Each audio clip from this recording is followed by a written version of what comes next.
Well, I guess that means that we are live. Thank you for joining us here on this Saturday afternoon Deadlands live stream. I'm your marshal here this Saturday, Will tomorrow, guest starring in the Seriously Let's Play on Rook and Rasp, where you find yourself now, as opposed to where you can generally find me on the League of Racantor Explorers. Similar but different endeavor that has live streams 3 times a week currently.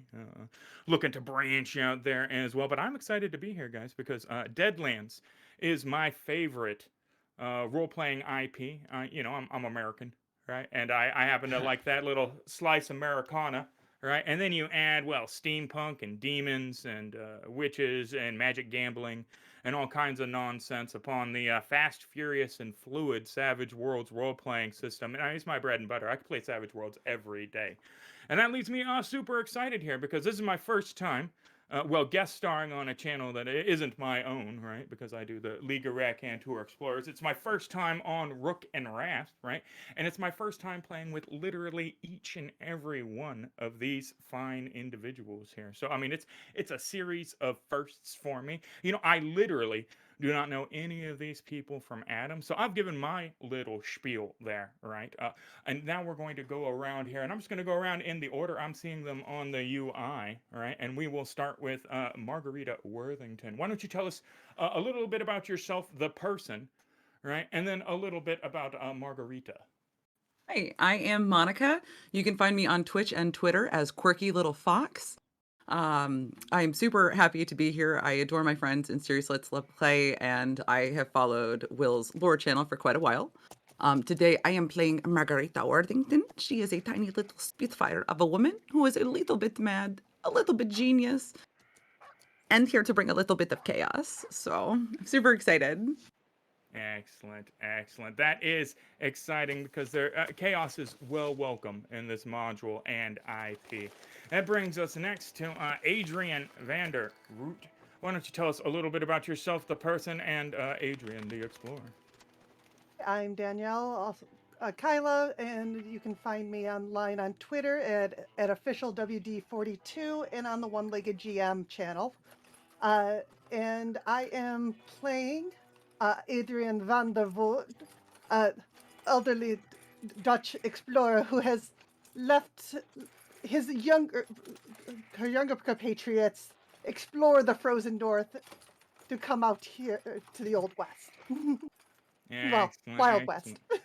A little bit of the fur trapping vibe I'm getting there. Is that what we're no? Are you pith helmet explorer or are you fur trapper explorer? More pith helmet. More pith. Oh, I All like about it. just gotta see what's out there.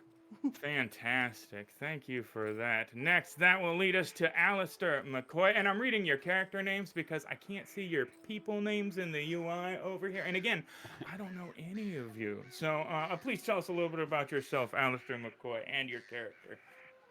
Yeah, I'm Craig Campbell. I'm the owner of Nerdburger Games, and I've designed a bunch of games. You might know Capers, which uses playing cards instead of dice, and Deadlands is the reason why. Deadlands is also my favorite IP. I guess that is not something I developed. Now I have to qualify it that way, but yeah. So I rarely get a chance to play Deadlands, so I'm thrilled to be here and get a chance to actually play the game that I have GM'd a great deal in the past. I'm playing Aleister Mccoy, who's a Scotsman, come to the west to attempt to earn his keep. He's a bit of a hired hand, hired gun, knows his way around a couple of pistols that he keeps with him, and exaggerated stories at his milieu. Excellent. Ooh, nice. I'm here for it. I'm here for the word selection as well. And last but certainly not least, Don Carnage. Please tell us a little bit about yourself and your character. I'm Greg LaRose. I'm the owner of Amora Game. We've been working on a Kickstarter for like 3 years, and it's finally going to come out to the backers tomorrow, which I'm very excited about. I'm on the cast for X-Crawl Monday here on Rook and Rasp. I play the Bengal Tiger. He's the rogue. You can find me on, sorry, trying to think of all the things. You can find me on Twitter at Tentacle Greg. It used to be an anime blog. Now it's just a Twitter handle at this point. And I am planning Don Carnage. He's just a agent secret agent, not a secret agent, but member of the agent faction. And he's out. He heard some rumors out this west, and he's here with his new posse. Excellent. Excellent. So, with that established, I think we're going to dive right in. We got a lot to chew on. Nice. But with that, we are going to kick off. This adventure finds you all in the employ of the Denver Pacific Rail Company, who is in the process of uniting the city of Los Angeles with the supplies from out east by forming a rail line through the perilous passes of the Sierra Nevada mountains. We find ourselves on October the 30th, 1878 to be specific. Now it is late in the evening. You guys have been on the trail long and hard now for several days from Virginia City, headed up the mountain pass. The weather has been unseasonably chill, even considering the fact that we are now getting into the late fall. You would expect the snow to be capping the trail here, the powdered dusting, to be about a month later, honestly, than it is now. Well, at least those of you with any kind of inkling regarding your survival and tracking skills. When it has made the going a little more arduous than it would have otherwise been, which is why it is late evening when you find yourself arriving on the outskirts of Johnson's Trading Post. It's a ramshackle wood cabin, right? The walls supported by timbers, right? And have with several furs, bear, moose, tacked to the side as both a kind of menu of sorts and extra insulation from the elements. There's several footprints leading through the snow, tracking back between the outhouse, right, and the cabin itself. And a warm, cheery light emanates welcomingly from within. As you guys dismount, right, and proceed through the yard, the door opens and a grizzled old prospector comes out, praising the scene. He said, "Well, I reckon you all the help." Yeah. That's right. We are. You late? We're late. There's nothing we can do. We are not the ones driving the animals. Well, you ain't gonna be able to head up tonight. You all better come on in then, I reckon. Mind the snow, knock it off your boots. Keep it civil out here. Ew, it's disgusting. It is our best option versus, freezing out here, I guess, again. Yes. Go inside. Excellent. The interior of the place is damp and musty. Right? It smells of old smoke, older beans, right? And, half-treated furs, right, that are stacked up on the countertops. As you guys make your way inside, you hear a little tinkling that draws your attention to a rudimentary wind chime the man seems to have set up in the tree out front. A bunch of bottles tied off that blow in the breeze against each other.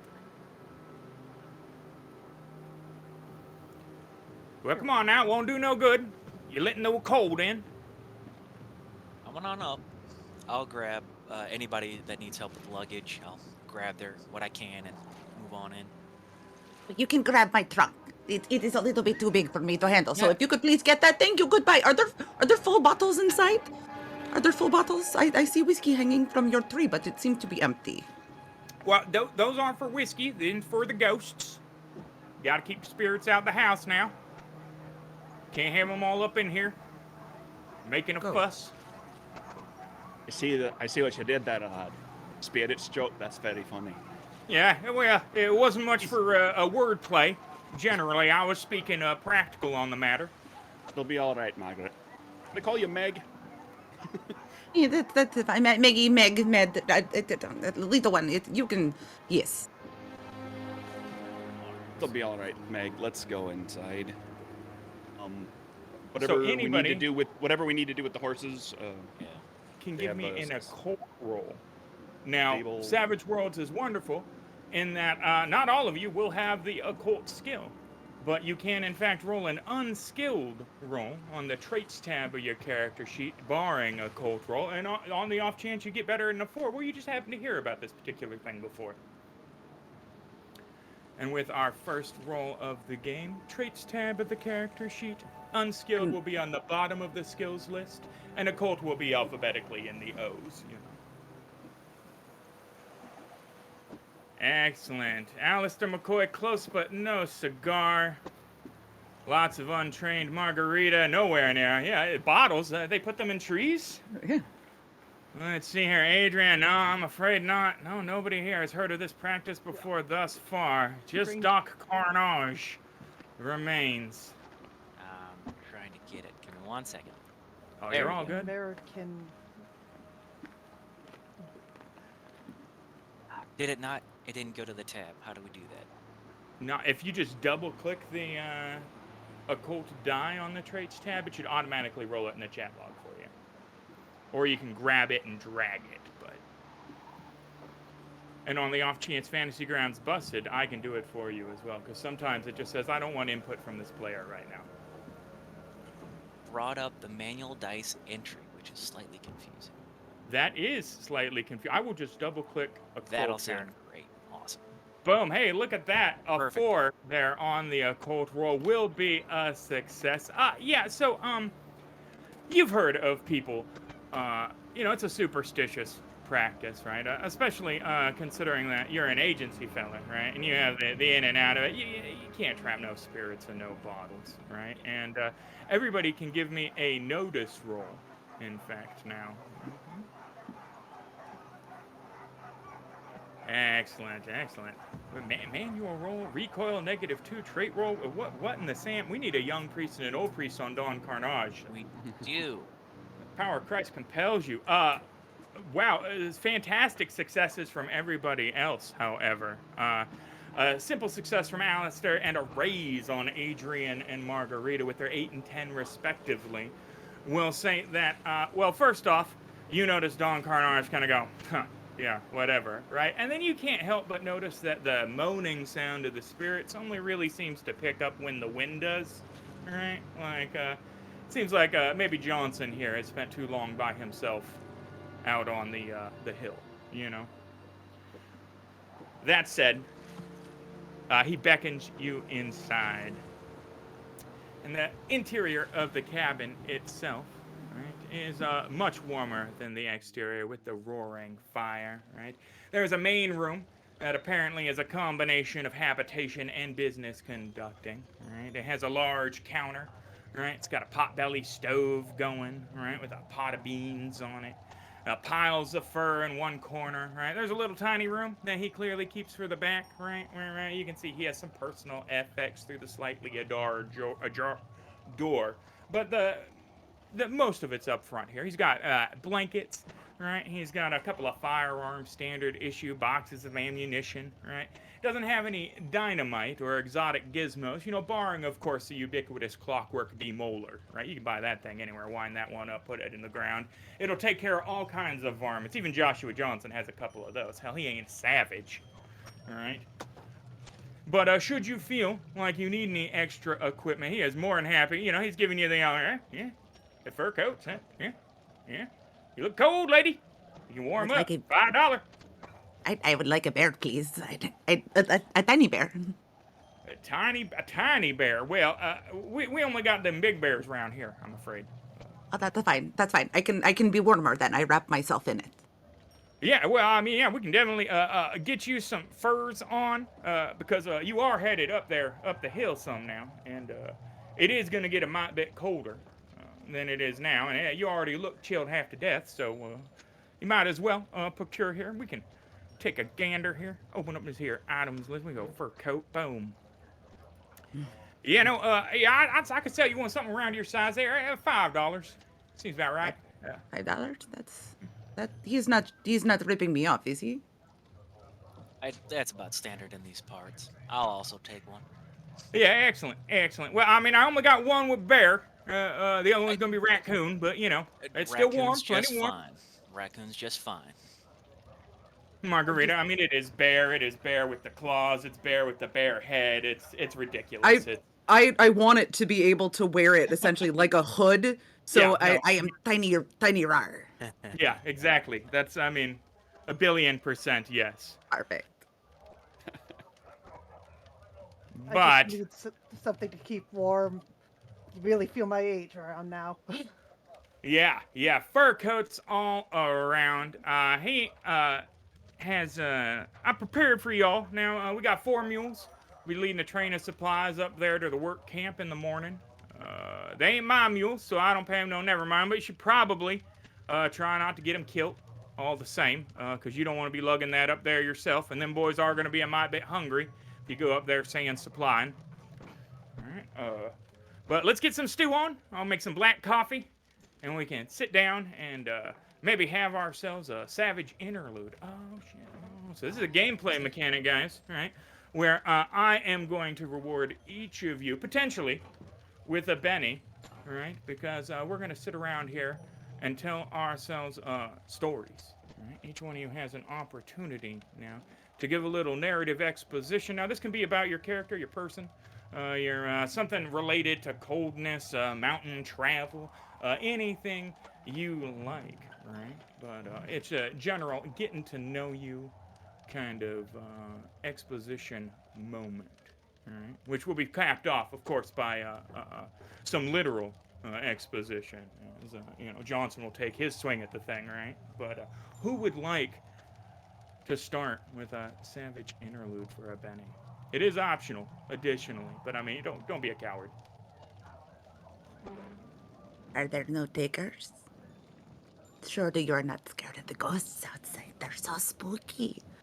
But no, it was a night very similar to this. I don't know, some 20, 30 years ago. And we were freezing in school, you know. So what do you try to do? You try to make something warm and inviting, and I love fire.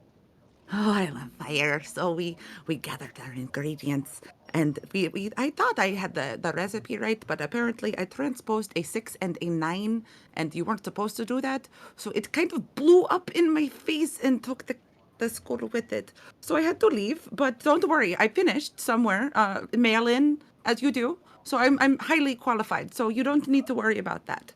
So I would love some of that coffee, please. It would be very warm and nice. Well, now, it sounds to old Johnson like he was trying to make fire and you what made fire. That sounds like a story of success to me. Hell. It was a very bright learning experience. Indeed, it sounds positively incandescent. It was magical. If you could have been here, you might have lost your eyebrows, but you would have truly enjoyed it. Excellent. Thank you, Margarita. Who would like to go next? Earn themselves another Benny. Not that you'll need them. It's not like these are good things to have for later. I can Well- slip in here. Oh, go ahead. Well, that wouldn't be the first time I would lost my eyebrows. No. You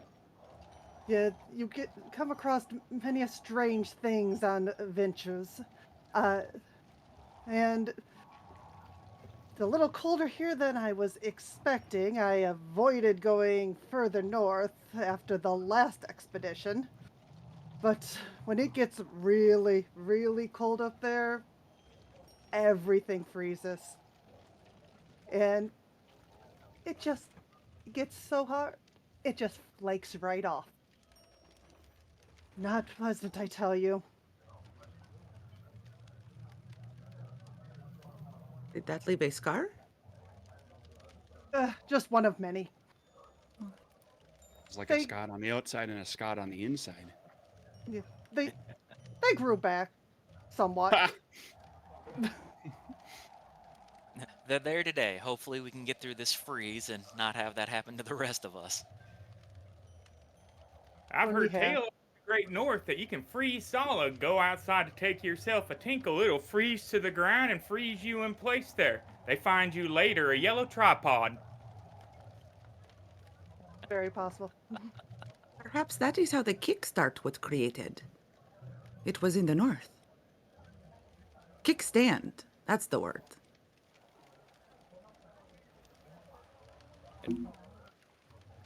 Who else would like to give a story for a Benny? There's the time I got in a shooting contest with Bat Masterson and Doc Holliday potted me. He's not a doc, he's a dentist, and he doesn't do that no more, so I'm just going to call him John.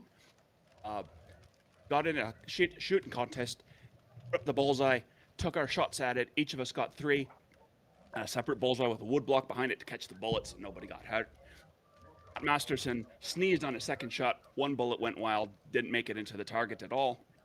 John Holliday, he shot 3 again, tightly packed right in the middle of the bullseye. It was quite impressive. I took my 3 shots, and they sort of laughed at me a little bit when they went up on the target, looked, and they saw there was only 1 hole. It was in the middle of the bullseye, but there was only the 1 hole until I pulled them back pulled the target back, showed them the wood block behind, and showed them all 3 bullets lined up nice and tight in the row in the wood. Now, all 3 Mister, through the not center to one. cast aspersions on the validity of your narrative, but I've read the Penny Dreadfuls. I'm familiar with a lot of them names. You say, Bat Masterson and Doc Holliday, and you outshot them both? I got lucky on one day. I ran into him in Cheyenne. I'll be hell. I didn't realize I was in such a rarefied air. Illustrious company here being hired on to help. The Denver Pacific folks, they must be proper serious. Gunmen of your repute, hell. Oh, no one likes talking about me because I've got a strange name and a strange accent. A lot of people think of me as Sasana, about an outsider. Unfortunate. Now, not to spin off on his story, but I can confirm that I was there about 4 days later. More about a train robbery more than anything. But there were confirms, and I did get to see the backlot behind that their target. But there's a little more about that town where he was. Spooky stories, they say. Now, you have your bottles out front. Keep the whiskey, gone out and the spirits out, and however you want to stay and tell yourself and be warm at night in your cozy little cabin here. But there are things out there that, spook and, might pop out. Now, traveling with the natives, the locals, however you want to call them, the people that were here before we expanded west and all, they tell us winters like this. Not so much, I guess European folk call them werewolves, I think, but here in the old out west, I don't know how, I know you've expeditioned here a couple times, but wendigos. Now, around this area, they do come out, usually about this time of year, wake up from hibernation from their summer sleep, come out at night, and do tend to grasp around the things and uh, hunt not just mules, which I'm little concerned about. You said we have to take care of them ourselves, but mules are a good sign when they get nervous and start clacking their hooves trying to get out of here. It's a good sign there may be a wendigo coming. So this weather really reminds me of those stories that I've heard and that I've seen outside that town. So Well, now, Mr. Carnage, allow me to assure you that Wendigos is no light matter to be taken as speculative fictions. I They are understand quite that. real indeed, and native to this here region. Their unfathomable hunger is well known about the Miwok natives that frequent this region here. They know that, if you take upon a man's flesh into your body, that you're like able to become one yourself. And then you'll roam these places unsatiable, looking to consume the innards and viscera of your fellow man. Well, what was your fellow man as you were twisted into something from a fowl?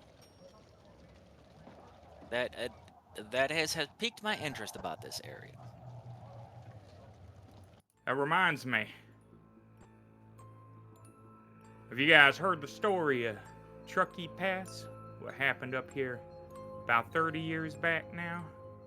There's a reason it's just old Johnson's trading post here, as opposed to an established town. It's a reason now the rails are just now running through these here hills. I've had this trading post now for going on a decade. First 2 years with my Bessie before she was ate up by the consumption. And in that time, we've seen some strange things. Some strange happenstance, I think, related to those events up there in that Truckee Pass some 30 years past now. Some of these winters get colder than they ought to. Some of these days you get hungrier than seems right sensical. It was might peaceful here before these Denver Pacific people came through. Not that I'm complaining now about the uptick in business.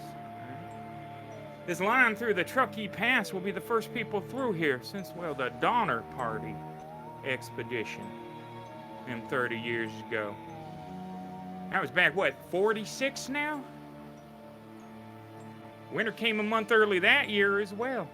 Stranded them poor folks atop that pass.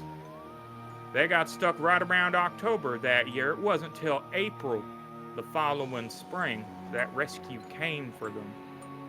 In that time, 39 of the 87 had succumbed to hunger and been consumed by their fellows.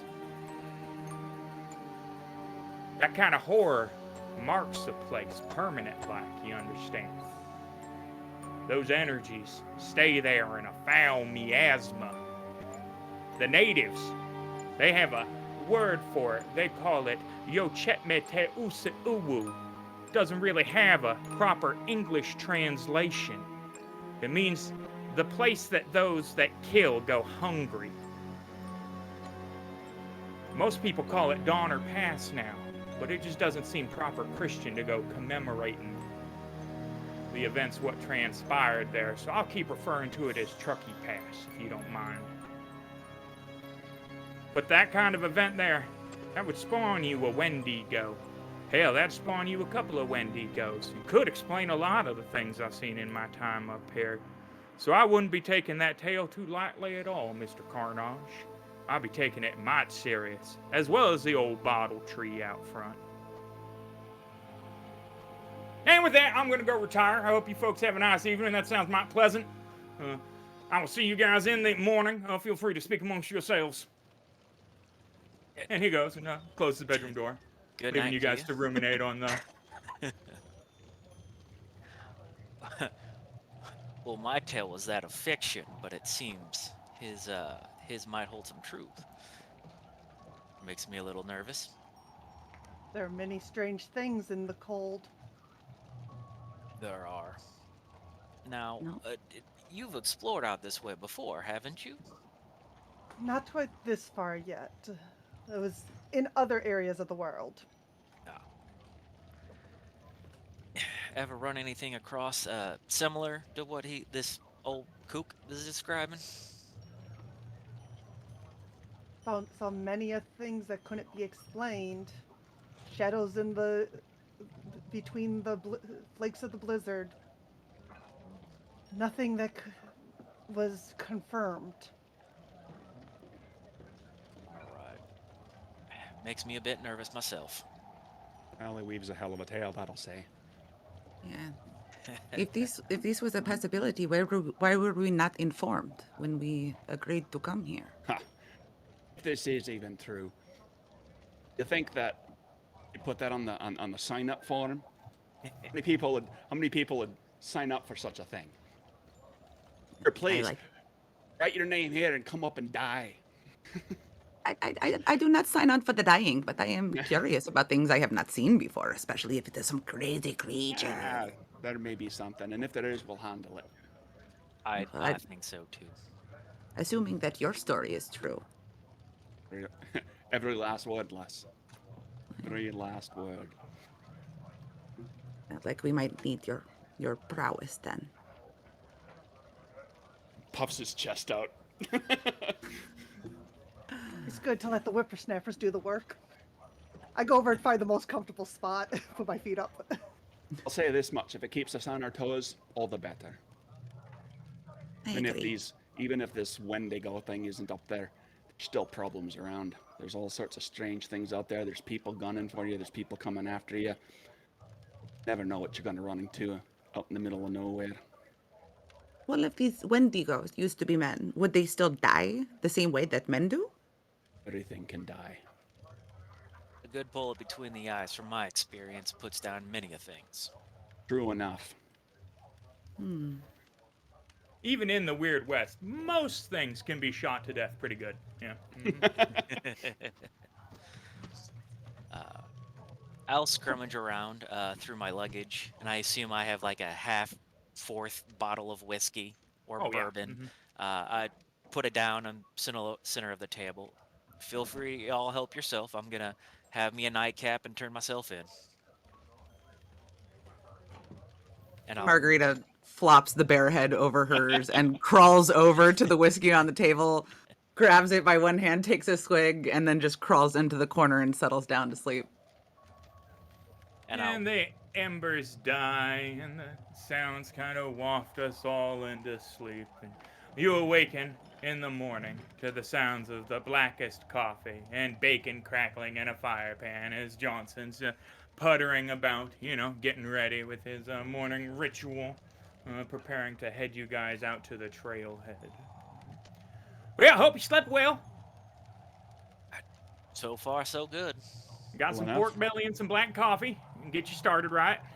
Excellent. Much Do you- appreciated. Do you have any eggs? Shit, man. You see any chickens?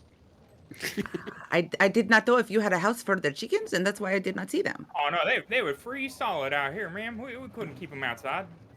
Why don't you have house chickens? They could be an Well- alarm system for your Wendigo. Well, that's what the bottles is for. You notice I am unat. I reckon that's a bottle tree out front. Now, you can be skeptical all you like there, and that's fine. But I reckon you see yourself a bottle tree, you should take that into account that there be ghosts wandering around, missy. Now, your new science, I see from your devices that you got a particular way of viewing the world that doesn't really allow for the old way. But allow me to tell you that the old way is no less relevant in these modern times. Well, I will thank you for your opinion. We have improved on your old ways, so I am grateful for what came and what we can do now. Your serving of bacon is soggy and your coffee is gritty. Probably coincidentally. Well deserved. Well deserved. But with everybody provisioned, right? If you have nothing further to discuss with Mr. Johnson, he will lead you out to the trailhead with your mules to get started on your progress. That sounds like a plan. Just Aleister just takes a brief bit to clean his pistols, and anybody who kind of pays attention at all gets a look to see that the barrels are all etched with some sort of writing. And then just for the briefest moment, as he's polishing and cleaning the pistol, it looks like that writing glows, and it doesn't. It's just for just a light. Johnson shoots you for using evil magic. Wow. No, as a general rule, people only like magic if it comes from Jesus, right? If you're a preacher and you do a miracle, everybody's like, well, that makes sense. If any normie catches you do any kind of magic that doesn't come from Jesus or from a device, right? You have a gun, right? Then, oh, that's the device, right? If you're just like, here's my magic cards, right? People, they want to hang you pretty much immediately. That's not good. Right? Everybody is very superstitious. Any manifestations of magic are generally frowned upon. That being said, a little narrative glint of the gun is good. And there aren't a lot of bystanders in this particular adventure. But if you're playing Deadlands in the future, and you go into a town and you're like, look at my glowing cards, and then they lynch you, right? I warned you right now. I warned you. But with that established, Johnson says, now, the work camp's about 15, 20 miles out west. You're going to have to make good time today to make it there before nightfall, but it shouldn't be too bad. The trail climbs might steep, but the way has been cleared. You should be able to see the felled trees. I mean, they're putting in a rail line, right? I mean, you ain't going to be able to miss most of the paths there. And with a good pace, and even with the light snow, it looks like we got the night before. You should be able to get there no problem, like. That said, I would find it incredibly ill-advised for you guys to not make it to that work camp come nightfall. I know that you might be skeptical, but I've been up here now a decade now. And I tell you, the things that go bump in the night, they bump a lot harder up here come wintertime. I appreciate your advice, sir. So don't dilly-dally, and you'll be just fine. Right then. If we go. Excellent. Yep. He I'll leads pull you the wagons. out. He takes you probably half a mile past his homestead, right, to where there's a clear trailhead that's been made for, a railhead that's going through. They've cleared about 15 feet of tree line, right? They've mostly flattened the terrain. It weaves around the occasional large boulder or whatever, but like, there's a trailhead put in there, right? He says, "Well, if I don't be seeing you, it was fun." Best of luck to Give you. it- Thanks for the night stay. Thanks for your hospitality. Thank you. You may want to invest in chickens. I will bear that in mind. Bear.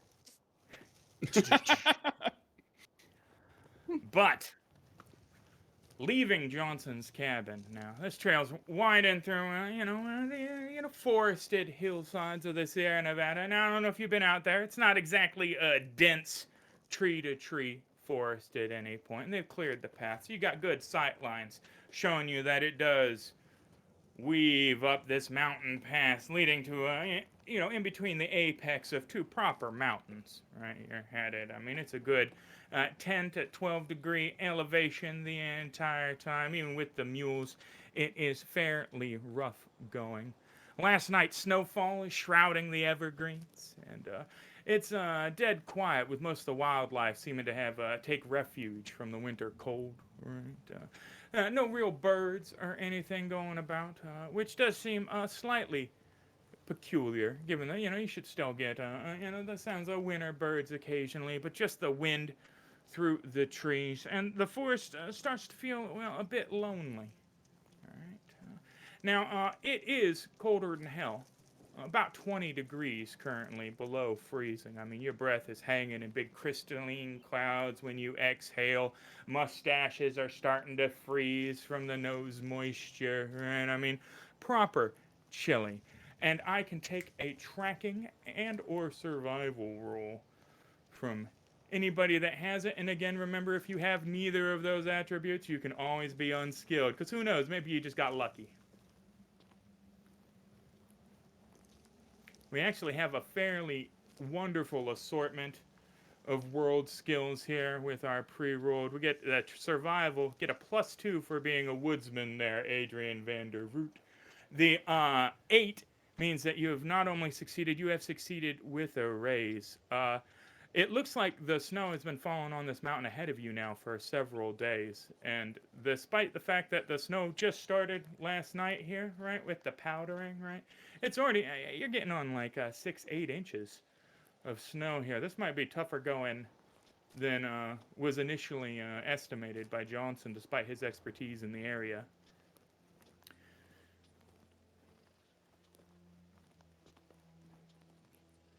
It is This is so rough going, cold. but seen this before. We can make it through. Pushing going. forward, Aleister is unless anybody argues, takes the lead. He's ready to handle anything that might come popping out of the trees, jumping up out of the snow, swooping down from above. That is an excellent point. I would very much so like to know your marching order, Aleister out front. I'm right behind, keeping up as fast as I can Van Der Root. when the Second. leg doesn't act up. I would I'll like be to go in the behind. middle. Yeah, I'll be behind the wagon, taking up the rear. Margarita in third.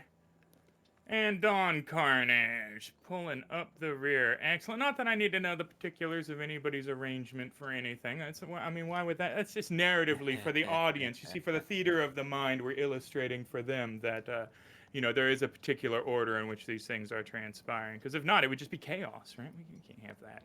Certainly not in these Deadlands. And I'm not stalling for time here while I place tokens strategically on a map to represent this kind of event either, right?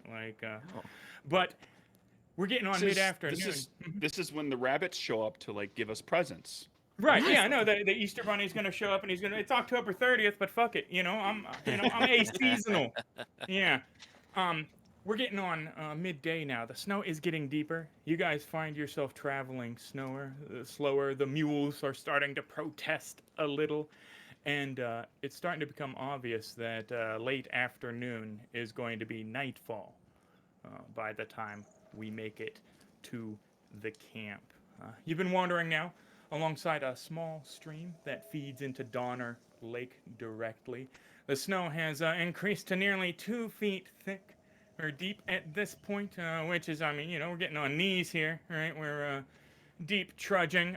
Lots of people mentioned jackets. Nobody mentioned snowshoes. Right? I don't know if Those we've done rabbits. You mentioned the rabbits showing up. Right, They the make rabbits great are coming with flippers. bringing the snowshoes for sure.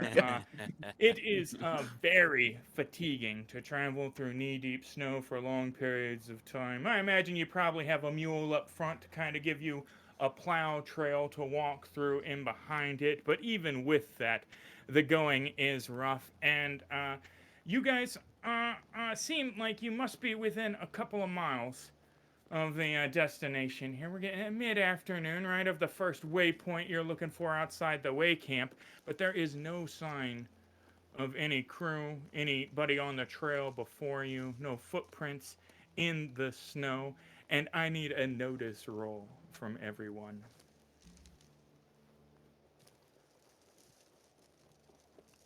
Oh, fantastic. Ooh. What, Don Carnage, what is going on with manual I don't roll? know, man. That is, I've literally never seen that. What? It's on manual dice entry. I don't know how to fix that. It's on Would it manual work dice. if he dropped out of Fantasy Grounds and came back in? Maybe. Something Why don't something we need try to that? something need to reset? I don't even have manual dice entry turned. It's literally turned off on my. If you go to the gear on It's the the Wendigo. upper right-hand side of the screen to open the, it could be the Wendigo, to open the options menu. Is there a dice manual entry option in Turned there? on. Yep, let's turn that off. Yeah, let's try that. All right, now give me a notice roll. Let's see if this one works. Young priest and an old priest. There we There we go. Poof. All right. Fantastic. A 5. Look at that. Boom. Successful. That's great. We have a 5 and we have an 8. Margarita with the raise. You definitely notice the low lupine form of a wolf darting in between the trees, and you have enough time to alert everybody to the fact that you are being stalked by wolves before they emerge very wolfily to wolf down their dinner. I also got a raise. Oh shit! Well, both of you then. Both of you, yeah. And here. 10 and an 8. Everybody was successful on their notice roll if we discount the manual roll, right? So everybody can see, but 2 of you were extra successful. In fact, you know what I'm going to do? Since you both got raises, I'm going to let both of you take an action, right, before we roll the wolves into initiative, right? Because there are going to be many of them. But that being said, there are wolves, and this isn't really the background for wolves, is it? No, we want something a little more visceral, right? A little more wolfy. Ooh, visceral. And we will pull up the encounter here. So, a few things are going to happen. First off, poof, everybody is going to get a map. Now, you can do several things with this map, right? You can mouse wheel in and out on it to make it. Oh, it'll take a minute. It's gonna load in. It's lovingly going to provide the map here for you. Sometimes, it's got like this really bitchin' snow layer on it, right? And a bunch of information that's programmed in with the light levels that change, right? The shadows are all relative, so, it's a labor of love, and it takes a moment to project it to you. But once everybody has a snowy map in front of them, let me know. Everybody have snowy map? We got snowy map? Should be at this point. With Greg, you got it? Yep. Fantastic. All right, now, that means we need to populate this map with wolves. Going to go ahead and wolf up the map. Now, if you guys click your corresponding tokens on the map, all right, you mouse over Margarita if you're Margarita, Adrian if you're Adrian, and you click on them, you now have that token's line of sight. All right, everything that token can see, you can see. You have sight beyond sight. If you click on somebody else, you get their line of sight as well. It's kind of nice. But this should allow you to see wolves, right? You see wolves on the map, wolvingly to the north of us, menacing. I mean, they're snapping their fingers in unison, right? Kind of staring at you guys, right?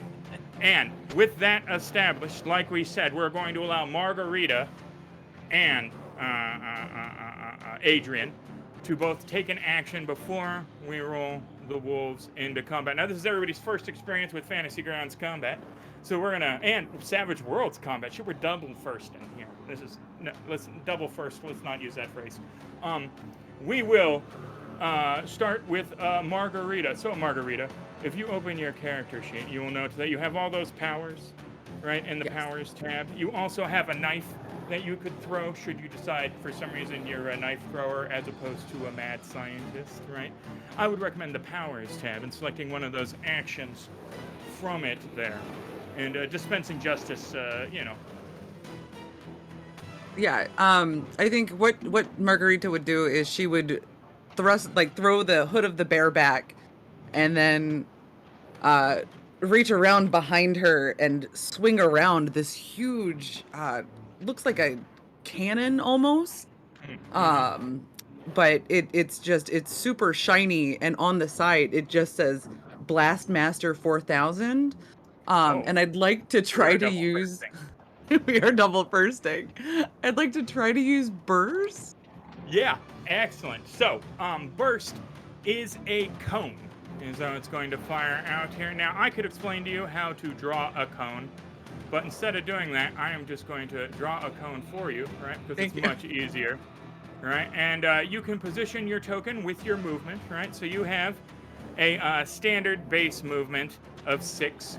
Each one of these squares represents 1 pace, so you can move into any position you like relative to these here wolves to get a cone on a couple of them, and then Blastmaster both of them. So I'm just gonna go a little bit forward to here. So let me actually unlock token movement so you can. Ta-da, there we go. There you go. Yeah. So, and let me make sure that I have the right. I might be underselling your cone here. It's been a minute since I've set up people's powers. It is a. Takes a cone template. Oh, that's right. We don't actually stretch out the cone because they have proper cone templates in the Savage Worlds. Close you. Remove this. Add the pointer. It's really self-explanatory. You know, it's so simple. I don't know why everybody doesn't use it all the time. There you go. There's the actual cone we're looking for. Yeah, it's Cones are nice. Oh, yeah. okay. So then, if I can do that, yeah, could I try to maneuver myself a little bit off the path to try to get as many as possible? Now, for a distance measure, you can hold both your right and left mouse button and drag out, and that'll create a line that'll show you 6, 5, whatever the movement range is. Should you want to just plot your movement, you can just click both those buttons again to remove it after you've placed it. Yep, poof. Okay, so then this could get you a lot of places for sure. You could get like right here, for instance, and then probably blast all 4 of those wolves. Yeah. Why don't we try that? Let's go ahead, go there. Running through the snow. Dashing through the snow. Dashing through the snow. And then just whip the Blastmaster 4000 around. So I'm afraid I do need to know what the 4000 is. What is that representative of? The amount of money that it cost to rebuild the school that I burned down. So I named it in honor of my experience.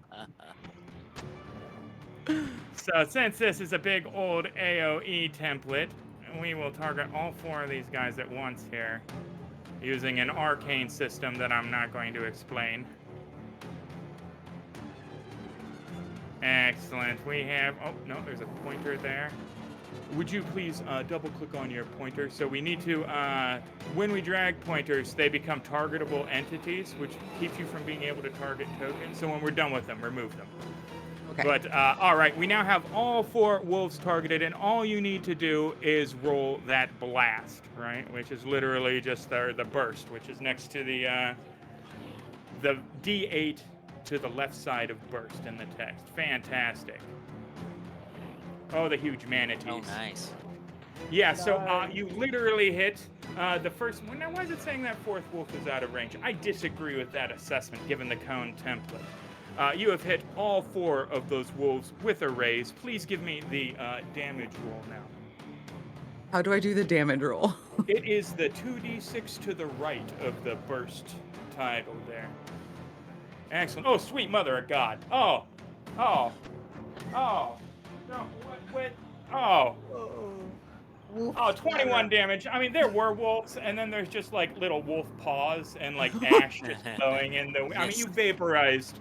I mean, they're single wound creatures. They're not wild cards, right? So you Okay. literally did 4 times the amount of damage you need. There's not even wolf, but there's the memory of a wolf, right? Like, You can get gloves now. I know, I want the gloves.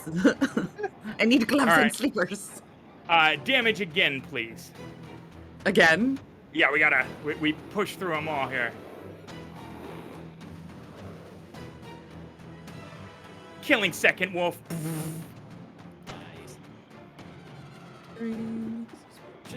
What do you? Why? What did they do to you? Did wolves like kill your parents? Like, It was the school mascot. it was the wolf black. Alright, that's a Benny. It's a Benny. The wolves just like, man. At this point, I don't even know. Predators, hardly not. And one more, please. Let's see. One more. One more damage. Jeez, just. Hey, there we go. This one might. Yeah, this one's just shaking. This one, man, he's just like, it's like his own personal Vietnam, right? Like that was Greg the wolf. They came up together. They were litter mates, right? He just looks back. Greg's not even there. Just Greg's skull clattering to the ground, blackened. Like, man, you ruined Wolf number 2's day. Suicide is painless. He's got this million-yard stare. Yeah. All right, And then Adrian, Margarita's just there growling at him, just. The mad scientist, with far too much glee, just annihilates 3 wolves and scars one of them for life. Like, are you paying for wolf therapy? Because, I mean, man. Someone's gonna have to. Someone. I think I'm going to have to put it out of its misery since Yeah. I was probably aiming at those Right. for boom. So I if pull you... out. Go ahead, yeah. I pull out my musket and shoot at the remaining one in front of me. Excellent. And since we are just targeting one wolf here, we don't need to do any of this fancy multi-targeting nonsense. You can just grab that D6 to the left of it and drag it over the wolf token that you are targeting and drop it right on top of them. For my musket, I've got D8. You have a D8. Let me see. Why would it be giving you a D6? It might be because you're old as hell. Let me see here. Shooting is D6, it says. Oh, it's back on trait page. Okay. Yeah, combat tab of your character sheet will give you the attacks. You don't want to roll the trait here. You want the weapon specifically, because then it'll target the ranges and all of that. Oh, okay. I see what I'm doing now. Okay. And remember, a musket is reload 3, which means you're going to fire this thing once, and you're going to spend all next round going, God damn, son of a frizzle frazzle. Oh, and a 3, I am afraid. Boom! Big puff of smoke. And it whiffs the wolf. I don't know why I'd be going against the wolf's parry. We're looking for a 4 there, but yeah. I'm afraid not. Lots of smoke. Take it. I've seen a lot of strange things, but wolf splatter is not common. Now, you are sitting on a big stack of bennies, too. You could always drop one of those bennies to rewind time. Let's see if that shot does a little more than sound and fury signifying nothing. But that's up to you. You might want to save those, too, because I assure you, wolves are not the prime threat we will be facing here. I'm gonna hold, like I said, I figured that was a little bit of a shock. My aim wasn't quite on. Narratively, the one the I was aiming at is now pause. Yeah, most of them are now pause. Yeah, it gives me pause. You know? Wordplay. All right, here we go. And now we're going to actually roll in our first initiative. So, I play with the Jokers Are Wild, right? If an NPC or you gets a Joker, not only do they get a +2 automatically to all trait and acts, right, this next round, but they get a Benny, right? And there are GM Bennies as well that are spent in exactly the same way that player Bennies are. Not only do I have a stack of Bennies that I start with 1 per player, but every time I introduce a wild card, I get 2 additional Bennies for them to spend how they want as well. So it works both ways there. Jokers Wild can be fantastic. Let's see if it comes into play. It does not. First up will be Dawn Carnage, though. Or, excuse me, Carnage with the ace. Awesome. The map disappeared. I don't know how. Could you Oh Yeah, my there we God! go. I have to right click and then left click twice. What? The humanity. How aggravating. All right. So something just did a big bang next to me. So I'm a little taken aback. Uh, I can see wolf number 5, I believe. So what I would like to do is go ahead and pull the old Colt from its holster and give it a Yeah. shot. Fantastic. Now, this is a great time to mention also that we can shoot more than once around. We can take several actions around. Each action you take adds a cumulative penalty to the actions that starts with the first action. Should you have wanted to have shot twice there, which wasn't necessary because you hit it with a raise with that 8, right? You could go to the lower left-hand side of the screen, and where it says 1 action, you could click that until it said 2 actions. And then you could take 2 shots, and it would apply the penalties automatically. But 1 shot's gonna do her here, likely striking wolf 5 with the range, probably proper mid-center, damage rolling out, adding that extra d6. Oh, that was sad, though. Did you really roll 7 on 3d6? I did. I sure Wow. I see those 2 1s. Again, I mean, bennies are everywhere. Should we want to We're gonna not hang on just to that. traumatize the wolves with our firearms, you know? We'll hang on to it for a second. All right, shaking wolf number 5. Just, I mean, PETA is not going to be happy. I'm just saying, you guys are, but Margarita is up. I imagine the smoke's still wafting from the barrel of your Wolf Blaster 4000. I mean, you know, I would change the patent on that one. Yeah, I think she's realizing that she might have to actually, you know, change the name. But she will go ahead. You know, she's kind of just overtaken by everything right now, and she's just so amped. I think she's gonna go ahead and just. She looks at him and just wants to try to blast him again. Are you just going to blast wolf number 2? You're going to finish the job, or are you going to spin around and blast the 2 behind you? Well, she understands. She's started with 3 and she's down to her last one, so she's gonna finish hers. And There you go. So, in this case, since you just start, fantastic! I don't even got to explain it. You hit wolf number 2 with your Wolf Blaster 4000. Damage come ringing out. You got to stop acing these damage rolls, though. That's not 3 wounds to this wolf here. I mean, you push its head out its butt. You know, you just invert it. You know.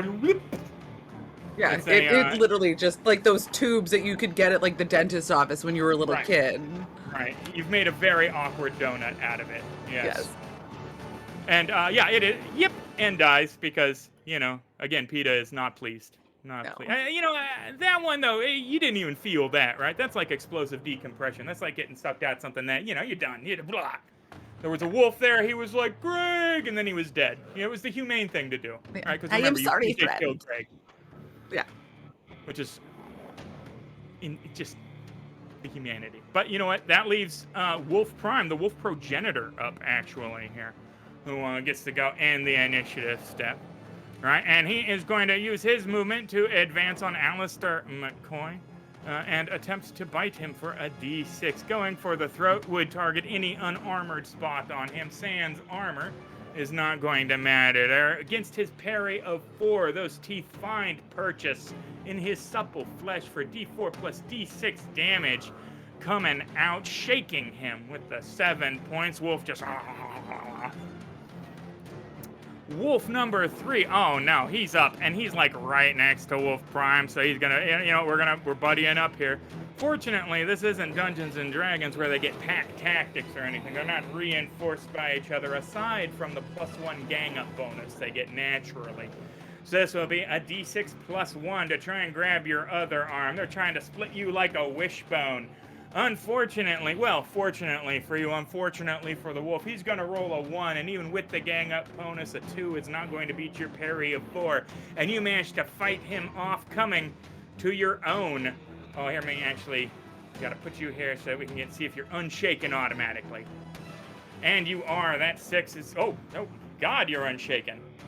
My lord, a 16 when you needed a 4 to unshake. I imagine having a wolf on either hand would snap you too, for sure. And you are ready to lash out with violence. I'm imagining. Maybe you're going to pet him. I don't want to put you in a box.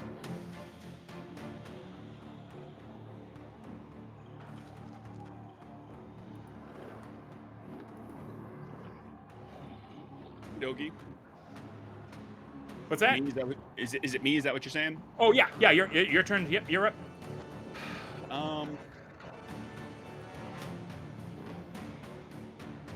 They're both on one side of me like that. I'm going to question for you about ammo whammy. Yeah. One of them on here is explosive, where I turn my shot into a small blast template. Yep. But it makes the comment in here that I can apply any one of these. Once I have the power up, I can apply any one of the abilities, and 2 on arrays, 2 simultaneously on arrays. Mm-hmm. Do I apply the thing after I make the roll? Yes. Yeah. So you make the roll to see if it's successful, because you can technically fail to apply the magical ammo. You know. So first thing you would do is you would roll the ammo whammy power, right? Just that D8 there to see if you get it off.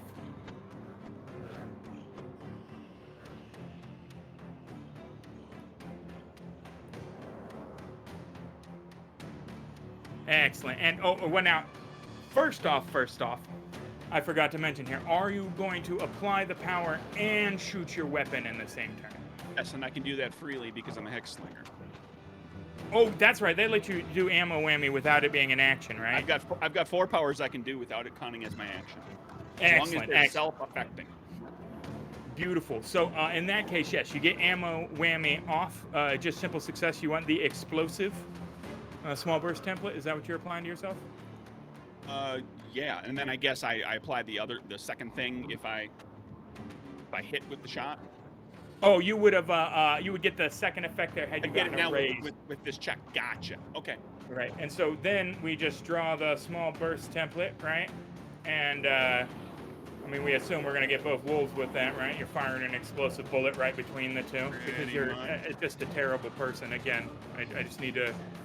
These guys were just wolfing around. They're just doing wolf stuff, right? Like you can't fault a wolf for being a wolf, but we're here vaporizing them and hitting them with exploding bullets, and that's fair. Both of them are targeted now, and you can just roll that damage on your pistol shot. I don't have to shoot? No, well, it's an AoE, right? It's okay. Gotcha. Yeah. It's an AoE at literal point-blank range. There's no range to apply or anything. Unfortunately, it is just shaken, both of them. 7 versus their tough 4 will not be 4 over for the 8. So you have scared the 2 dogs next to you, but you have not damaged them with the shot.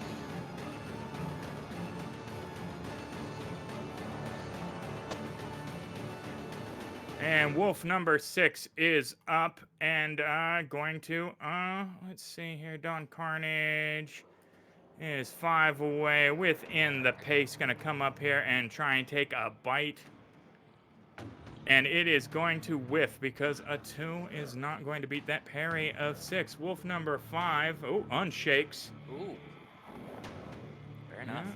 And is going to come in there and get the bite plus the gang up bonus against Dawn Carnage here. D6 plus 1 coming out for a 3 total, which will not beat that parry of 6. Last but certainly not least, Adrian Van Der Root.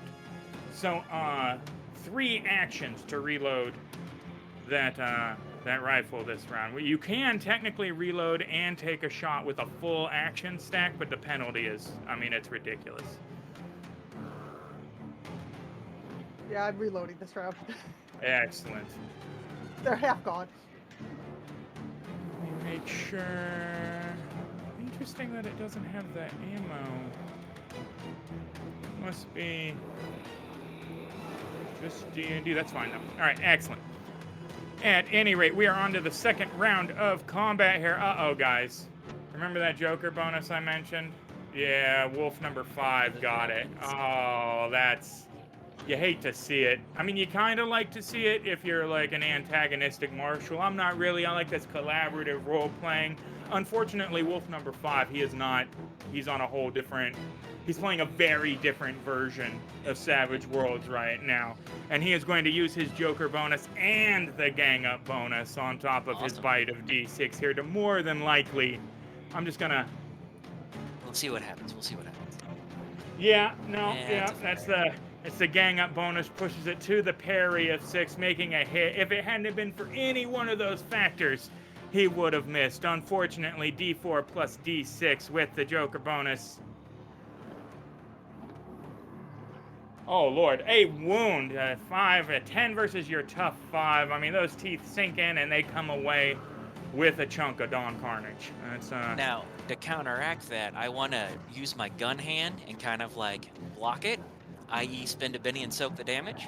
Yes, so what we can do here is type in the chat /roll space soak. /roll.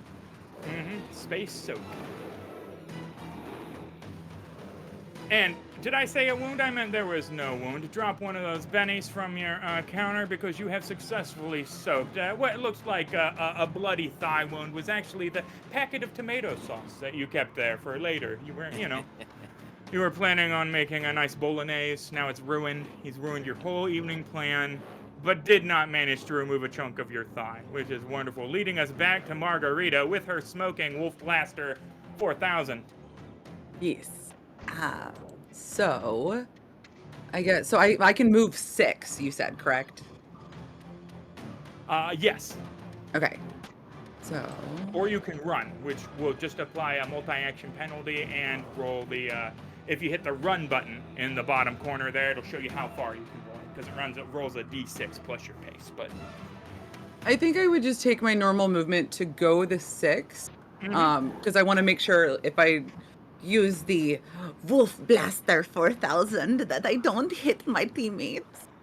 yeah, I mean, that would definitely put you within the, I'd appreciate that. the wolf blasting.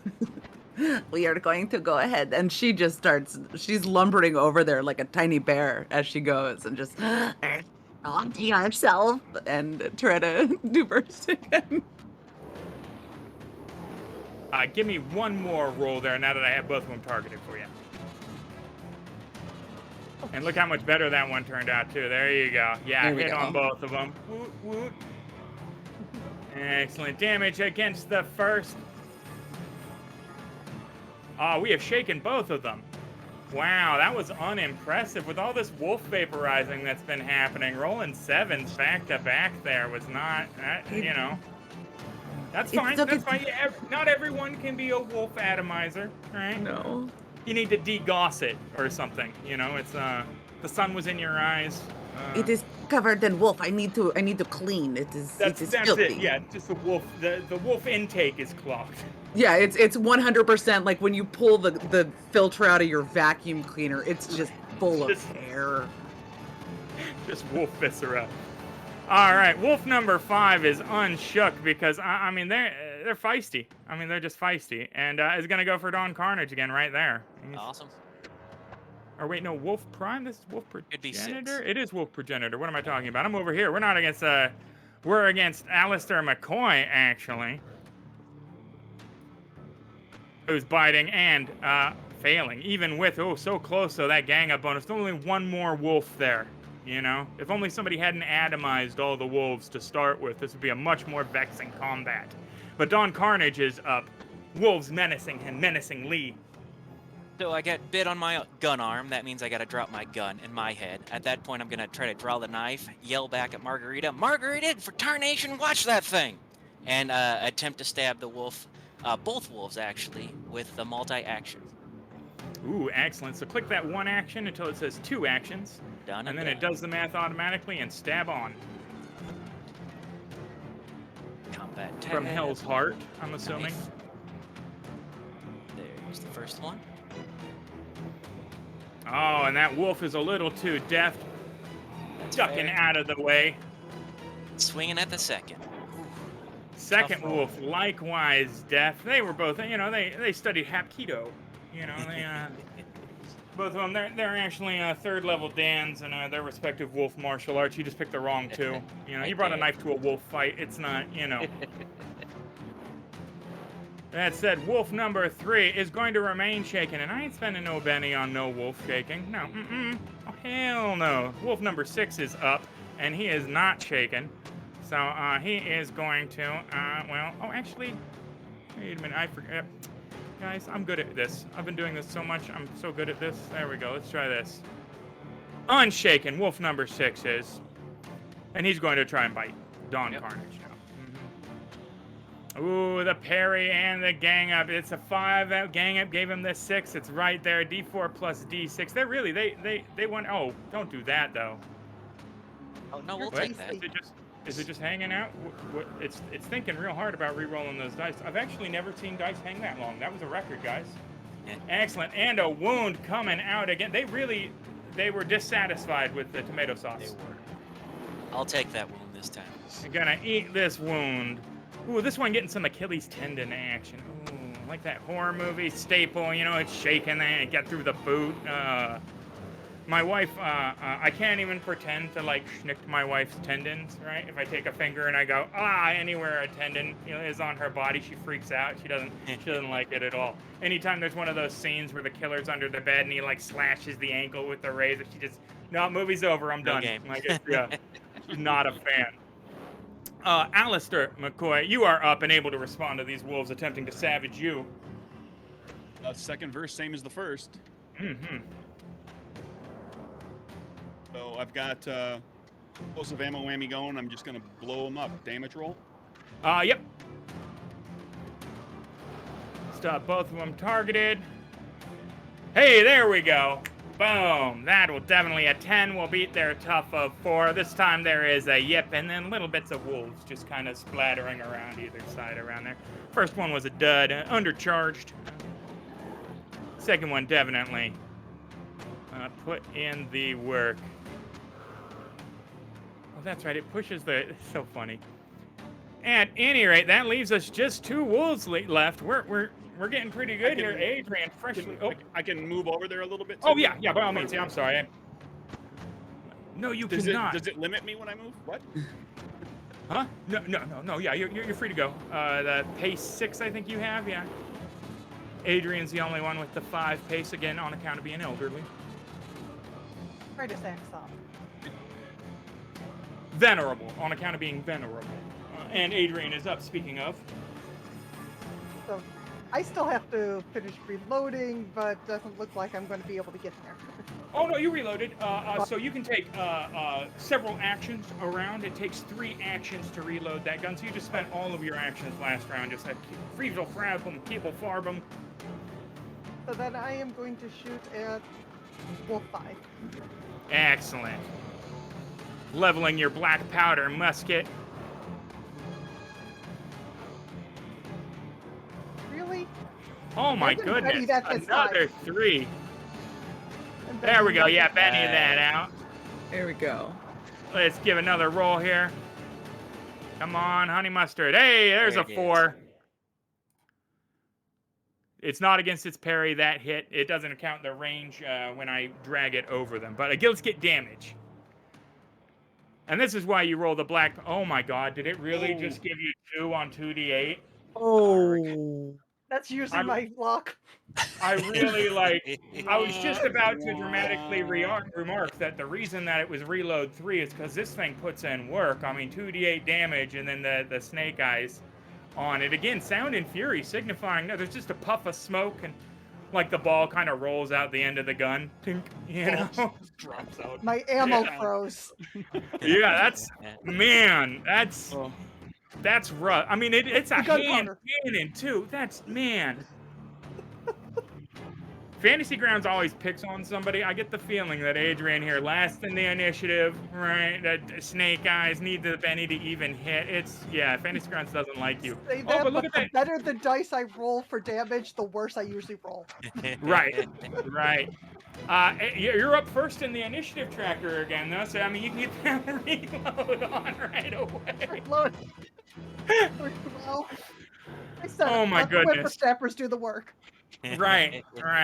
This reminds me of the last edition of Savage Worlds. Back in Savage Worlds Explorer Edition, you used to be able to become shaken locked, right? Where you would get unshaken, but you couldn't act that turn, and then you get damaged again, and you were reshaken, and it could just go on in perpetuity. It's like that, but it's like reload locked. You're stuck here.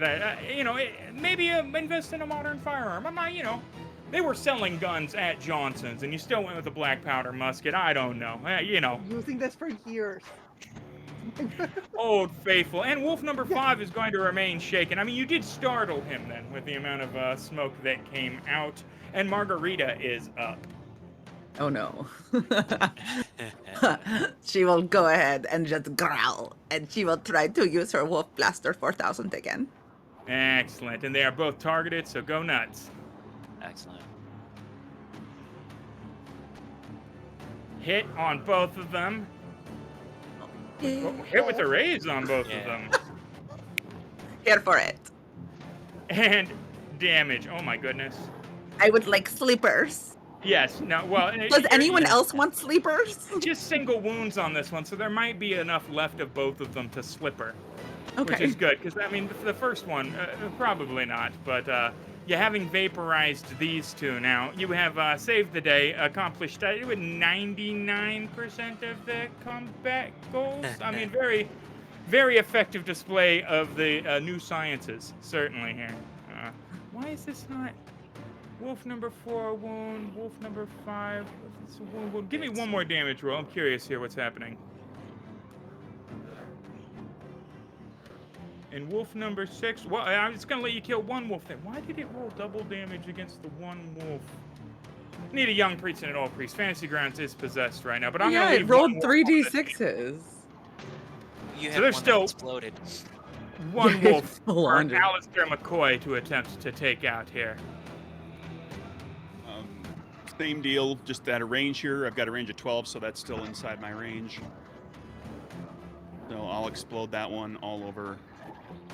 Excellent. And now that we're at a distance here, give me the attack roll on her.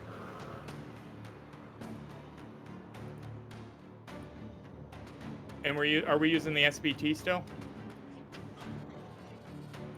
The small burst? I mean, it's just, as well, it's still going. Like, Yeah. Excellent. 7 will definitely hit against the 4. well, you know what? Could I have switched to a different? Oh yeah, you can change that at any old time. Yeah, no, that's Okay, it's done. free swap. So yeah, it's killed. They're dead. They are deceased. Yeah.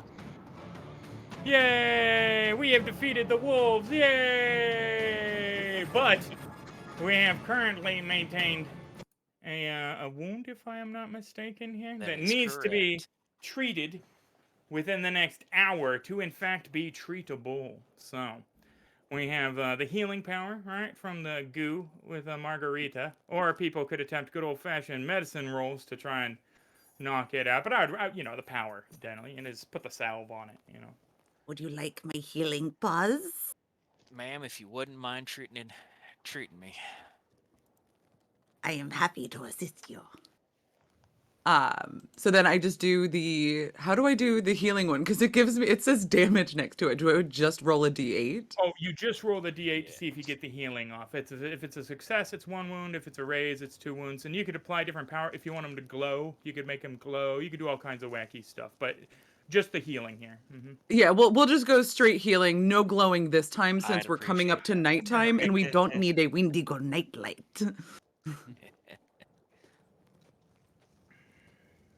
Oh, man, that was not, unfortunately, a successful healing roll. A 3 will not I do it. have a reroll that chat gave me. Oh, well, hell, why don't we use that then? I have not been keeping track of chat rerolls. I would stop doing that, chat, because I'm not even looking at you guys.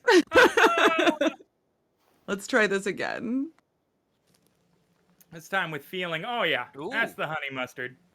There we go. A 9. Well, that's 2. He feels even better. His leg's stronger than it was before. He had an old high school injury that had been acting up in the cold that doesn't now. Had an old shoulder wound. Well, Right. No, like how Old West people went to high school. Right. Well, yeah, the secondary finished in You school. sat in the back You know, of the he's an group. agent, so first off, yes, he's literate. They got to be able to read. They get their orders in writing. So yeah, he's secondary school. They made him put books on his head and wander around with proper posture. Finishing school, that's that. All right, but we have defeated the wolves, right? Which leaves us on the trail here. But before we continue on, anybody can give me a survival roll, or if anybody has a specialization knowledge, zoology, biology, you know, anything like that, to attempt to ascertain anything special about the chunks of wolves that remain at this point, at least, because I believe they were all pretty well gibbed. They're yes, excellent. Makes sense The that good thing I'm Adrian would here. nail this one with the explorer thing. So this is odd. All these wolves are well fed. None of them are emaciated. All of them were quite plump for wolves, and that's not unusual for this season, but it is unusual for them to be attacking people in those circumstances. They're usually either starving or sickly, and these wolves appeared to be neither. Oh. These are. That sounds wonderful. This is very unusual. Makes me nervous about the base camp. You How may far are be we away from undoable. there? You know how long it approximately takes. How do you think we are far from our destination? We were only a few miles away. Few miles, should- couple hours, Couple hours. mid-afternoon. You should get there at dark. Yeah. I mean, this Well, was a not bit of a Any closer distraction. if we don't keep going. Took Yeah. a few rounds to kill these wolves here and make this assessment. All right, probably need to get moving on. He did say not to dilly-dally. Absolutely. I need to pick up my rifle and kind of wipe it all the snow off and start, holster it, and well, I'm ready to start moving. Reload Thank the you, 6-shooter. I've got my Off gun we go. reloaded. I blew on the gunpowder this time to warm it up before it went in. Yeah, I crack the now renamed Wolf Blaster 4000 in half, like you do with the vacuum cleaner, and I'm just like slamming a fist and knocking it against the side of the wagon, trying to like get the wolf fur and detritus out of my blaster. Excellent. And with that, we prepare to head further up the mountain now into the briskly falling winter snow.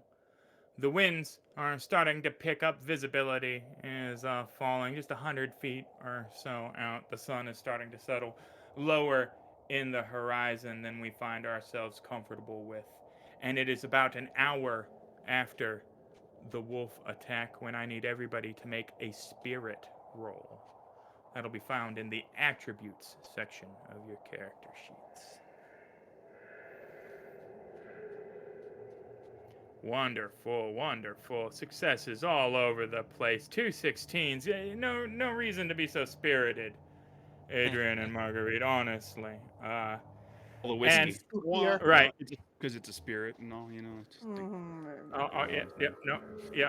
No. I've seen a lot over the years. Everybody starts to feel peckish. Hey, we got some wolf jerky. some barbecue wolf over there. Yeah, no, I mean, you could literally, some of that is probably well prepared at this point. Yeah, you guys find as you break into your trail rations, right, your bits of jerky, your nuts, whatever you're carrying, right, your hard cheeses, your salted biscuits, that none of it seems to sate. It all tastes like cardboard in the mouth. All of it's kind of unsatisfying, right? None of it brings up the saliva you need to get it down. You're just kind of chewing, It's like Mom used to make. Right. It tastes like home. The trail enters a small clearing, right? Maybe 80 feet long, right? The tree's starting to press in a little closer, heavy with the snowfall. When you guys see a pair of rabbits, they're hunched over on the far side of the meadow, and it looks like they're nibbling at a little exposed patch of grass there. You are good with the shots. Can you get the bunnies? Aleister's gonna go sneak right on up there because he's curious about such things. Yeah, as you approach, the rabbits aren't really paying much mind to you. It looks like they must be nibbling on a little patch of berries. Sure, it's berries. I'll keep going a little closer. Yeah, so as you get closer, right, one of the rabbits turns and looks at you and goes, and immediately leaps up and is now rabbit all up in your grill. I mean, you're doing the ah! Well, the rabbit is attempting to savage you with its little tiny rabbit teeth, right? And I am going to need you to type /roll space fear into the chat for me. Now you guys see, he approaches on the rabbits there, and I'm like, what the hell's going on here? And one of them immediately gets hyper violent for a rabbit. Hey. Hey, excellent! We have failed our spirit check on the fear, which is wonderful, because that allows me to pull up this table. There's a beer table? Yeah, Yes. haven't spent a Benny. No, not good with this. Can I throw a appreciate you. Benny on this? Oh, you can definitely throw a Benny on that. Yeah, you can Benny all day long. I mean, if you don't want to roll on the fear table. I mean, fear table's great. Fear table's wonderful. Right, we'll all get a chance at some point, but. Oh, I'm sure, yeah. Ooh, like it. Excellent, excellent. You succeed there. Now, everybody else that has seen him get attacked by this bunny can do the same, but before you type that out, you can put +2 in the modifier field in that little badge down there in the corner, the sheriff's badge. If you click on that and you mouse wheel up, it should let you put in a 2 or any number. Oh, maybe the mouse wheel is not working. You might have to click on it and press actually 2 on the keyboard. And we type Lens what now? is /roll space fear. Oof.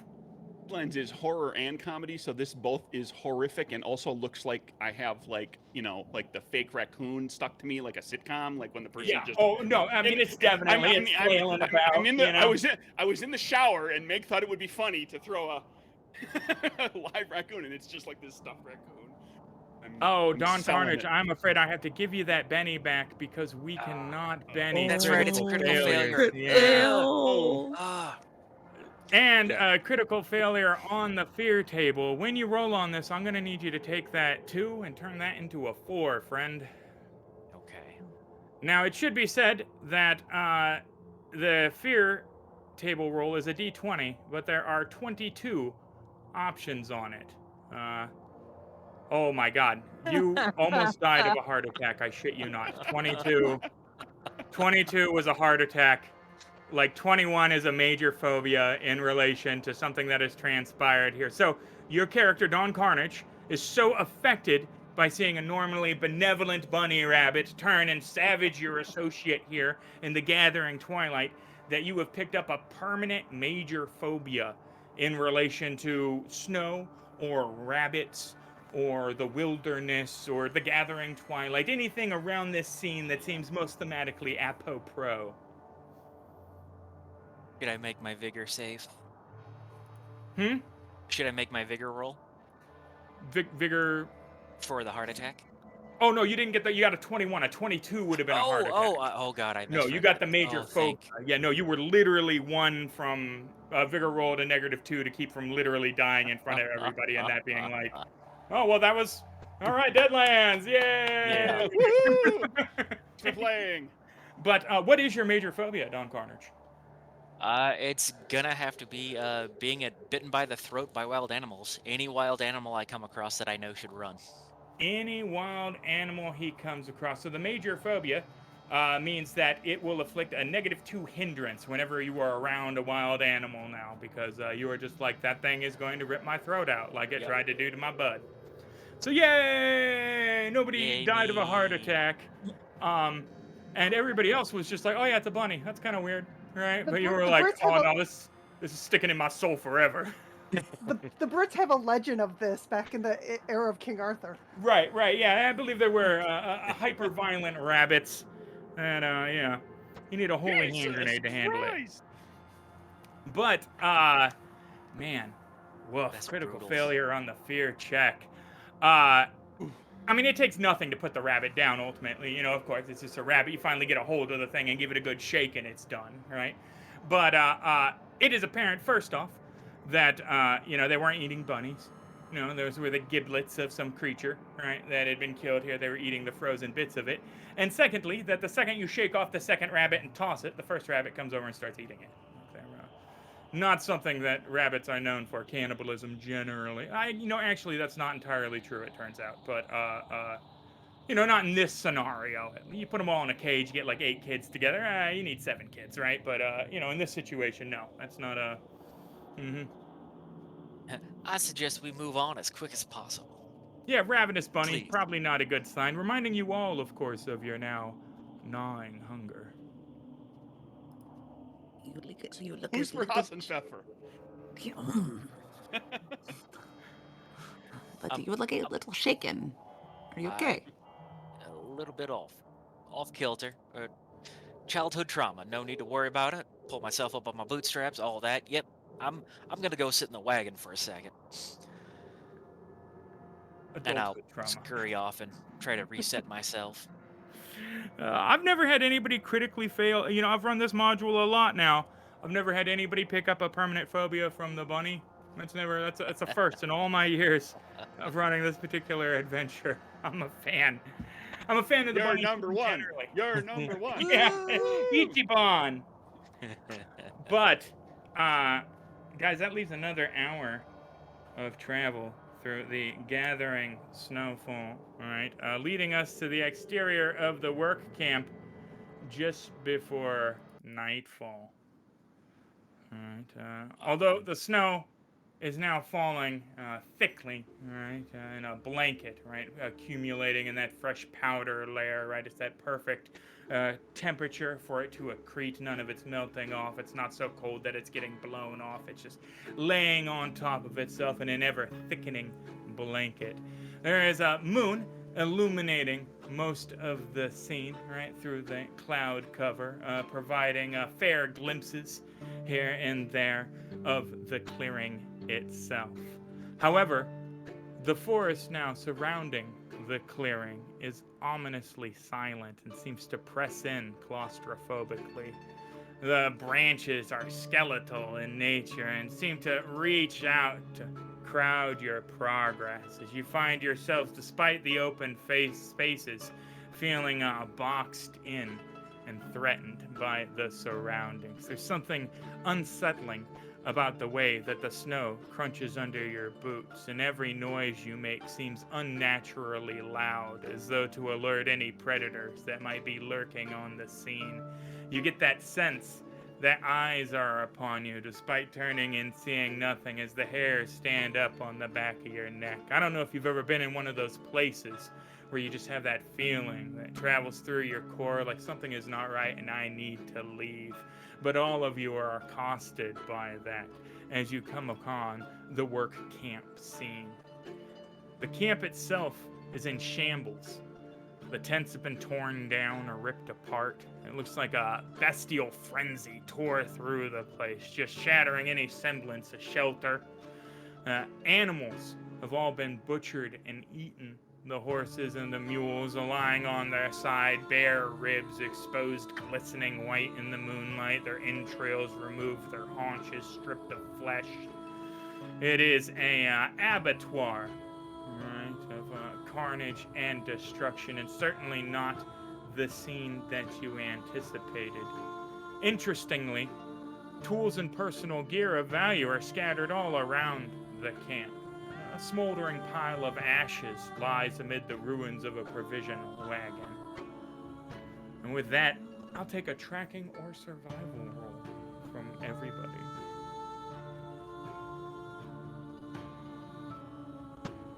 Is that enough? I think that's enough. Jesus, Adrian, an 18? It's what I do. Yeah, no, She's on apparently. it. I mean, Margarita, excellent race, but I'm sorry, an 18's gonna do it. This fire was used last night by a group of individuals numbering at least 6, right? There hasn't been anybody in the camp at this point for several hours, but most of the carnage was caused by people, as evidenced by the tool marks on the tents were cut, right? The bones that you find scattered about the place show evidence of being gnawed upon by human teeth. And in fact, I mean, with that fucking 18 survival roll, boy, a couple of those bones are so long. You know? Like longer than you would find in a horse or a pig.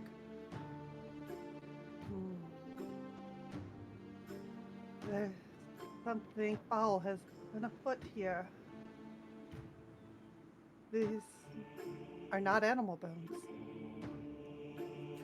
Yeah, I could take a healing, knowledge medicine, try and ascertain exactly what bones of this length might have come from. From everyone? Yeah, everybody that would like to look at the bones. And again, we can unskill it. Who knows? Maybe you're just like, yeah, well, I've See seen what these bones happens. before. Excellent. Margarita, those are people bones. That's a human femur somebody was gnawing on. Aleister's ignoring the bones. He is immediately on guard for something, anything, scouring the edges of camp, doing the best he can to look out. Go ahead and give me a Should notice something- roll then, Aleister.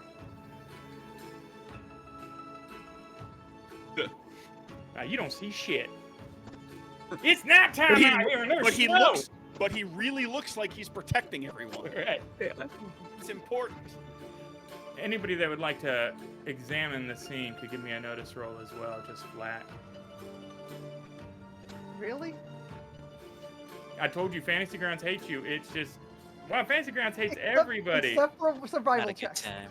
Margarita with the 4, the only successful notice roll out of everybody's just so taken aback by the spectacle. All right, that you note a few things. One, in the ruins of one of the tents, there are several days of salted meat rations prepared, just ready, good to go. Why on earth would they have butchered the livestock and apparently one another if they had several days of provisions right there? We have food. I don't understand what happened. Is this the Wendigos? I don't understand. But can we take the rations put in the wagon just so we know they're there? Yeah, why would you not keep the salted meat? Nobody here seems to be needing it. Yeah. A bit more Somebody have investigation. Huh? Yeah, nobody ate it. Yeah. No, I said, could somebody have invaded? Oh, maybe. Well, can we research, scout around the camp and see if there's footprints and see about how they go in and out? Yeah, so it is a mess of human footprints, both bare and booted, leading Bare? in and out of the tree line, wandering back and forth. Despite the heavy snowfall, right, throughout the day now, it's clear that this had to have happened within the last 12 hours or so because there's still deep impressions, you know. And in addition, you guys turn up a moldering journal that looks like most of it was torn out and used to start the wagon fire, but you can make out in one of the blood-soaked and smeared pages a single entry that says, "Hunger grows each day, how long until relief?" And it is dated October the 28th, which would be 2 days hence if it's referring to this year.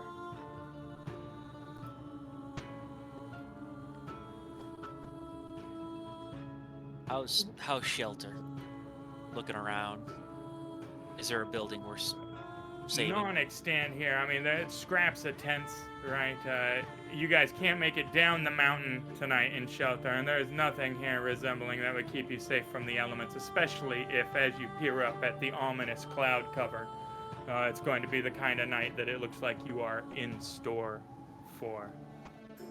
Everybody can give me one more notice roll. And why don't you go ahead and give it to me at a +2, Aleister, since you were specifically on the Well, bell. I neglected to do that, but that's call fine. it an It's- 11. Yeah, 11. It's fine.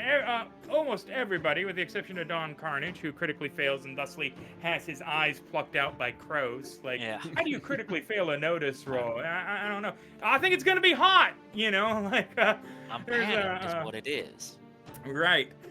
You guys notice a emaciated man stagger into the camp from the tree line. His hands curled up into frozen knobs. He looks half mad, muttering to himself, not even paying attention to you. Did I make a spirit check? Pistol out immediately. Yeah. I'm wondering if I would randomly fire, because he's kind of like a ravenous animal. I mean, you could certainly try and see whether or not you just take a pock shot at it, dude. That's. I mean, it's a tabletop RPG. You can shoot whoever you want. Now you pass the spirit roll, so you know, should you elect Quick to draw. shoot him at this point, it's an elective. It's not a requirement. Yeah. Fair enough. I'll hold on. But he catches notice of you guys, right, and goes, "Oh no!" and starts trying to make his way away real rapidly. But it's clear that his legs are like frozen solid from the knees down. He makes a couple of steps and staggers and gets back up and starts to, you know, try and hobble back off into the deep snow. Hold on there. Come on back. You're gonna eat old Elias. I'm just skin and bones. There ain't no meat on me. That is quite obvious. There ain't nothing to eat here. And just a little scrap of a whip of a man, old Elias. What? There's a whole stack of meat right here. That won't do it. Not for the others. You're gonna be them. You're gonna be them. You're gonna try and eat old Elias, aren't you? Well, Elias? My name's Don. Can you take a second? Sit on down. Let's get a shelter around you. You must be cold. There's no shelter. There ain't nothing safe up here. They're coming. They're gonna come for you like they came for me. Who else You ain't is gonna be able to alive? fight the hunger. The boys couldn't fight the hunger. Now they with them. How many of them are there? What? How many of them are there? Your Well, friends. there's old Elias, and then, well, there's several.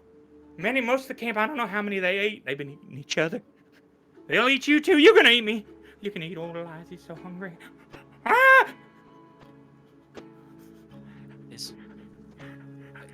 Is it man that's eating other man?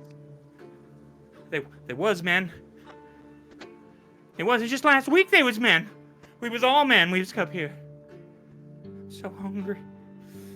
So hungry.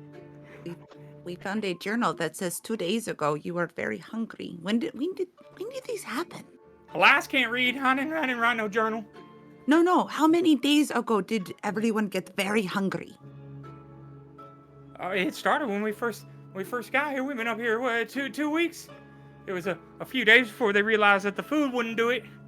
It weren't our fault, you know. It was that thing in the cabin. It's twisting us. It's foul machinations. It's not you or me, no, it's the others. It's the others indeed. What devil is in the cabin? Where is the cabin? There's nothing here. It's up the pass.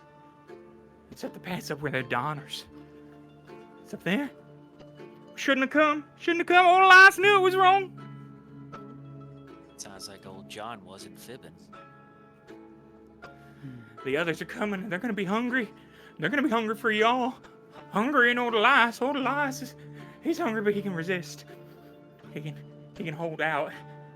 Would you like a wolf paw? It won't work.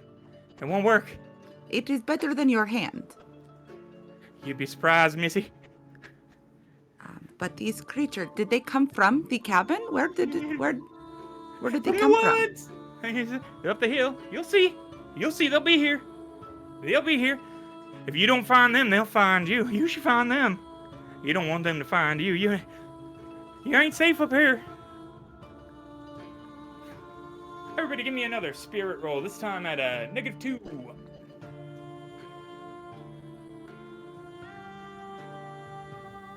La-di-da, those are both failures. Everybody's failing their spirit rolls. Elias is looking really hungry, but also really delicious. What's this, Toki? Can you go potty? Is that what it is? Are you trying to tell me you need a break?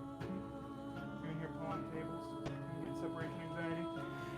Give me one moment, ladies and gentlemen. I need to allow my dog to relieve itself, otherwise it'll relieve itself all over my carpet. I do have +2 to spirit rolls. Well, yeah, Margarita passes, but the rest of you realize that you are, in fact, now ravenous. And I will need smart rolls for everybody to realize what it is that they're ravenous for if the context hasn't made it already quite evident. Fair. Doesn't my strong will come in and I don't get the -2? Say it again. Well, I have strong-willed, which gives me a +2 to spirit and smarts-based It tests. should have automatically accounted for that, but when I am looking at it, it does not appear to have matched. No. So that 5 was a 7. Or wait, who was that? It cancels out, so it's a 5. Yes, excellent, yeah. Oh, it did. Unless you didn't... I forgot to do the -2. There we go. 5 at any rate. So you have succeeded. Marguerite has succeeded. Don Carnage and Aleister, you guys are now ravenous and smarts rolls to determine the nature of your particular craving. because again, who knows? Will, were you able to take care of the dog, or do we need to take a Yeah, no, you're session good. break? Yeah, you're solid. That was all I needed. Okay. I just needed to. Okay. Fantastic. We'll keep going then. Now, if you guys need a mid-show break for a bladder emptying, I don't know how they do that here at Rook and Rasp, but we could do that as well, because I know I am old and, you know, incontinent. Geriatrics. Mm-hmm. I'm good to go. The rest of you? How we doing? We need bio break? Everybody good? I think a brief break is probably just good. Stretch legs, do whatever we need to do. Yeah, Come back in 5. And those of us who failed rolls can think about what this is going to do to us. Mm-hmm. Yeah, I'm sure nothing. I'm sure Elias is good evidence that everybody is going to be, their mental health is only going to improve. Okay. Mm-hmm. Yeah. Gonna feel great. But yeah, we will take a 5-minute break. I don't know if Rook and Rasp is going to do that or if I'm just going to sit here and stare, but I think probably the latter, so I'm going to sit here and stare. While you guys take care of your legs. Producer says they have transitions programmed in. Oh, Yeah. automatic. They can make Wow, well, something happen. let's transition. Let's Whenever do they're it. Let's ready hit to it. run.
And I'm just going to go ahead and assume that means that we are back. Thank you for sticking with us through our 10-minute break. Our bladders have been emptied. I hope you took the time to support Rook and Wrath, who are, hosting this fantastic Deadlands adventure today. If you haven't already followed their channel, why don't you go ahead and give them a follow? And if you already follow, why don't you subscribe? You know you can do that for free with Amazon Prime, right? You don't even need to spend money. You can spend Jeff Bezos' money to do it. Who doesn't like to spend a billionaire's dick rocket money on supporting independent theater? I know I'm into it. With that established, though, we're going to dive right back into our tale here of the, frigid, wasted West, right, where we have run into one Elias Kingsley, who finds himself, quite hungry, and also driven quite mad by the evil forces that he ascribes to the others and the entity that lives in the cabin up the mountain. We had some fellas fail their spirit roll, which will lead to these here smarts rolls. We had a penalty again? Oh, no, just a flat.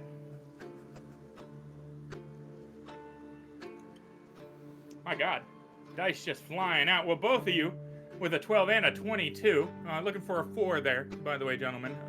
Well, it's quite evident, I mean, through all the context clues of this excellent narration from a world-class DM, firstly, but also, secondly, from the smarts roll successes, that what you hunger for is the long pig, the flesh of man.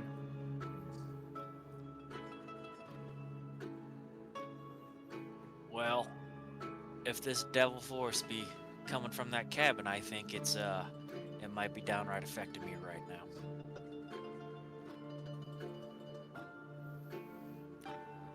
Ain't gonna be nothing good's gonna come from sitting around down here, and we can't go back down the mountain, so let's go take care of this thing. And Aleister just starts trudging off, like pistol out.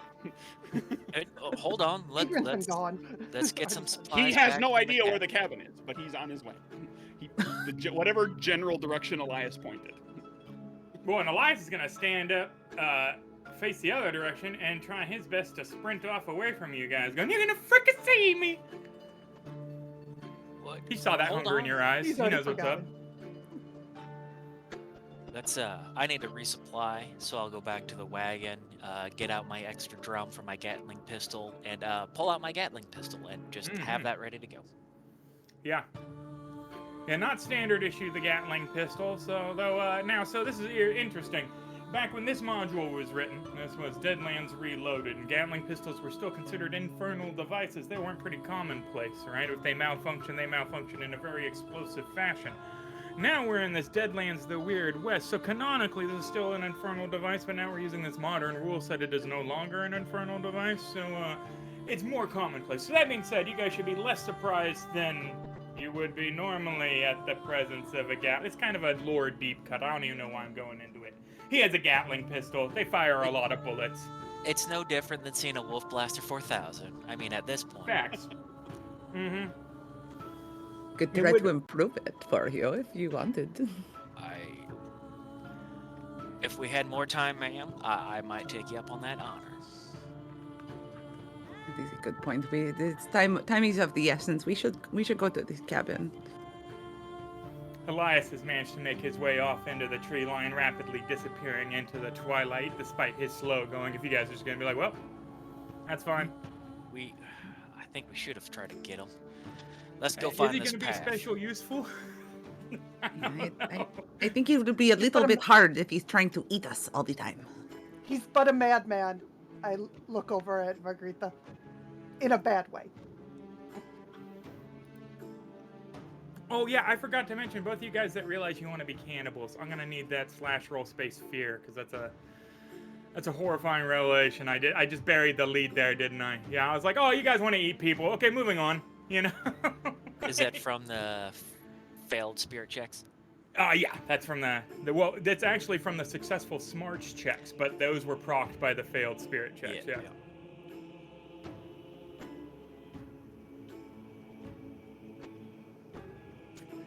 Aleister's cool with it. He's like, I've always been curious. I mean, if it was like ethical, if the person wanted to be eaten.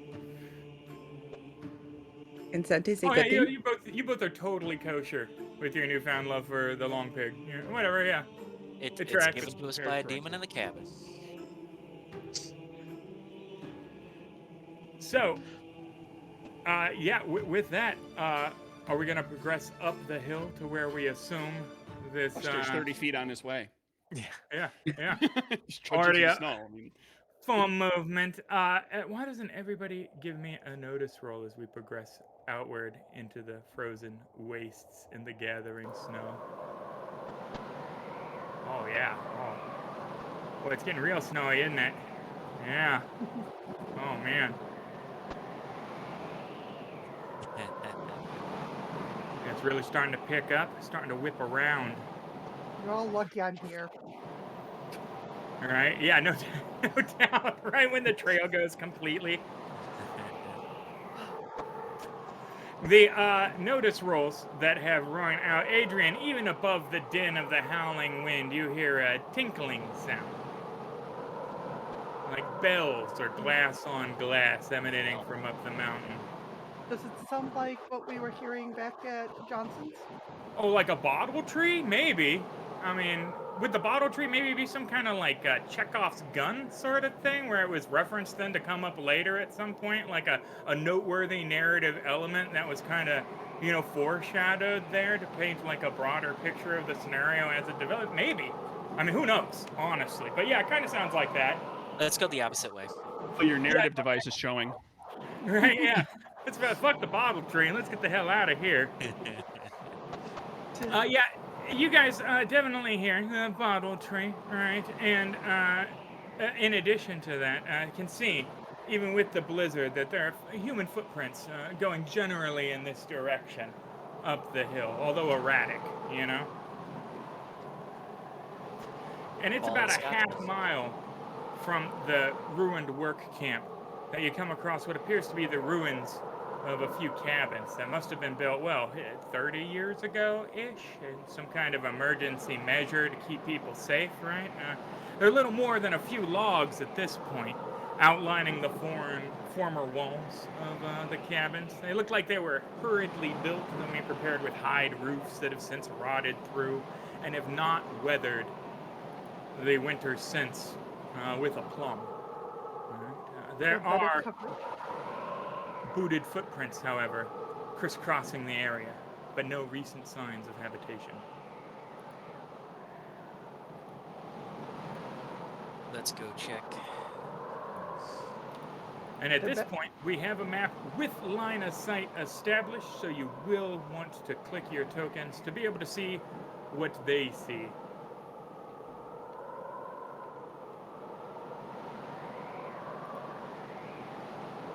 Do not see very much at all. Certainly not in the din and blustery snow.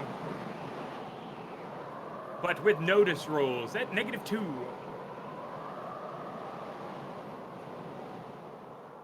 At -2?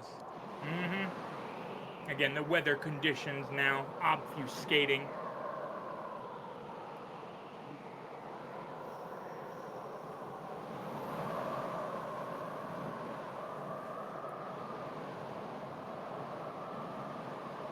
Oof. Margarita, eyes plucked out by ravens. You hate to see it. His eyes frozen shut. Again, like every time somebody critically fails a notice roll, how do you just notice the wrong thing altogether? Like, it's gonna be balmy. Is that a palm tree? How do you critically fail a notice? So it's one of my struggles is that, and when people are like, I can talk to this cat, what does this cat have to say? Like, fuck you, I want fish? What's a cat gonna say? Like, oh, actually, I believe it was a fortnight ago they came through with special literature that stated, no, it's a cat, come on. At any rate, that's neither here nor there. What is here and there is that everybody failed their notice roll with the exception of Aleister, which means that the party will not be surprised by the cannibals that are now moving from the ruins to advance upon you, cannibalistically with menace.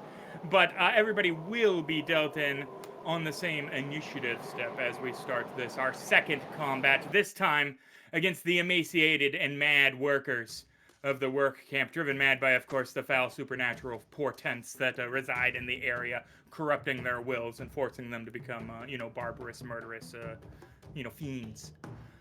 You note that most of them are wielding crude crubs. You know, they tree branches, simple implements that they're dragging behind them. One of them, however, has a double-barrel shotgun.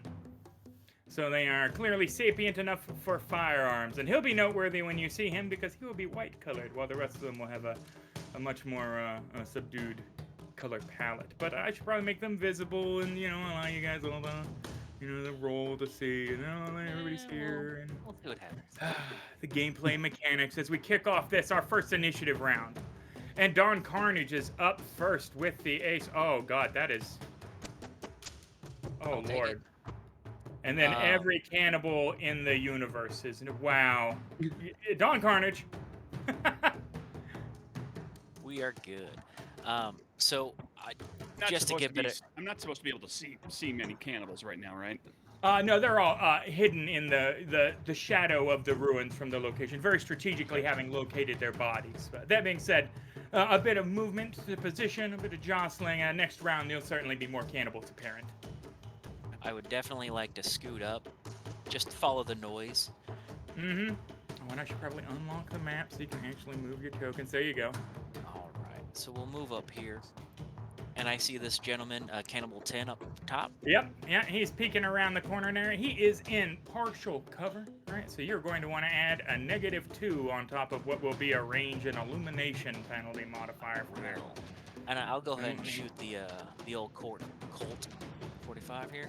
Excellent. Let me make sure I have my universal globals on. We are dim. That's fine. Well, I just wanted to get off a 5. Not enough, though. Well, no, and it will, let's see, that's parry 5. Why don't you give it to me again, except for this time, grab that dice and drop it over his token on the battle map so we get the range modifier and all of that in there. And allow me to turn on dim. So -2. And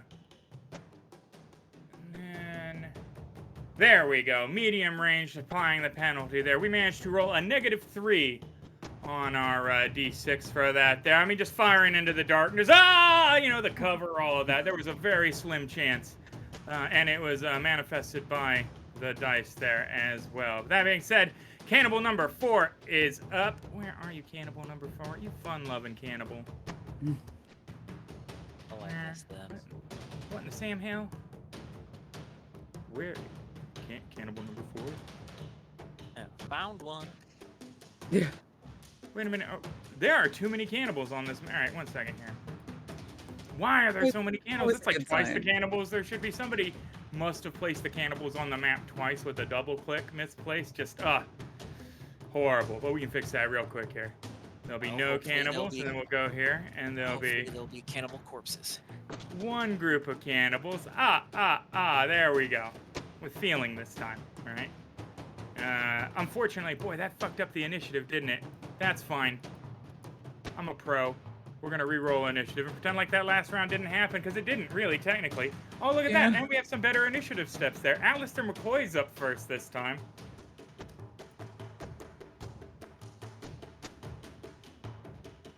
Okay, well, I literally see one cannibal. Yep, probably at this point. Again, if you were to reposition to another position, you might see more cannibals, but I can't, that's neither here nor there. Maybe there is just one cannibal. Yeah. Just one. Which is why the And next he's cannibal was named called cannibal 3. number 5. He was, Yeah, gotcha. Yeah, I'm going to. What's the difference between toughness and armor? they're the same, essentially. Yeah. Like, armor shows up in a different value, but they do exactly mathematically the same thing there. Okay, now, if you're doing armor piercing, that wouldn't do anything here, because they're not armored. Protection.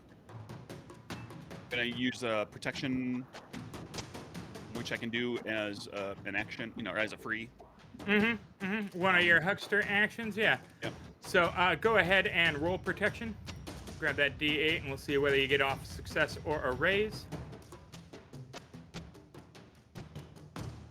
Well, and that is going. Why would it give you an illumination penalty for spellcasting? That makes no sense at all. I don't like that rule. But yeah, that is a success and a raise, because it's not gonna. So you're gonna get the +4. I mean, you want armor instead of protection armor. +4. Boom. There we go. Hallelujah for 5 rounds. Armored. 5 rounds, and I'm gonna shoot the rifle. Mm-hmm. That one cannibal that I can see, which is number 5. Yep.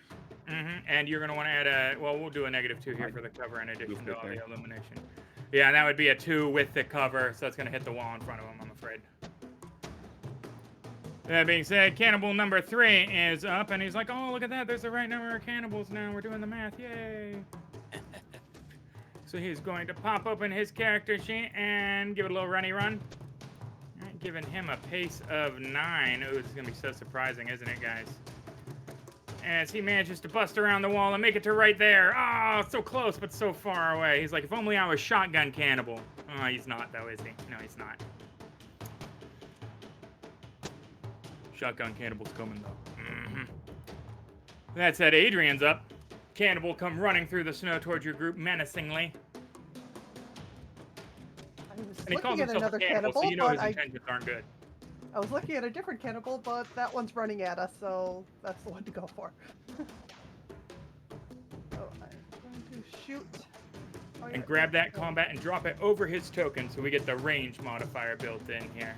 Wonderful. Boom. Short range. Still a 3. You are like 3s all over the place. Although, to be fair this time, it was the illumination penalty that did it. It's the low light in this instance. That would have been a 5. So mathematically, it wasn't your skills. It was just the environment subtracting from it. So I it's thought I so was close close. enough to get not a negative on that one. Well, the illumination penalty affects all range. You didn't get a range penalty, but you did get the illumination because we're in the gathering twilight, I am afraid. That said, cannibal number 4 is up. And, oh boy, is he even gonna... I don't think he's gonna have to... Oh, that's... you hate to see it. He's all up in there. He's gonna swing his club at Aleister Mccoy. A shovel handle broken off. And not his pointer, but actually Aleister Mccoy. D6. Roaring out for a 4 versus the parry of 4, but also subject to the illumination penalty. Woof.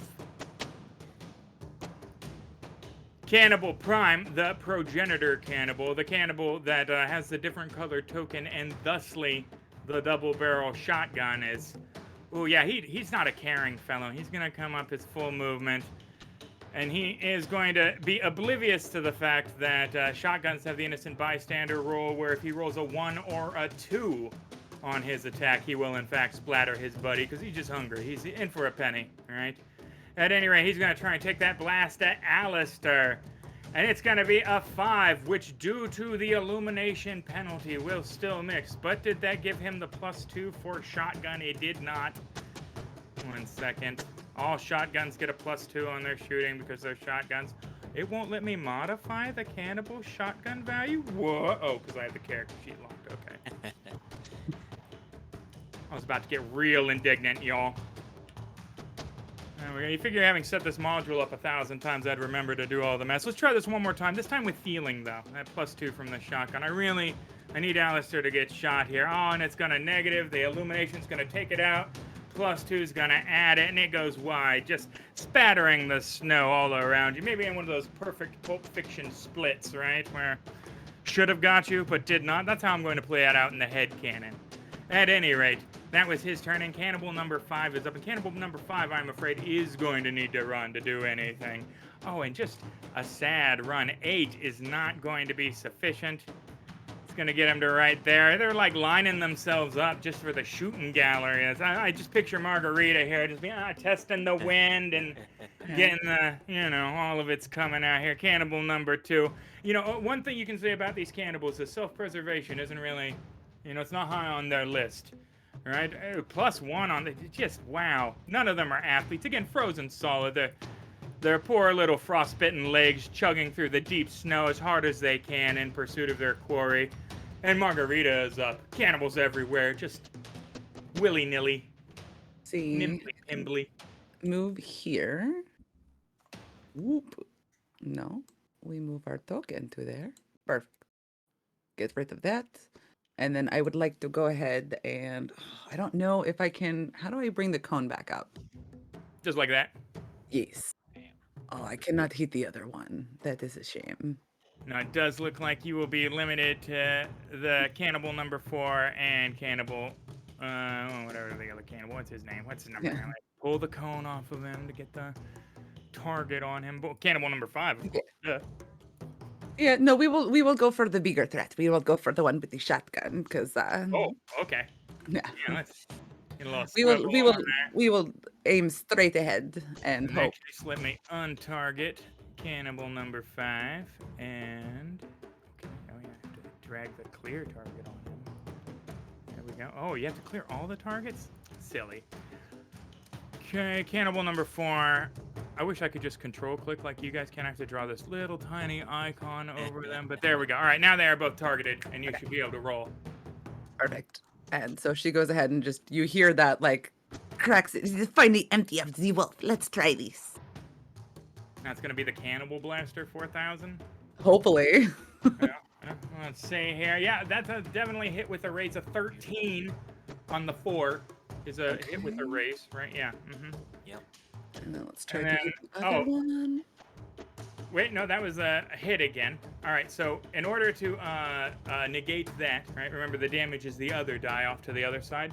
I'm going to need you to go in the lower left-hand side of the screen, and there's a little die down there that has a plus and says damage beneath it. Click that, and it'll retract that your last hit was a hit with a raise. So when we roll the damage this time, it'll have that calculation still applied to it. Oh, little dice. There we go. Next to the sheriff's badge. Excellent. Cool. And now let's roll damage. And remember, that's the one to the right of the weapon text. Excellent. Cannibal number 4 takes a wound, a big hole punched through them. And one more time, please. For the hit or the damage? Damage. You hit both of them on the first one. Now we're rolling Okay. through our damage here. Excellent. Excellent. And Cannibal numbers. Ooh, Cannibal Prime is just shaken, I am afraid. Shotgun guy's still in the running. The guy in front of him having absorbed most of the blast before it managed to melt through. Dun, dun, dun. Fortunately, he's already gone this round, so there's, Dawn Carnage has a chance to take out the shotgun here. As he is up. I am. I'm more concerned about the ones coming at me. That's true. That's true. So I'm gonna go ahead and use the Gatling on number 3. That's right there. Lord of mercy. All the shots ringing out because the Gatling fires its full every time you squeeze that trigger. It dumps. Right? Yes. There's no. I'm gonna take a single shot with the Gatling weapon. So you have missed, hit with a raise. Yeah. Yep. So let's go ahead and get damage there. 2 of your shots go wide. One of them puts in some. Good lord. No need for Not 3 bad. wounds as you splatter his personality all over the fresh snow behind him. The last thing to pass through his head was your, bullet. Jesus.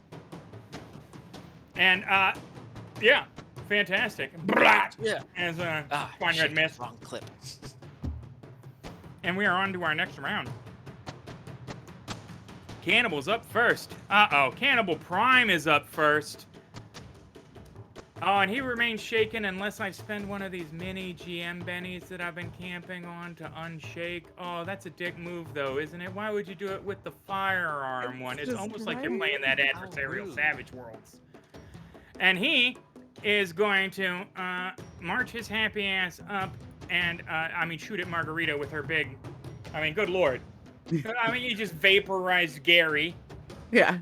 who's Greg You just see LaRose, this who's tiny Gary the bear holding a huge, barrel. Were hired gun. on in the same batch of rail workers out of Virginia City. They'd been drinking in a tavern together. They went mad together, and then this lady just comes up in a hoop skirt and a bear pelt.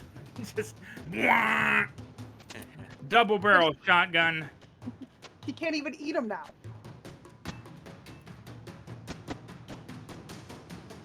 Oh, just a hit. That's good. That's good. We when you hit with a raise with a double barrel shotgun at short range, it's horrifying. So that's good. That is potentially good. Now this is 3d6, I'm afraid. And no aces! Yay! 2 wounds. As they blow a big old, just a huge chunk out of the middle of my, boom!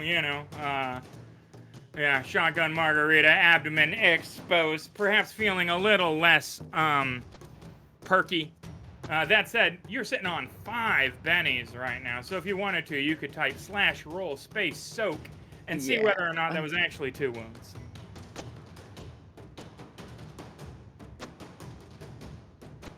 Ooh, I'm afraid it was, too. That's not good. Drop a Benny into the chat. We spent it, and you are going to have to heal yourself, more than likely. But he does look, I mean, he's a little distracted by the giblets he spread all over the lawn behind you. Finger food. Dawn Carnage is up. What is reload for the Gatling? I can't see that.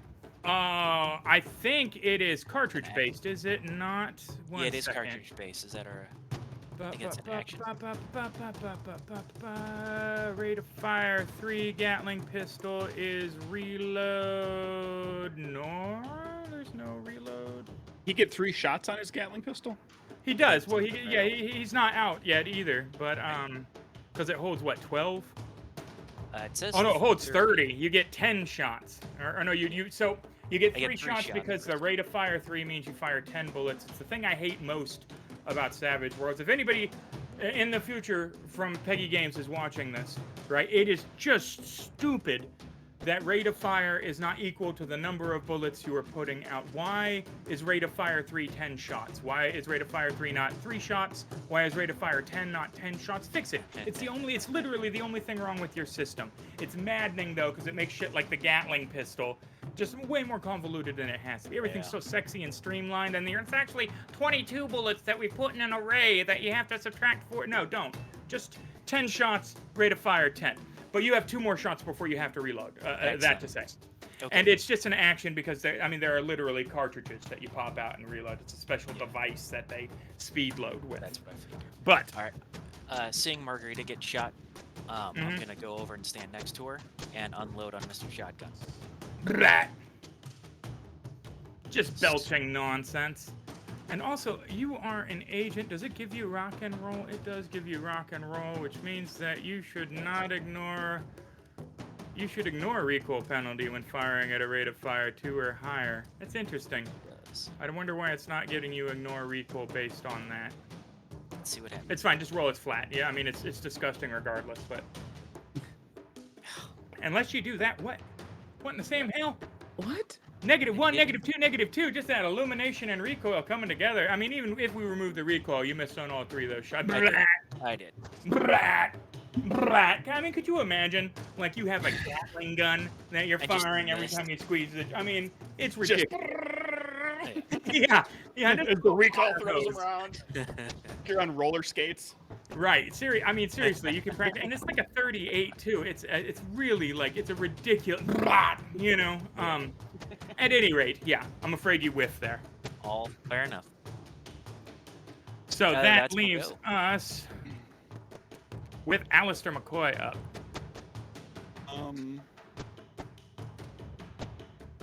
Okay. Ammo whammy. Mm-hmm. Roll the power to see if we get it off.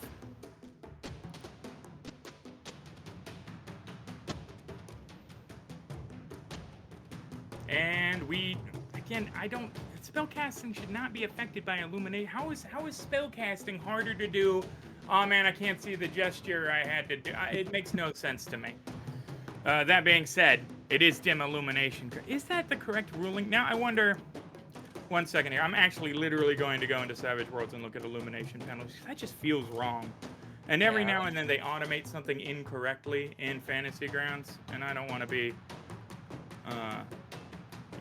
arbitrarily punishing people. I know this is super exciting as a viewer, but, buck up. I've been entertaining so far, so you can take 2 minutes to learn. That's right. Boom. Went there.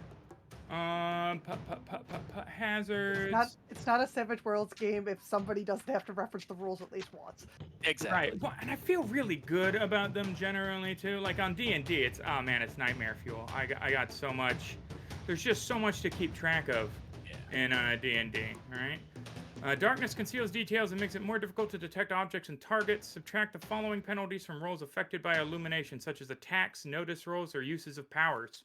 It says use of powers right there. I'll be damned. Okay. Stupid. Okay. Well, but hell with yeah. hell with Dark that. magic. I can understand some powers. like where you If there's need to like an target the person, ingredient or but something, but yeah, no, that it seems way too broad for me. But yeah, ammo whammy does not go off. Right. I'm gonna spend a Benny and roll that again. Hell yeah, you are. Oh, we got bennies. I totally forgot. Yeah, yeah. Benny's all over the place. Oh my god, you're not wow. gonna spend a Right. Benny on that one. That crit fails. And that, Right. so we've crit failed as a huckster in invoking one of our powers. I am pretty sure that applies a level of fatigue. I need to make sure because they've changed it between Swex and Suede. It used to be terrible, and it is much softer now. Playing a huckster, yada yada. You're not dealing with the devil.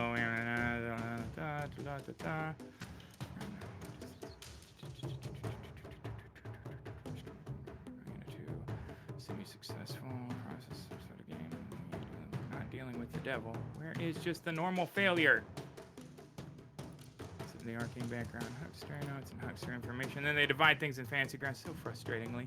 Backlash. Critical failure on a spell casting causes a level of fatigue, and all currently active powers are deactivated. So yes, you have incurred a level of fatigue for critically failing on Where's your my power. armor?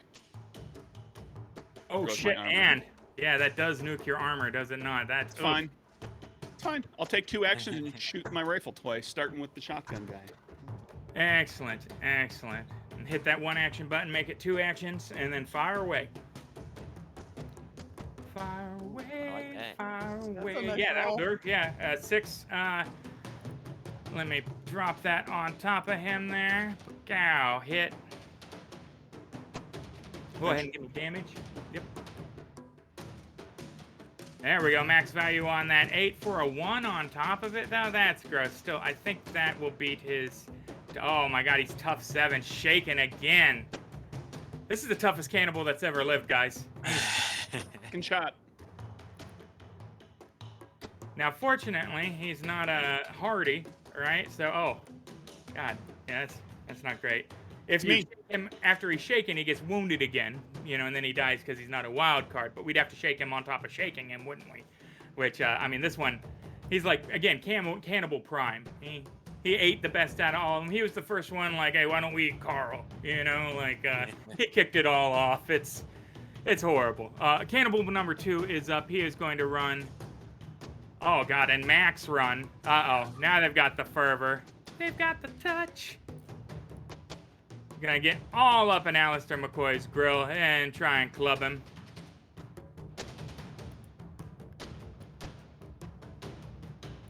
D6 lashing out for 6. Stop that. Stop that. That's 9. That's gonna be a hit.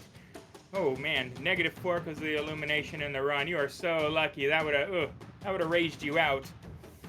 So just D8 plus D4 as opposed to D8 plus D4 plus D6 as he goes to stove in. Your brain cased. Oh, stop that, though. Stop that. And rendering a wound rings your bell. For just a minute, you're back in merry old Scotland. And are you want to soak that, or you gonna let that one ride? I'm gonna eat it. I'm running low on Excellent. Benny. Cannibal number 2, feeling very confident at this point. Just good. You know, I mean, we're winnowing him down here. All right, it's going to be an all-you-can-eat buffet here shortly as Cannibal number 5 is up. And he's going to get right up in there. In for a penny, in for a pound. Aleister Club's lashing out, this time with the +1 gang-up bonus.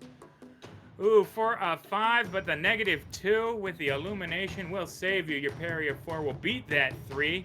And maybe the first one bashed you down, and the second one was going for the same thing, but you were already bashed, you know, and the clubs just kind of clacked together. Something certainly horrible, no doubt. Margarita.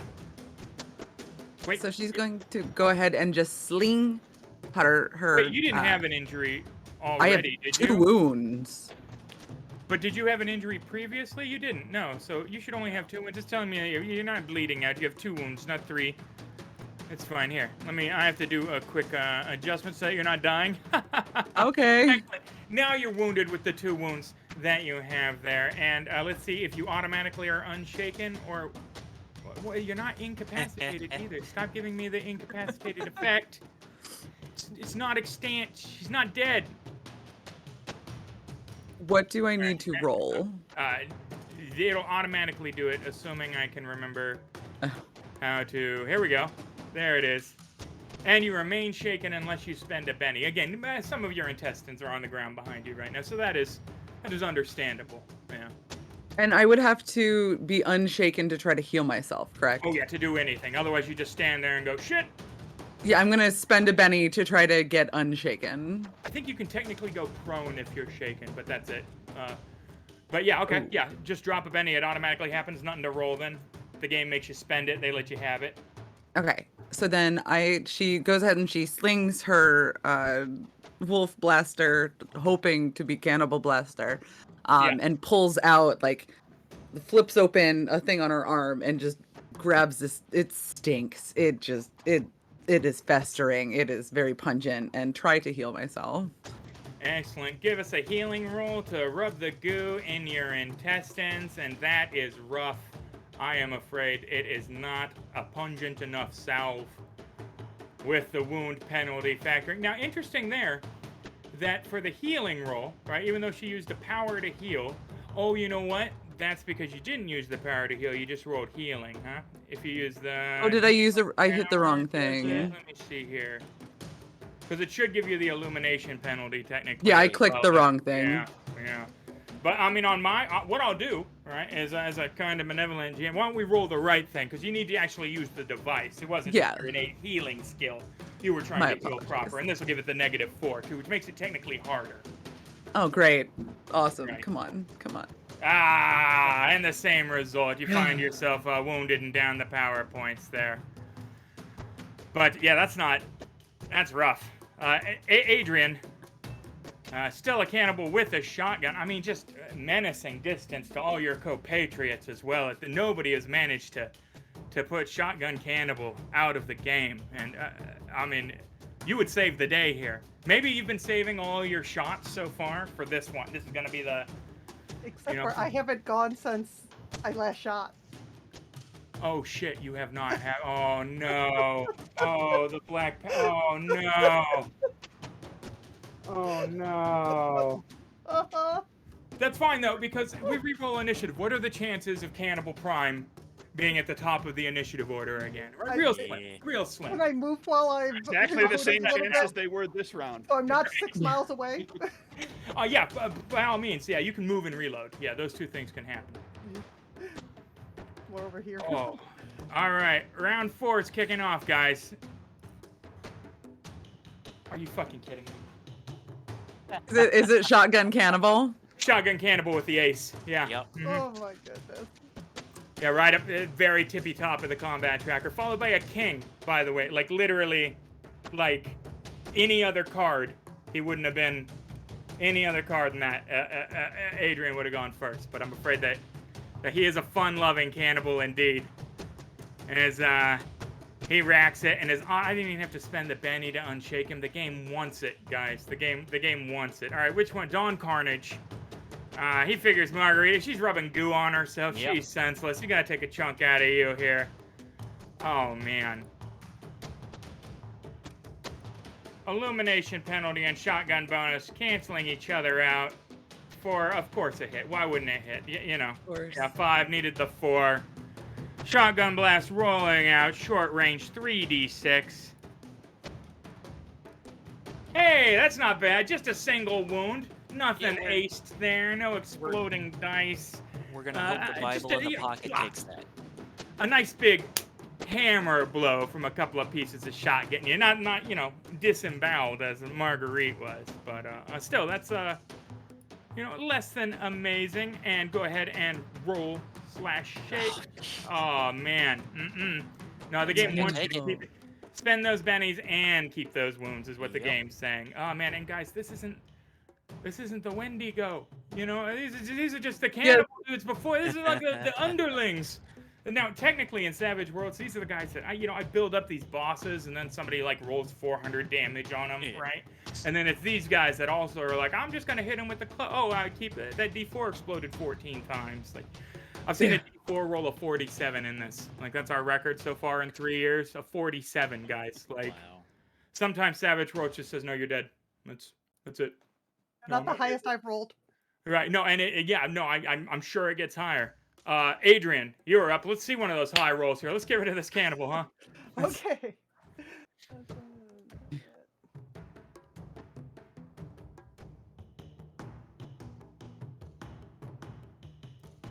Okay, I am betting that. You to roll a 3 numerically. It just really, there's one spot on that dice where it wants your shooting rolls to be, and it is 3. Good. There we go. Plus, I have a lawn. There we go. That's a hit. I do All have right, a now we just lawn. need to roll not 2 1s on our 2d8 potential damage.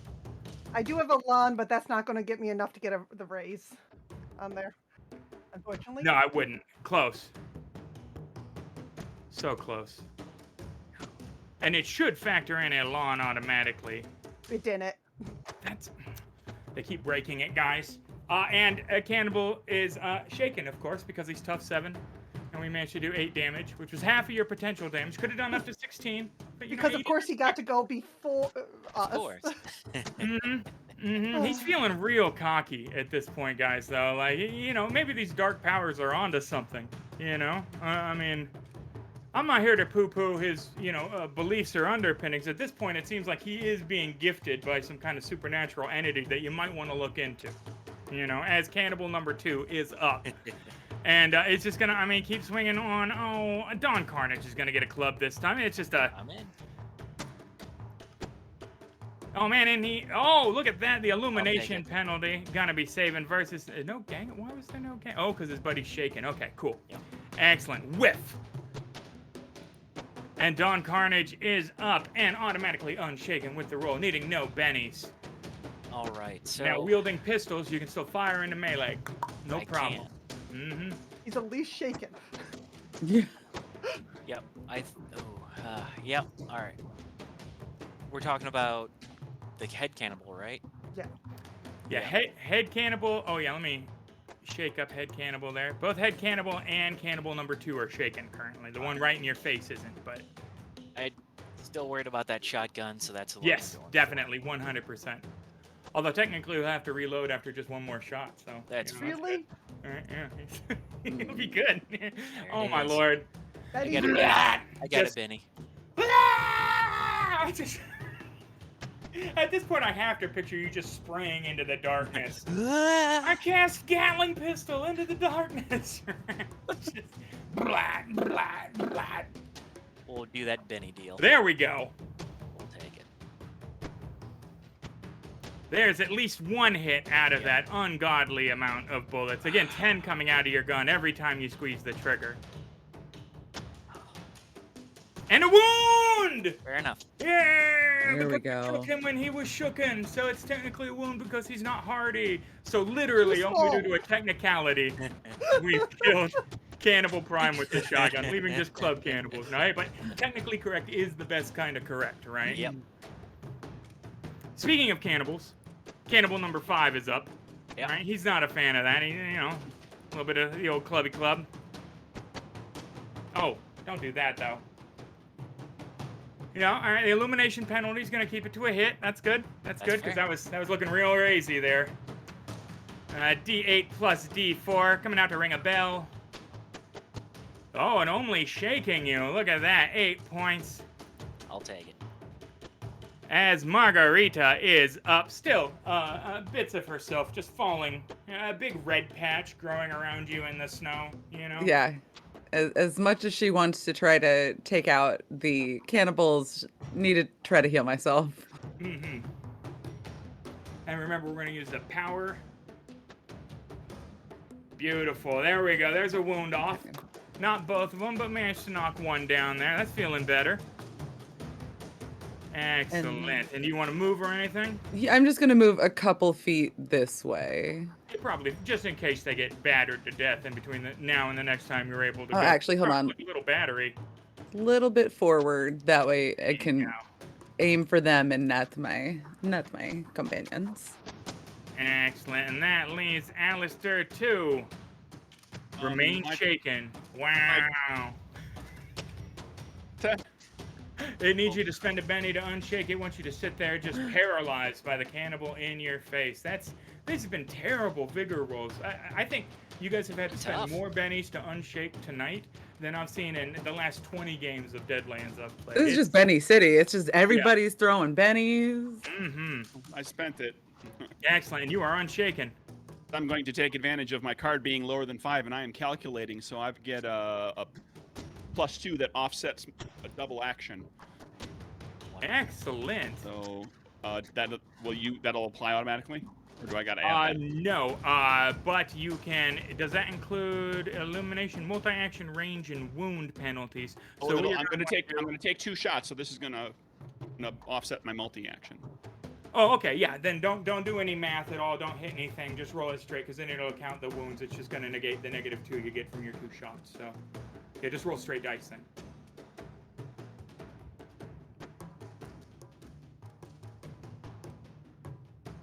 Excellent. A 4 and a 0 from the wounds, fatigue, and the illumination. And second shot. And a 1 on the second one, again, from the wounds, fatigue, and the dim illumination.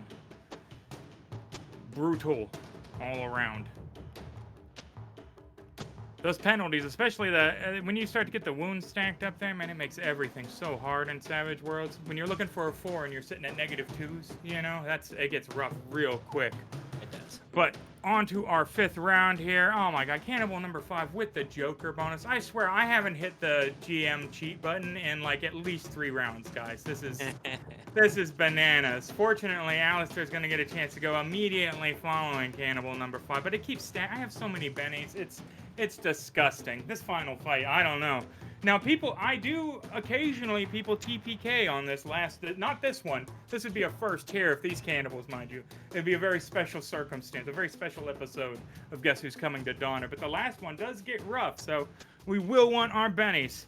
As Cannibal number 5 is going to take his +2 bonus to try and club Don Carnage again.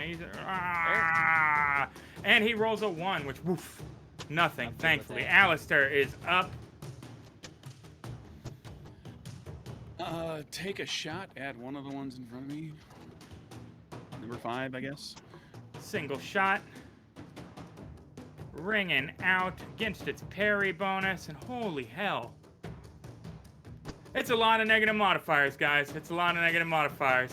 But still, Pacow would have needed a 6 to hit him. Got a 1. -1, actually, if you factor in all the maths. It's the only game I've ever played where you can roll a d6 and get like a -4. Still feel kind of good about it. You're like, that actually wasn't terrible when you take it all into account, right? Margarita, you're up. And hey, you might have a chance to turn this into a cannibal blaster after all. I'm hoping to. I would like to shift the cone to get the 2 cannibals. Let me control. Why can't I control click them? All right, let me drag this over here. Boom. And boom. Excellent. Now our match should be good to go. And let's try. Come on. Jeez.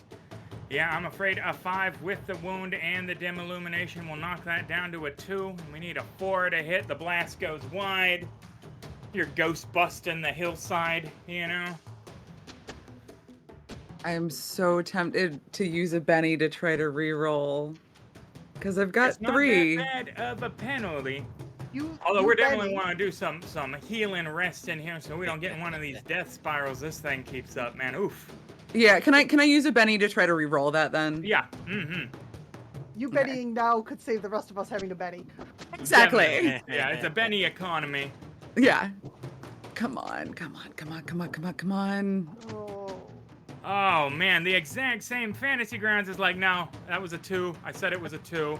Now, that is an excellent point, Chad. If they were able to provide some kind of illumination, right, somehow, they could knock out that -2. If they had set a fire or done something with some, weird science or any number, there are scenarios that could negate the illumination penalty. And it does seem noteworthy at this point, the illumination penalty generally doesn't. That might be something that strategically, where we're approaching some kind of final battle where it was to be even darker with the gathering night, we would want some light source generally within the the purview of our combat relations. But that's neither here nor there. They're doing fine, considering that nobody can see. There's heavy snowfall, and most of them are like disemboweled, right? They're doing okay, given that set of qualifiers. But I'm afraid we have missed Hugh and Benny again, but now we're down to 2, aren't we? Ooh. Down to 2 bennies.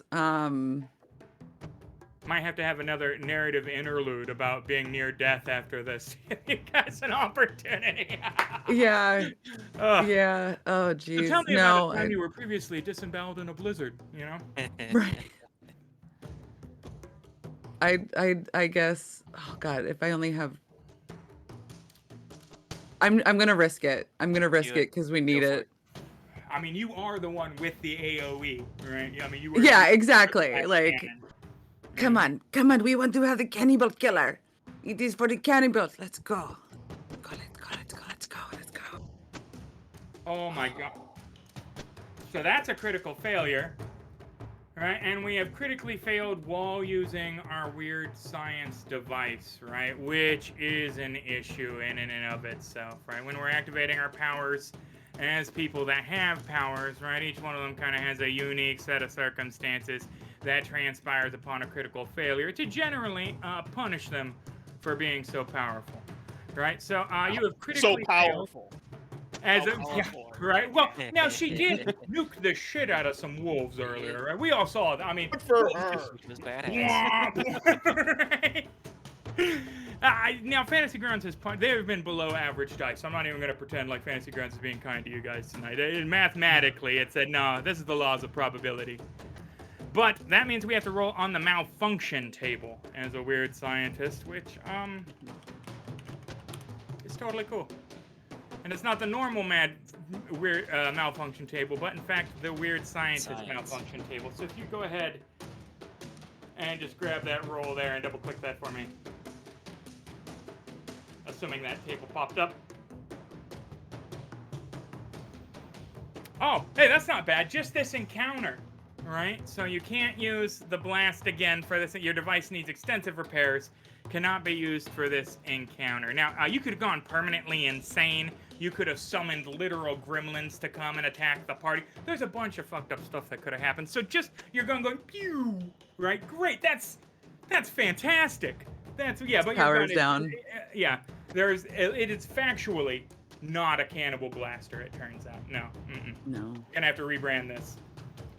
No. Yeah, she just kind of cries and pulls her bare hood over her head again. It's really this has been rough, guys. This is a comedy of errors going on here. Don Carnage, you are up, and look at that. You are spirited. Holy hell. Apparently. Jeez. Yeah, a 12 unshaken there. Yeah. Regaining myself, I'll pull out my knife and attempt to stab cannibal number 5. From Hell's Heart, you stab at cannibal number 5. Just the one attack? Yeah, just the one. Yeah, let's not get cocky with it. Dim lighting, all that. Yeah, I'm feeling it. Holy hell. Yeah, -1 on the, he just bats it away casually, like he's been in a billion knife fights. To say fair enough. Man. Adrian Van Der Root. Now, you spent that last round reloading, right? Isn't that's No. the order of things? No. Oh god, no, it wasn't. I've been going last every time. Oh, goodness. Oh. Yeah. Now, so this cannibal has a shotgun.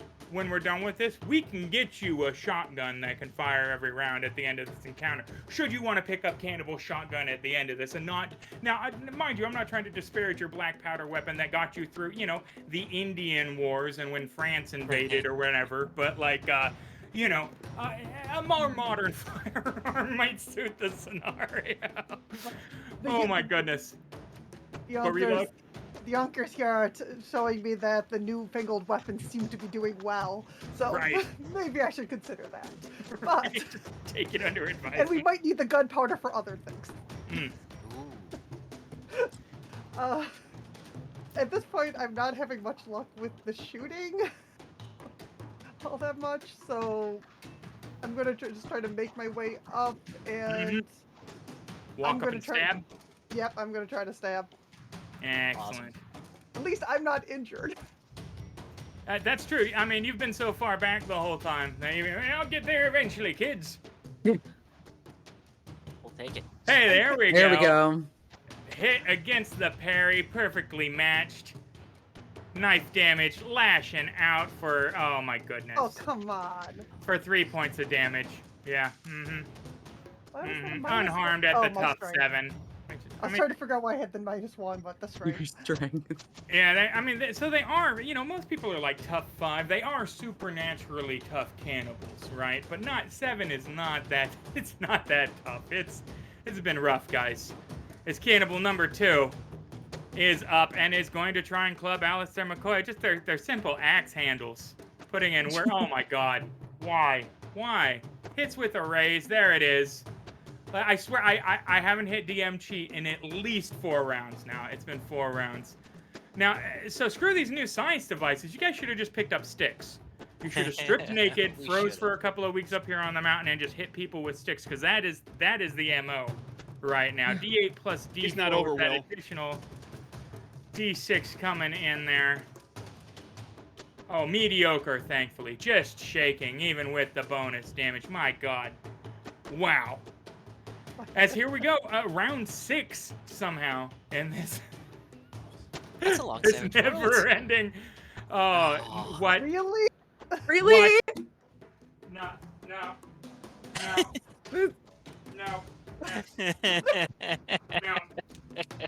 I'm just gonna wander off into the snow as Cannibal number 2 picks up the Joker bonus, giving me yet another Benny for the final encounter, and him a +2 on anything he attempts this round. Guys, I'm sorry. I'm literally like, I feel bad at this point. Normally I take the smallest amount in Glee when things go tits up, but this is 2 tits up. This is officially 2 tits up.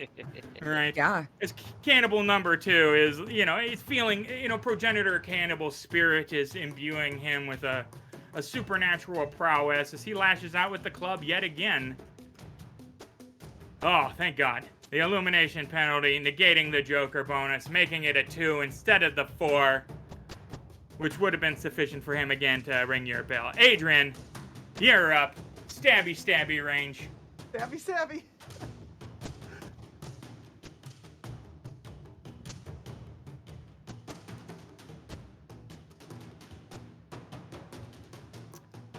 Or Really? not, because that is a critical failure. So I'm going to need you to go ahead and roll that knife damage against yourself as you slip and plunge it into your leg. God, Oh. good lord. We're doing great. I mean, really, unharmed, fortunately, just cutting the layer of furs that's bracing your leg. But man, Getting back down the clipped off. mountain doesn't Yeah. sound so bad. yeah, you know what? Maybe we'll just freeze to death. It's fine. It's fine. It rebounded off his club.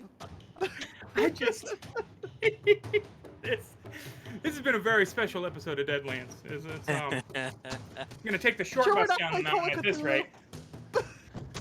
Dawn Carnage, you're up, man. Oh, We're gonna attempt to do 2 attacks. We're gonna. yeah, attempt why? that. Yeah, why not? Oh, might as well go all out. We'll Just take stack it. those. Oh, hey, there We'll we take go. it. Ooh. There we go. You got cocky with it, and it's like you hit Cannibal with a raise with your first knife attack. 17. Oh, there we go. Why didn't you just decapitate him the first round? Right? What were you? You were just sitting here the whole time like, just wee, angry rootin' now." tootin' cowboy shooting. Yeah, no, literally.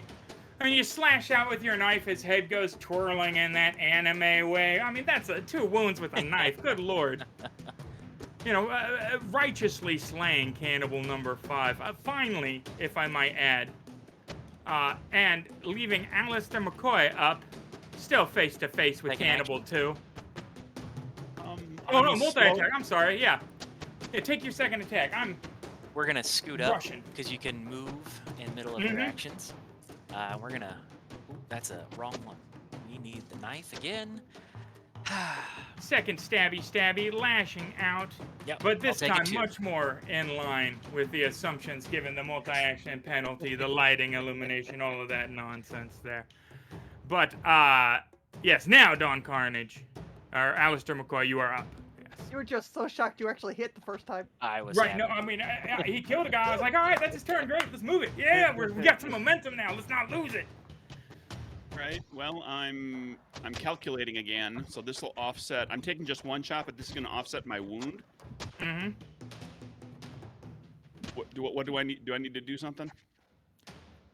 You're taking one I'm shot. minus. I'm taking one shot, but Mhm. my card's less than a 5, so I'm calculating. I get Oh, time. yes, I yes, get yes, a yes. +2 Mhm. bonus because I waited till the end of the round to take my So, action. give yourself a +2 on the modifier and the lower badge, and then the rest of the math will track then.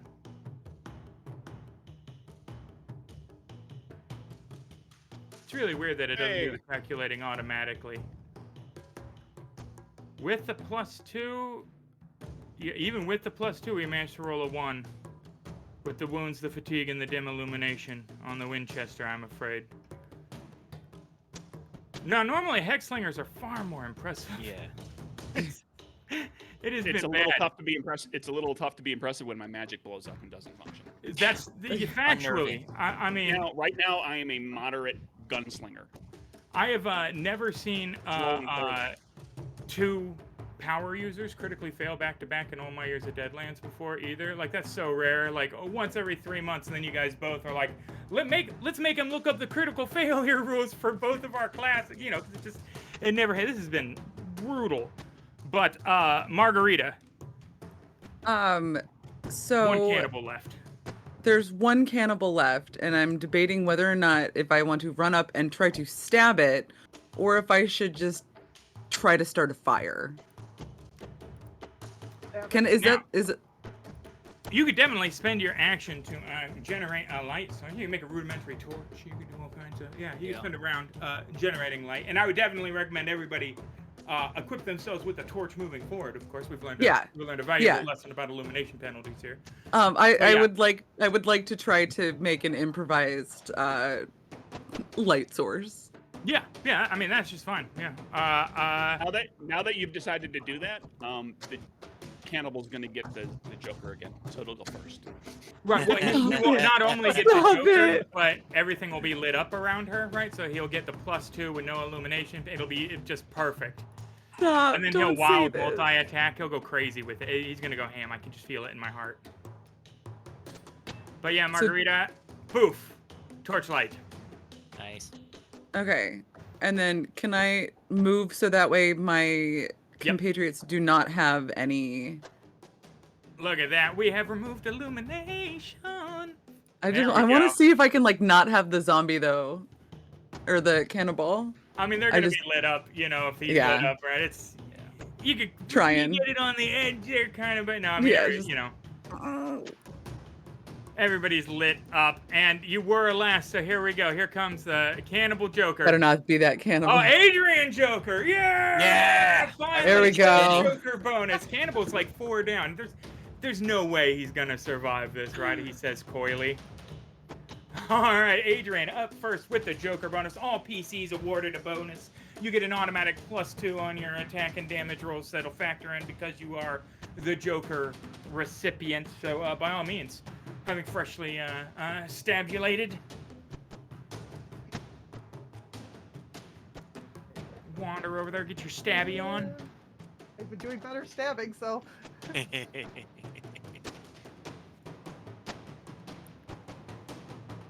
With the, I think he's parry, I don't want to say, it's a hit, it's parry 5, yeah, Nice. all right. Oh, come on. Excellent There we Joker go. bonus, 9, tough 7, he is shaken, but all he needs to be is shaken twice, and then he's dead, so that's not bad. And with that, that is movement and attack, Dawn Carnage. I would go for the stab in the head. Stabby, and you guys get the gang up bonus now too, because you're all togetherness. Just everything's working out as a group. Unfortunately, Overzealous. never mind. You have the bonus. Yeah. Gang up came in there. Go ahead and give me the damage. Oh, it did hit. Okay. Yeah. The +2 from the gang up did it for you. Too many targets for him to keep track of. Hey. 8. And that's a wound. That'll drop. Cannibal number 2 falls to the earth gurgling. And we have defeated the cannibals that were residing in the old Donner camp. Easy peasy, super simple. I don't know why everybody doesn't do it. Just, take it as a weekend, Real casual. Real casual. So, what we are looking at right now is a few wounds in our party. Right? I'm looking at 3 people with a wound currently. I do believe that Margarita would have enough power points at this point to drop a healing attempt on all 3 people using her device, but then you'd want to chill for an hour likely, right, to both recover 5 power points and hopefully rest off that fatigue before we moved into the final, well, totally casual dinner party. Super easy dinner party. Can I try to heal Margarita before she attempts to do things at negatives? And you can try a healing or medicine roll. I have a healing. Excellent, yes. I'm going to attempt that. And a 5 will give you the healing needed to bandage up that wound, which means she'll have no penalty into attempting her magic healing with the rest of people. Please, you I'm the only rub one your here without a goo, negative. your unguent on the rest of your party members, if you will. Yes, I would like to. This Do I need to foul click them smelling first or just do foreign healing? substance. You can just grab that healing and drop it over their tokens. And it will automatically apply all the magic. And let's see.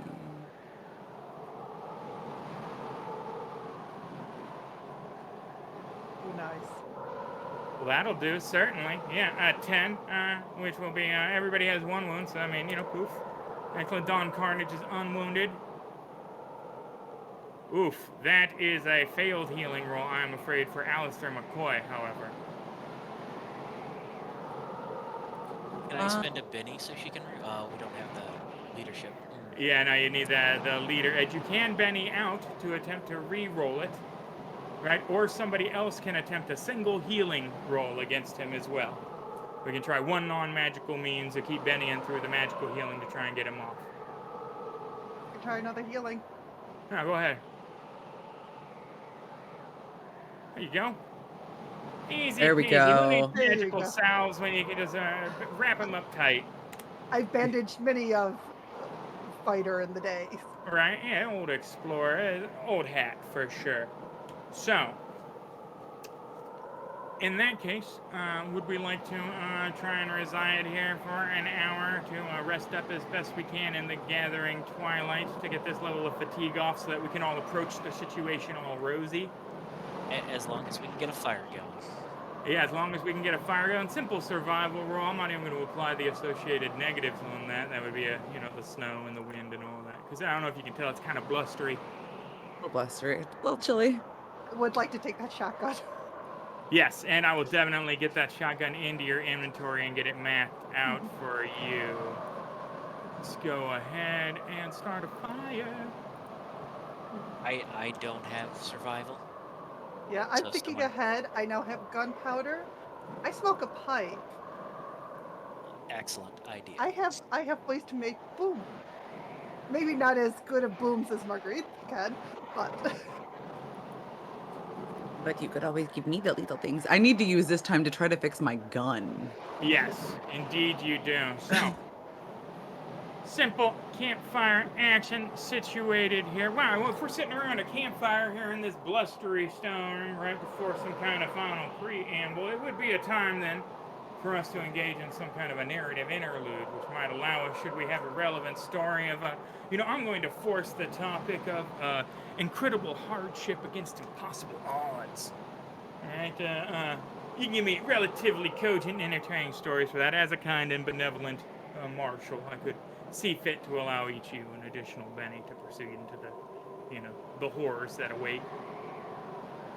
Now, when I was a youngster, grew up poor. Of course, now I'm an adult doing a little bit better here.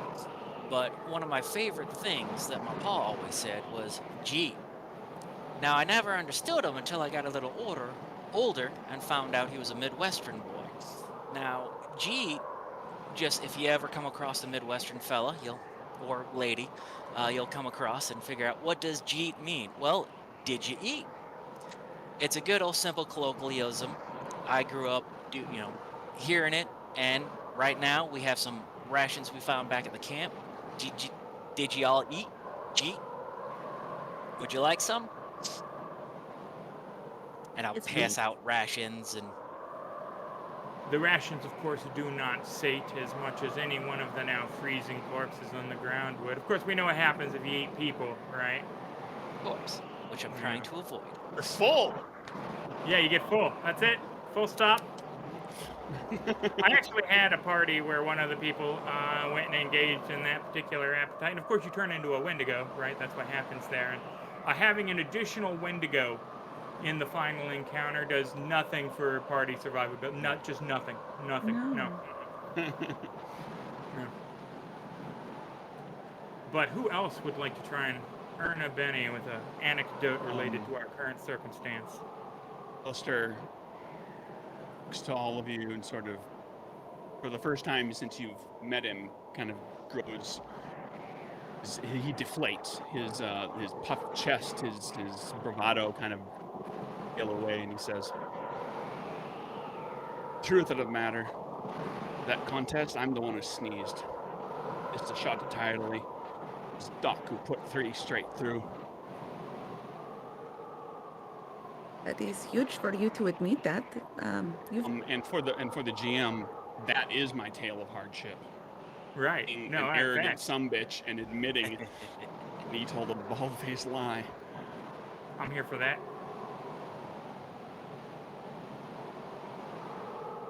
Anyone else after a Benny? Do you want to go, Adrian, or would you like me to tell a little story? I'll go. It's been many, many years since this happened, but been through, lost in the wilderness before, but it was much warmer. It was in South America. We had trekked out to the ruins, and an unexpected rainfall took out half our crew, and snakes took out another. So there I was with just one other companion, trudging through the wilderness, but we wouldn't give up. It wasn't worth giving up. There was always a possibility, and we just kept on trekking through until we finally came to civilization. I hope we do that again tonight. You know what? Honestly, it's not seeming terribly likely. Excellent. If we come out with more than 2, I've done better. Snakes There show you up, go. I'm going to be cranky. Yeah, no, if there are snakes, guys, just Something else happened in this. I ain't even ready for snakes, you know? Those danger noodles will be quite frozen. Not their native environment. Ice snakes at Deadlands. There you go. Should have accounted for the ice snakes. We're goners. Tend to be icicles. Take another one. Excellent. See, I reward the humor. See, she got one. Boom. That's, you know. You guys should be appeasing me more. My ego hasn't been stoked anywhere near enough. But the faint tinkling coming from up the hillside indicates that, you know, your final destination awaits. Since it sounds like we are going to be moving, I can tell you my story as we go. But when I was a little girl, you might not have guessed it, but I was quite curious, and I happened to get into Mama's baking cabinet, and I know Mama liked her homemade things, so I wanted to make her a little gift. I wanted to make her a cake, and I put what I thought were the correct ingredients in a bowl, and I beat it wildly. But when I put it into the pan, it kind of unfortunately melted through the pan and took a hole through the floor of the house. So the moral of the story is to actually read baking instructions, because it is not like cooking. It is actually a science. And from that day, I wanted to be a little mad scientist. Mama said I was just mad. So it's kind of a little bit of A and B. But I can make cupcakes now, and I'm happy to make you cupcakes. They won't hurt you. So if you would like cupcakes, I can make you some when we get to the cabin, yeah? You I'll have any of take the a rain cupcakes? check on that. Do you have any of the cupcakes that actually will put a hole through a floor? 'Cause those would be very useful. Those could I be could try useful. to make those. So, excellent. We have acquired our bennies. We hear the tinkling coming from up the path. And indeed, baking is a science. I suck at baking. I'm an excellent cook. I get the artistry of cooking. I can't bake at all. My wife is the baker. She does the very meticulous. You know, why would you level off a scoop? That's about right, isn't it? No, no, it's not. At any rate, the snow. Will, Yeah. you knock that fatigue off? Oh, did I not? No. You get the fatigue still. No, actually, it's 2 points of fatigue now for mentioning it. Oh, Don't get tiresome. as a That's how it's GM. gonna be. Everybody's fatigued. You start eating. everybody's. You guys, you've been walking all day, so it's super deep snow, and it's too cold. Nobody has given me a vigor roll for frostbite yet. Let's see how many toes you have. No, I'm just reminded of some teenage D&D sessions that involve barmaids and just the worst. You know, those DMs that are just all, everything's about you could cut glass with my nipples when I wound you. Those guys, But, all right. We're not playing with one of them right now. Although it's hard to tell after that last fight, am I right? Holy hell. Perhaps but- that could have done more damage than what we were able to do. Right. Well, it's one of the things about using Fantasy Grounds too. You know, I've flubbed a die roll before behind a GM screen to be like, oh no, that was 2 damage instead of 12. You know, to make things run more fluidly. Fantasy Grounds says no, it was not. Tell them, let them see it, make them see. You know, it's right there. Keeps you honest. But the snow is incredibly heavy this point, and about a mile past the first cabins, we're in the waist-deep blizzard thick of it. Visibility dropped down to 30 some odd feet. Really, mostly the aforementioned tinkling noise leading you up the slope between the crush of trees towards the cabin. That's right, the cabin. Torches all around. Torches for everybody, excellent. That is probably the best call. As long as we had a campfire going, might as well light them up. Yep. He is providing some diffuse lighting, right? But certainly enough that would have a dark illumination penalty here were we to be doing that. Everybody's torched up, though, so we won't have to worry about that. The one-room cabin, well, that's not true. It's a 3-room cabin. Why would they describe it as a one-room cabin here? It clearly has 3 rooms in it. Literally unplayable. Stop the module. Wow. That's fine. I've run this thing like a dozen times, and I've never noticed that they describe it as a one-room cabin. It's canonically on the map a 3-room cabin. In the map they design, even. Unacceptable. This 3-room cabin is cloaked in the shadow of the trees. It looks like it was built several years before, probably contemporaneously with the Donner Party.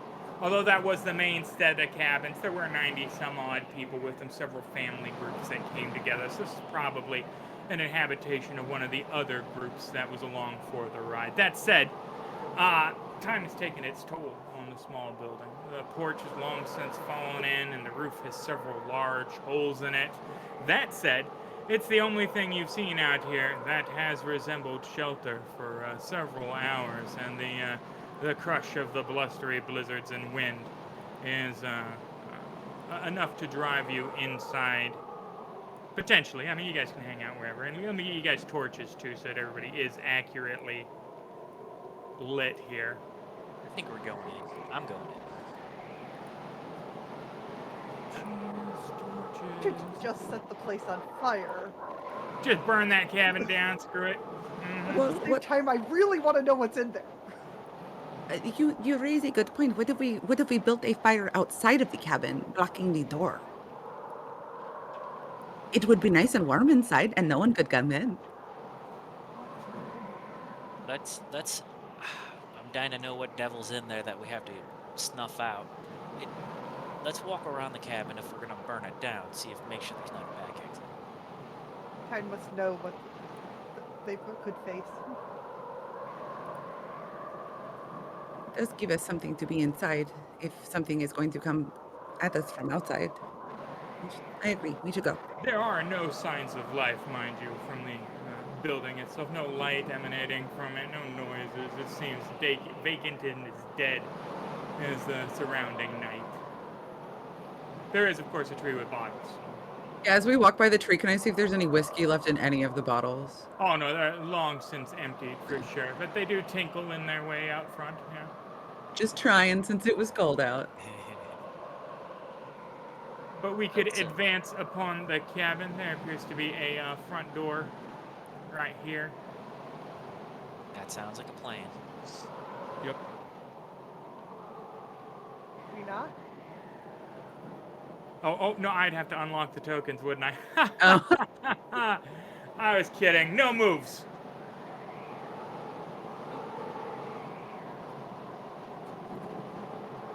Yeah, no, it's infuriating. Like, just proofread your thing, right? If you have somebody making a map, make sure the map has the number of rooms at the cabin.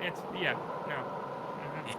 That being said, Pinnacle gets a way more excuses for me than somebody like Wizards, right? With their team of copy readers and all that. Like, get your shit together, Wizards of the Coast. With that said, we have advanced upon the cabin, its drab exterior, revealing again no sounds, no light. Have to open that door to see the interior, of course. No menace. Everything's totally casual. So you can peer through the windows to get a look inside, should you be so inclined. I think Darkness.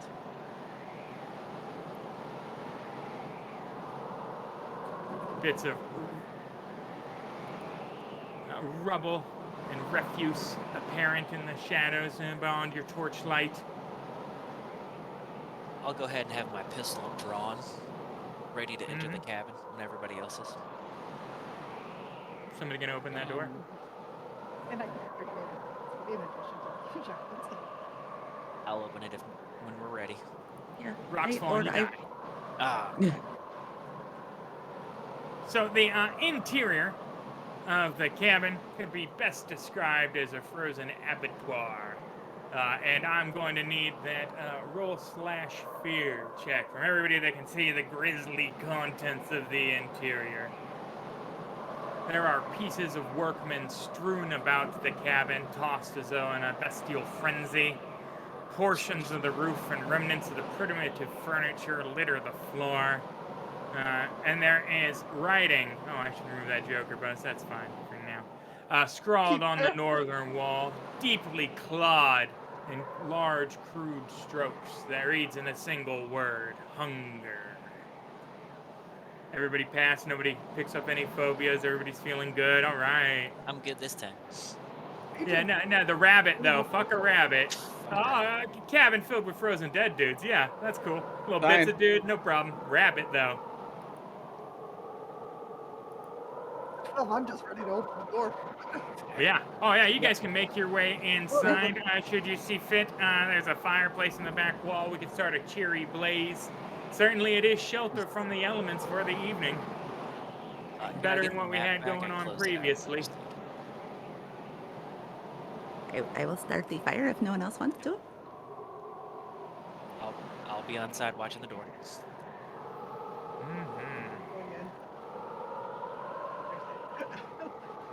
Will, if you could pop the map back to me again, I closed that. Oh my god. I have to right click and left click twice every time. Thank you. It's just... it's madness.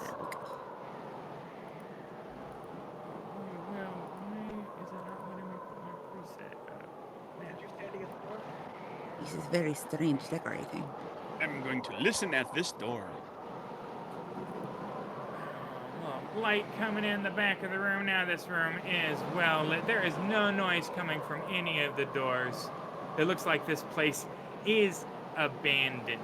Any of you stronger stomach cowpokes want to sift through the rubble while the fire's getting going here, you could give me notice rolls to see if you can spot any information of an expositionary variety, perhaps. Oh, wow, Jesus. Adrian, the 20 on the notice roll. Adrian, sit the fuck down. I got this. Behind that wall there, 2 panels down, if you pull out the 3 nails, there's $20 they store. You know, like, God. All right, so we find all kinds of stuff. Everybody but Margarita was successful, and that's probably because Margarita was putting to fire together. All right. There is an old yellowed skull. All right. Anybody with knowledge, medicine, or healing can examine it to try and get some particulars about it.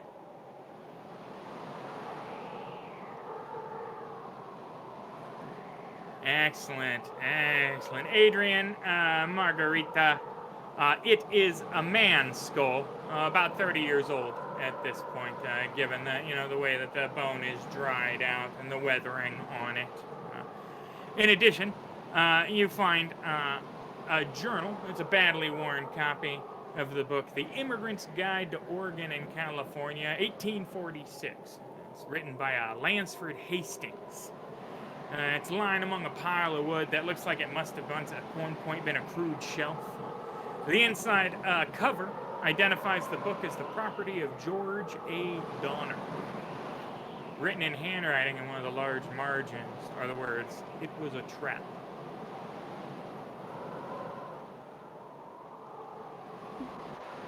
And with that 20, Jesus, again, you find the loose old board in the southwestern corner of the main room. In a small compartment underneath the board are yet another tattered journal, this belonging to somebody by the name of Louis Kesselberg. It looks like, why don't anybody have history? History or common knowledge at a -3. -3. Mm-hmm.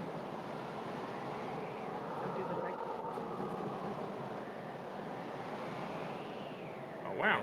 Margarita Worthington at the -3, still getting the 4. You know that Louis Kesselberg was the last victim of the Donner Party to be rescued.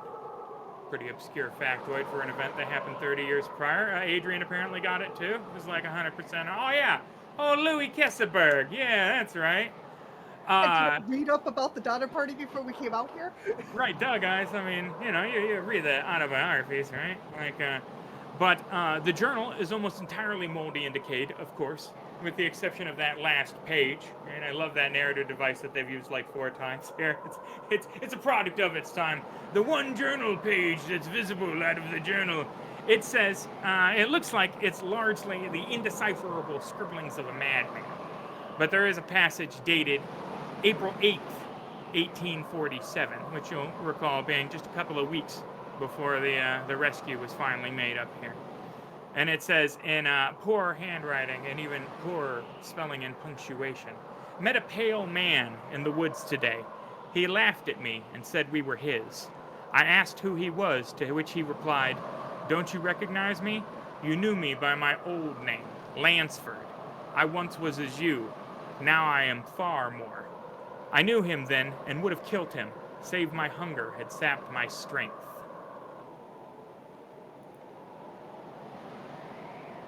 Spooky. I'll cock the hammer of my gun. Wonder if old Eyeless was that man.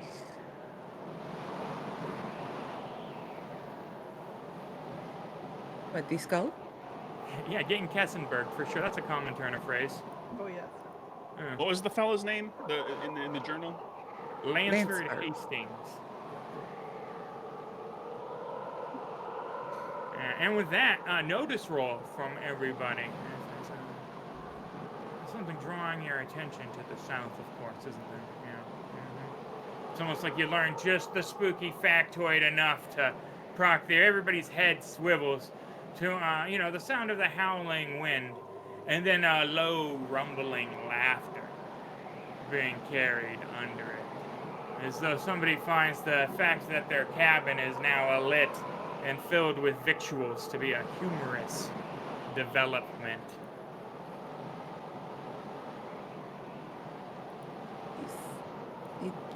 You heard that. You heard laughing, yes? Oh yeah. Yes. Do we need to see what else is in this cabin? Or are we going to just stay in this room? I think we should light the fireplace. I could try to make cupcakes. The skull could perhaps be a mixing bowl? Cupcakes might be a like point of taste. order. I do not have a bowl with me. The eye What? sockets tend to make that difficult. Were you able to tell where the sound came from? The south. And The south is an outside of the cabin? Oh, it's outside the Looking- cabin for sure. Looking outside the Okay. windows.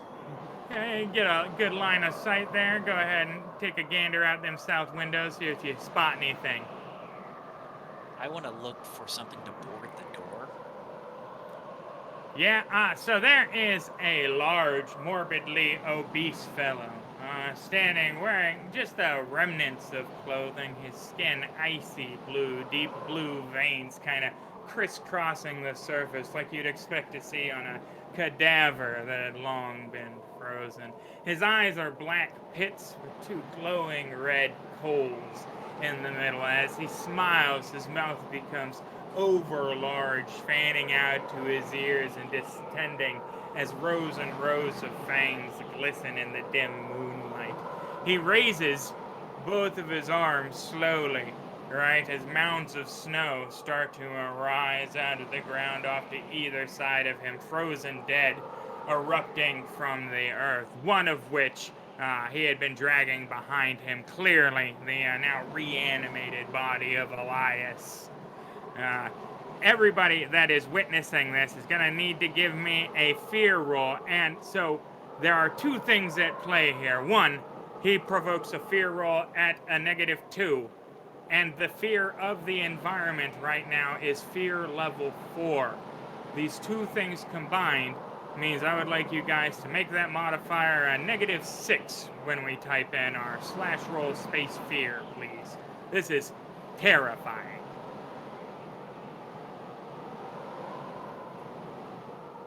That is not going to be successful. Everybody's scared. Don's scared. Adrian's scared. Is Margarita scared? Everybody is scared. Again, a -6 is pretty much Everyone's in the guaranteed that neg- you're like, what the fuck, right? Because again, there are animated body parts erupting from the snow, little tiny hands starting to crawl about. He's grinning wickedly. His mouth is now several feet in diameter. Right? It's just, what the shit? So now, everybody's gonna give me that fear table roll. Fortunately, no critical failures here. All right, yay! All right, so we shouldn't have any heart attacks per se. Distracted until the end of the next turn. Oh, well, you guys still have the fear table up? Excellent. Frightened. Gain the hesitant hindrance for the rest of the encounter. Here, I'll pop it back up. Yeah, I do not have mine up. Yeah, I opened mine. Yeah! Excellent. Minor phobia and the two hesitant hindrances. A minor phobia and a distracted. Aleister Mccoy, what minor phobia have you developed about this scene that will perpetually be here throughout this scene, inferring the -1 penalty given the fact that, I mean, it has to be something related to this scene? You got it all well lit and shake out your fatigue down, now you're just scared. Oh man, brutal. Hesitant hindrance? Cold, freezing to death. That's the thing that's the ugliest thing that he's been dealing with this whole time. Right, freezing to death. Yeah, I'm gonna drop the hesitant hindrance on your character sheet. So what that means is that every time you guys draw initiative, you'll draw 2 action cards, and it'll just automatically assign you the lowest. So what I've already had. But it also technically doubles your chance of getting the Joker, right? Because you're drawing 2 cards every round, right? So you could potentially get the Joker. You know, it's a, you know. I've just rolled like last almost every time. So. And Get if the rolling 5 more often. right, Yeah, that helps for you. and Actually rolling benefits the me sometimes. the Joker it negates that you still get the Joker and all that and all the Joker bonus. So it's not like you roll a Joker and then it makes you pull a 2. Here, Margarita is hesitant, and Adrian is hesitant. And we got the minor phobia. So you just, the perpetual -1 for you. We don't even gotta add a I've seen thing millions of there. people. Hesitant, hindrance, split down. This one takes the screws. And Those are so distracted. delicious. Just so much.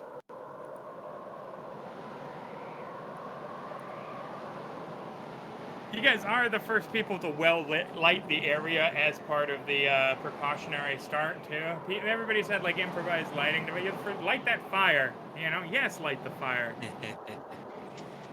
So since there's some good, as rough as this has gone, you guys have had some really good ideas about how to handle it compared to some other parties I've run here. But and then who was distracted? That was Don Carnage. All right. Boom, and that's just one. So just -2 to trait rolls for the first one. That's not bad at all. Okay, guys. Everybody gets to see all the bad guys now. Oof, as there is just a mess of combatants. Oh, there are so many combatants that the game's like, do you really want to show them all those NPCs? There we go. There only needs to be one. One is enough. Right. Yes, one is definitely enough. One is definitely enough as we kick off our first round of the final combat here.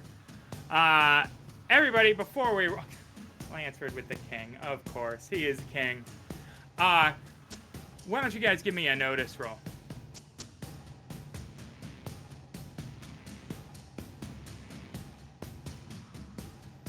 Excellent, excellent. Lovely, lovely, lovely. Successes all around. The bottles are wailing, clattering together, louder than the wind, drawing your attention to the fact that each one of them seems to be illuminated slightly with the spectral light. It almost draws your mind to some kind of conclusions about what might actually be necessary to down Lansford Hastings. All right? Bottles? That said, Lansford Hastings is up, and he's a big old son of a bitch who is going to use his supernatural speed to run like a motherfucker. 13 being his total pace here. Is oh lord, that is plumb unfortunate.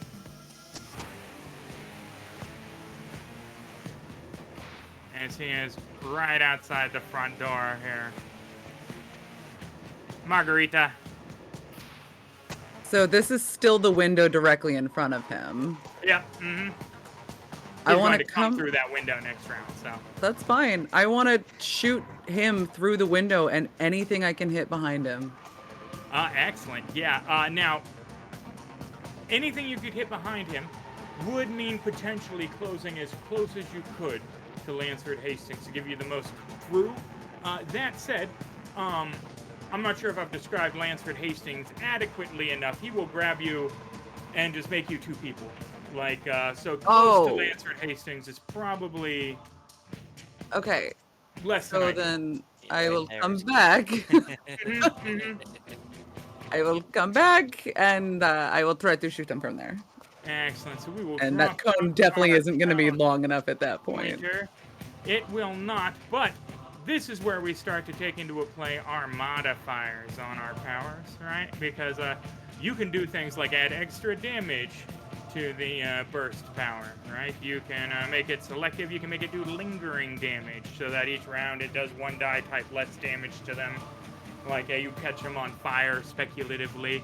There are, well, heavy weapon isn't really a factor here.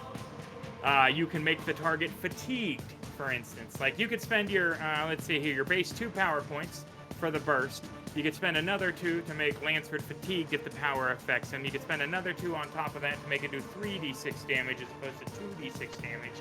I mean, you could really, like, you can turn the dial up to 11 and go power points, right? Yeah. But the problem, how much with the frightened thing? How much am I rolling it? We're rolling with disadvantage now. Oh no, you're fine. Yeah. Mm-hmm. Okay. You're hesitant. Oh, okay. No, and your queen was the lowest of your 2 cards there, so you got a king on your. Oh. Yeah. Well, let's try to do the extra damage then.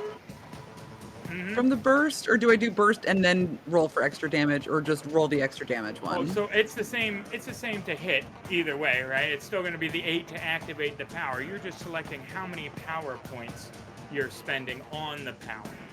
Right? Okay. And you do that before you roll. You can't say, oh, it wasn't successful, so I spent 2 power points. You have to say, all right, I'm going to turn the juice up to 11 and then try and roll it. So if you wanted to spend 4 power points, you do the normal attack and the extra damage. If you want to spend 6 power points, you can make him fatigued to do the extra damage in the attack. I'll just do the normal then. Because Just if the that's normal 2, yeah. Normal or normal plus damage?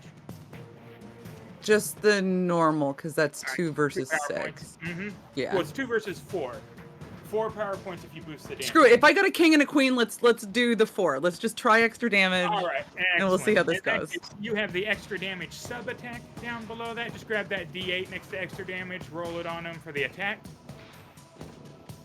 Grab that and just drop it right on Lansford Hastings, the token.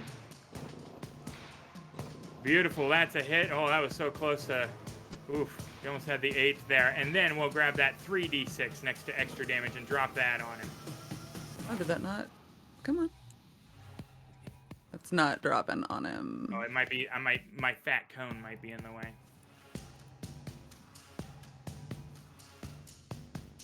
Ah, that's rough.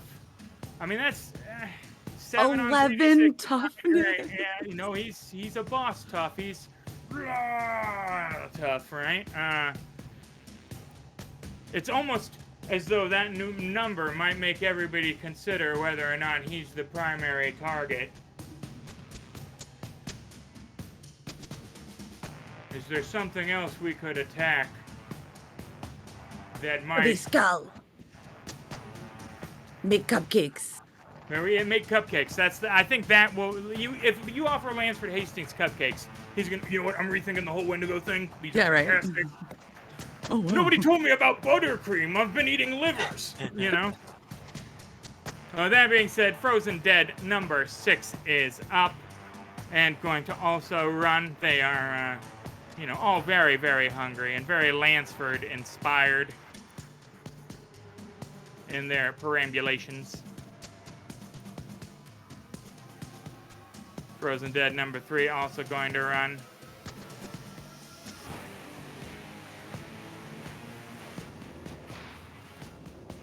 Whole mess. Little tiny animated hand also going to run. Chee.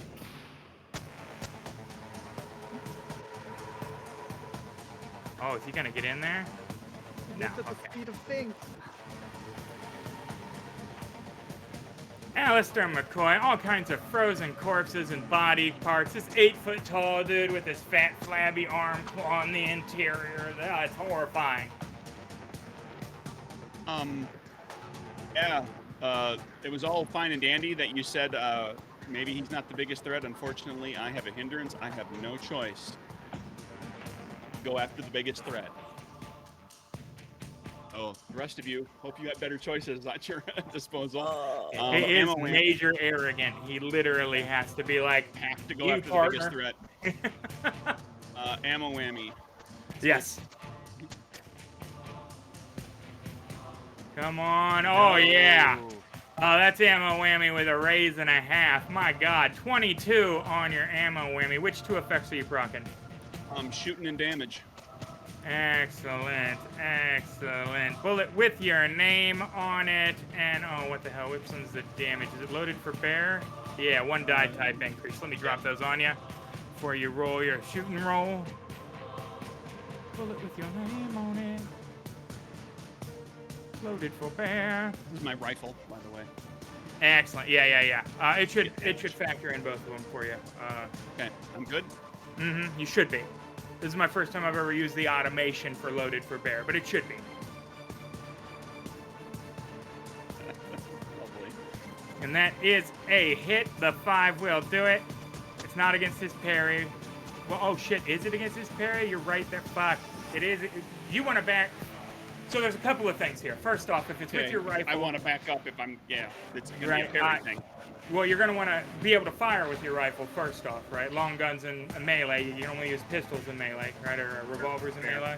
Unfortunately, you're in melee with him right now. If you back up, you're going to proc that attack opportunity off him unless you spend an action to disengage. You can do the disengage action, right, where he gets a -4 on his auto attack to hit you, making it much less likely that you'll be struck by it. But that'll proc a multi-action Fine. penalty then. Yeah, that's fine? Okay. Oh, so he made it Excellent. through the door? I thought he was coming through the door on the next His section. arm right through up the his window there. face. Yeah. He's right up Oh, in- my he- bad. Yeah. That said, let me... Realistically, he would have backed up. 'Cause he can't be up there with the Where Was is over the here. disengage maneuver? Before I moved. 1 second. I want to make sure I got all the maths right here. There's too many windows, man. Disengage maneuver. There we go. Oh, it's actually only a -2 on the free attack. It's a -4 on a regular attack, but still. I used the rifle. I mean, Yeah. biggest weapon. No. This thing is big and ugly. I gotta go with the biggest thing. Combat. Jesus.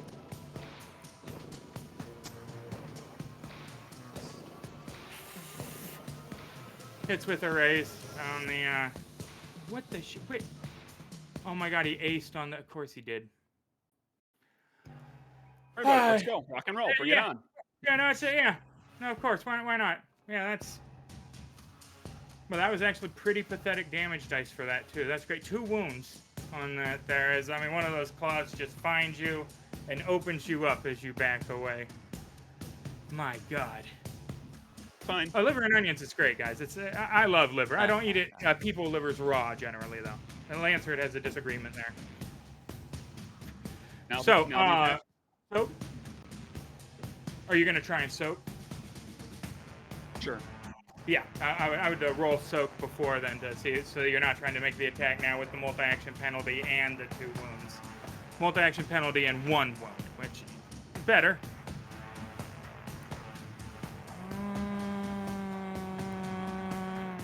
Boom. Okay, excellent. And if you have the 2 actions hit, now we fire our rifle at the dude.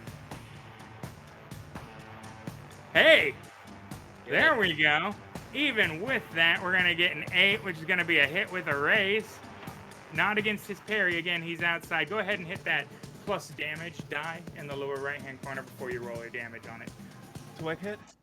Lower left-hand corner next to the marshal badge, there's a little D6 with like a grayed out damage and a plus on it. Under 1 action, next to Okay, run. right. What do I do with that? Just click it until it lights up. And now it takes into account that you got a hit with a raise, so your damage will be right when you roll it on it.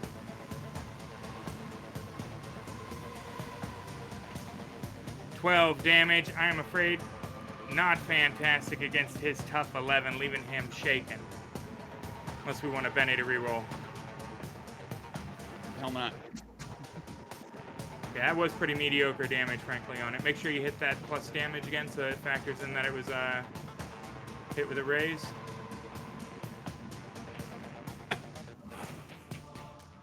Woof. Shaken. Shaken's good. I mean, it takes shaken, you know?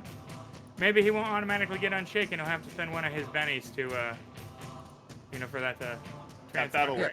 Foundry, yeah.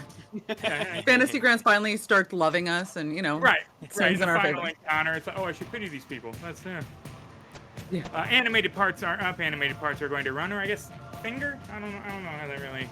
If you're a hand, what are you doing here? There's just an animated hand. Oh yeah, there's several little animated body parts in the snow as well. It's not just full body. He's been out here eating people, right? Just tossing. He just summoned everything when you guys were in his house. A, you killed his cattle, right? All those cannibals that were running around earlier. He was keeping them around to eat them, right? And B, you're like up in his house, right? He came back from the grocery. There are lights on. There's movement. Oh hell no, all right? Excellent. Frozen Dead is up. So many Frozen Dead. They're all going to run. 8 total there. Fortunately, they've had pretty mediocre run values. Nobody's made it up into the house. That's all that matters. You still have a Night of the Living Dead kind of fortification thing going on right now. And windows out the back. Yeah. 9 on this one. That's a little meatier. Frozen Dead number 2. Oh my god, they are all up in there. Yeah, next round is definitely going to be way more occupado in here, guys. Dawn Carnage. Okay, can I make an occult roll to try to associate the skull with Mr. Trolley Wendigo? Associate what skull with one now? The skull that we found, Mhm. that we're talking about making muffins in. It's a little unusual. Not And- as unusual as those glowing bottles out front you could give me an occult roll about. There you go. 3 won't do it, though. Oh, I'm Because you're distracted. distracted this round. Betty, I'm Betty. thinking too hard is what it is. Holy shit. I will step over and take a clear shot and just go ahead and unshoot around because that's all I can think of to do while Yeah. I'm thinking, well, what should I do? Hey, All maybe close that door and barricade it? I don't know. I'm Put the dead, distracted. put I the can't dead do guy. that. That's true. Well, I mean, yeah, you are technically distracted. I don't know that there would be any state of distraction that would be like, let's keep this door open, though, right? Yeah, Right. it's true. But it's a good roll. Oh, yeah, Lansford Hastings gets hit with a raise on the first bullet, plucking him right in the forehead.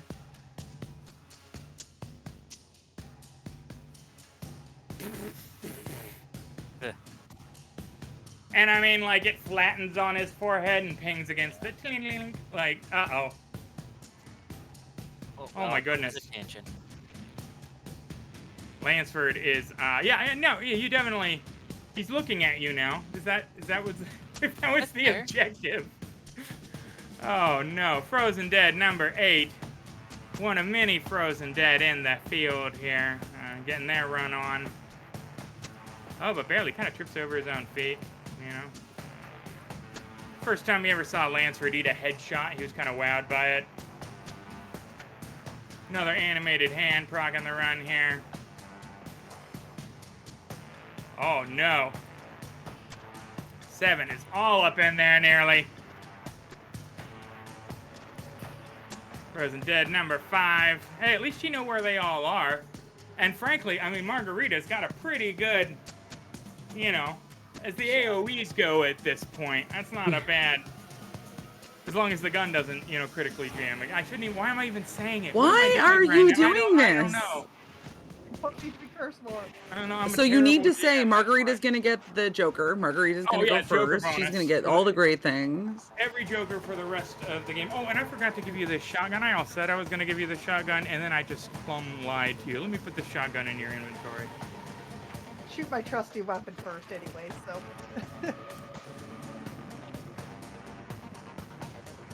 So it's finally my turn? Yeah, oh, yeah, you're ready to go. Yeah. So I'm shooting him to start with just because it's my trusty weapon. Right. And that's a hit, short range.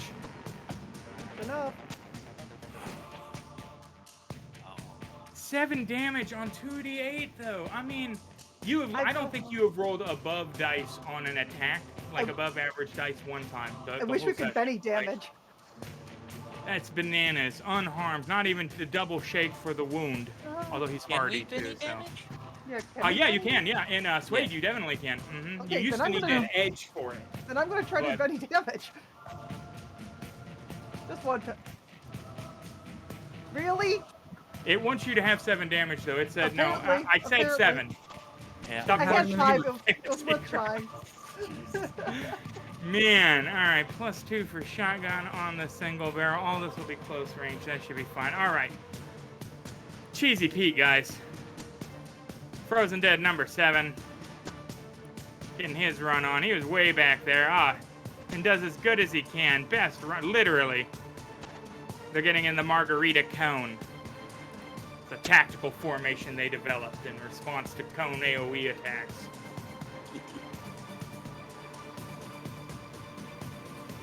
Nine on the... Ooh, 9 is getting... Oh, boy. Animated hand, all Aleister Mccoy. It's going to try and poke you in the eyes with its fingers. Just bounce off the door jamb, coming straight at you. Evil Dead style. And, oh, you don't have the free hit maneuver on you at any rate. Still, it's a hit even with all that. Would have been a 6, though, so, you know. That said, D8, damn, what the shit? He really pokes you in the eyes with D8 damage. Only 3, though. Wow, D8 damage? Animated parts. Frozen Dead number 4. up there with a 9 as well. They're just really, I mean, they're jamming in there. Gosh. I just need to go first. That's all. You really, like, yeah, that's the whole... All right, that's the first round, guys. Easy peasy. All right, nothing. That took just 2 minutes to move them all. I'm sure even... Oh, Lord. All right, here we go. Here we go. This is my favorite and my least favorite part of Savage Worlds, hitting this initiative button again, all right? Because sometimes, I mean, it can really, really change things. Now, bear in mind, we can Benny for a different initiative card, but it doesn't mean it's going to be better as we... Frozen Dead number 8 with the Joker bonus, literally followed by Lansford Hastings. I shit you not with the ace, guys. I'm gonna. I want a Benny. Yeah. Yeah. Mm-hmm. Well, I've got 3 bennies. I can drop one. Oh, and then I scroll down here, and yeah, no, that's... Yeah, wow. Oh, All right, Dawn Carnage. Getting an extra card here. Let's see how he's doing.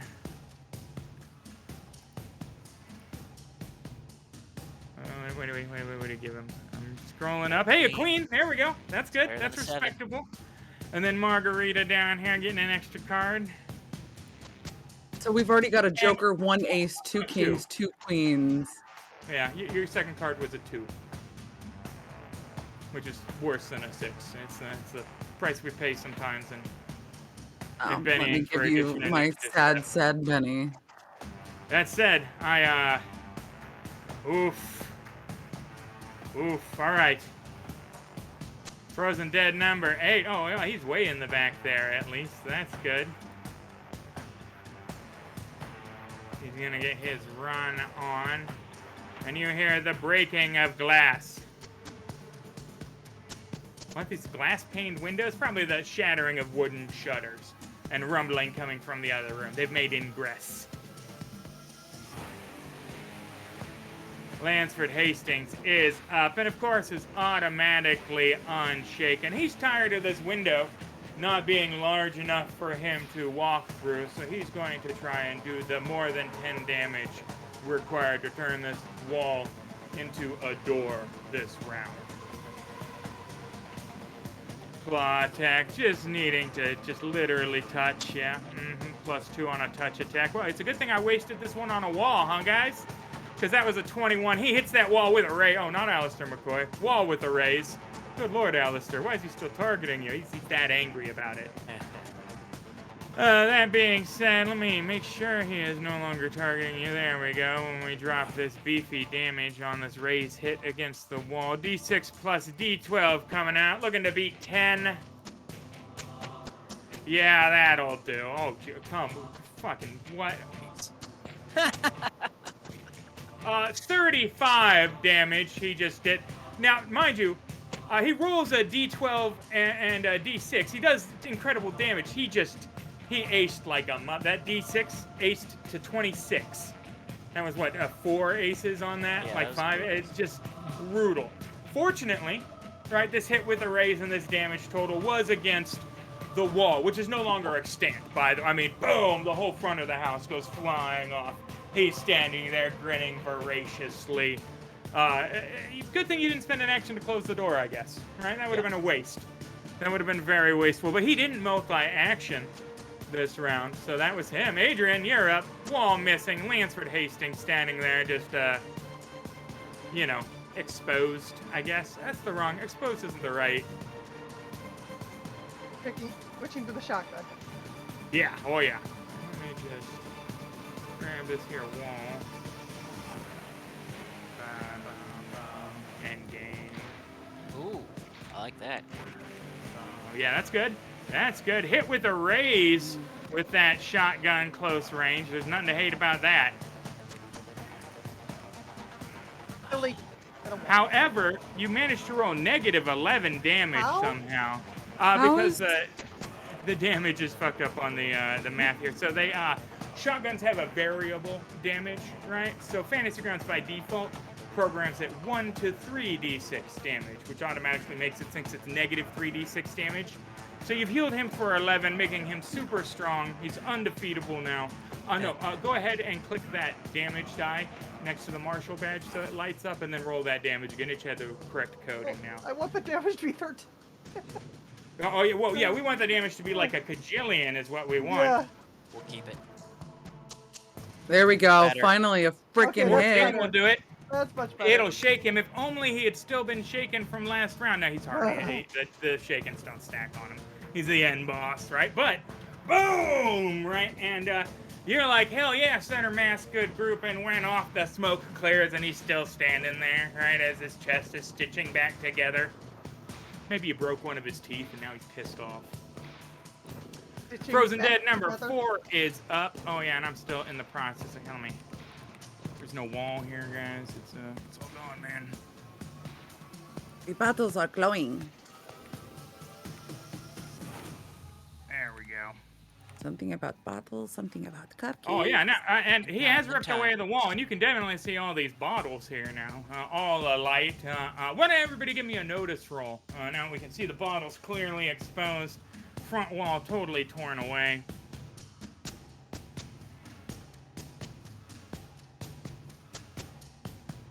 Yeah, notice rolls. It's almost like there's the soul of the Donner Party members, like banging on the glass, as though if they were to be freed by violence being done against said bottles, right, that they would force ghosts together in some kind of manifestation of all the remaining good energy here and drive Lansford Hastings into the grave, right? Because the bullets don't. I mean, sure, we're technically putting bullets in Lansford Hastings. We shot him a couple of times now, nice and pretty, and it's you may force ghosts. I just did damage and he healed. Yeah, well, yeah, that was the maths, but essentially, yeah, he's stitching back. You shook him with a point-blank 3d6 shotgun, as much firearms damage as you do in Savage Worlds. Frozen Dead number 4, standing here. There's no wall, so he's gonna come up and try and get a piece of Aleister here. Claws lashing out. And a big old whiff with a 2 against the parry of 4, even with the gang up bonus, bringing it to a 3. Don Carnage, you are up. Adrian, did you run out and say, like, the bottles, get the bottles? Yeah, just the bottles are going, target the bottle. Yeah, definitely, yeah. Then what I would like to do, can I get through this window? Oh, there's no window or wall there, and it's a completely... Excellent. If there is Gaping still a window, hole. I can open it up. There you go. Poof. Yeah, and now you can wander through it freely. But yeah, he ripped off the whole front of the building with that blow. Like, So that should be, I think I get one more step closer here. I unload the Gatling. Try to hit as many excellent. bottles. oh, as many bottles. Well, I believe it's a single target with the Gatling there. It is. That being said, you can say I'm going to take a couple of shots with the Gatling, and I can I will take a multi-action couple of penalty. shots, because that's Right, what but I then got. you're multi-action penaltying on top of the recoil. No illumination penalty because all the bottles are almost ingeniously casting their own light as though to draw attention to them in the gathering blizzard, making them not subject to the same illumination penalties as other things in the target environment. And I also have the rock and roll, so recoil is not I do not know why it is not negating. Let me see if there is a recoil removal. I might be able to just ignore recoil altogether, because otherwise we will have to do some head math. And you do literally have it in your character sheet there. Let me adjust it myself to -2 instead. I'm not sure if it. Well, we can try it. Try the -2. Maybe it'll stay across all the shots. It's my worry that it'll only give it to you on the first one. Do you want me to roll in chat, or can I target the bottles? We'll roll in chat. Oh, just roll in chat. Yeah, we're just looking for simple shooting successes. 4s will hit the bottles in this instance. That is 1 bottle removed from the equation, which causes Lansford Hastings to howl with rage, and of course, you are his prime objective moving forward at this point. It's almost as though you have targeted his super weakness that he is also aware of. Like, he gathered the bottle tree to keep the ghosts from hurting him. Whoa. So really, what you guys have done is you've come here, you've committed a home invasion robbery, right? You're murdering all of his friends, right? You've destroyed his larder, right? He was just up here living his best life. He's like, I'm not going down to Virginia City. I'm going to live up here in the Sierra Nevadas, up in Truckee Pass by myself.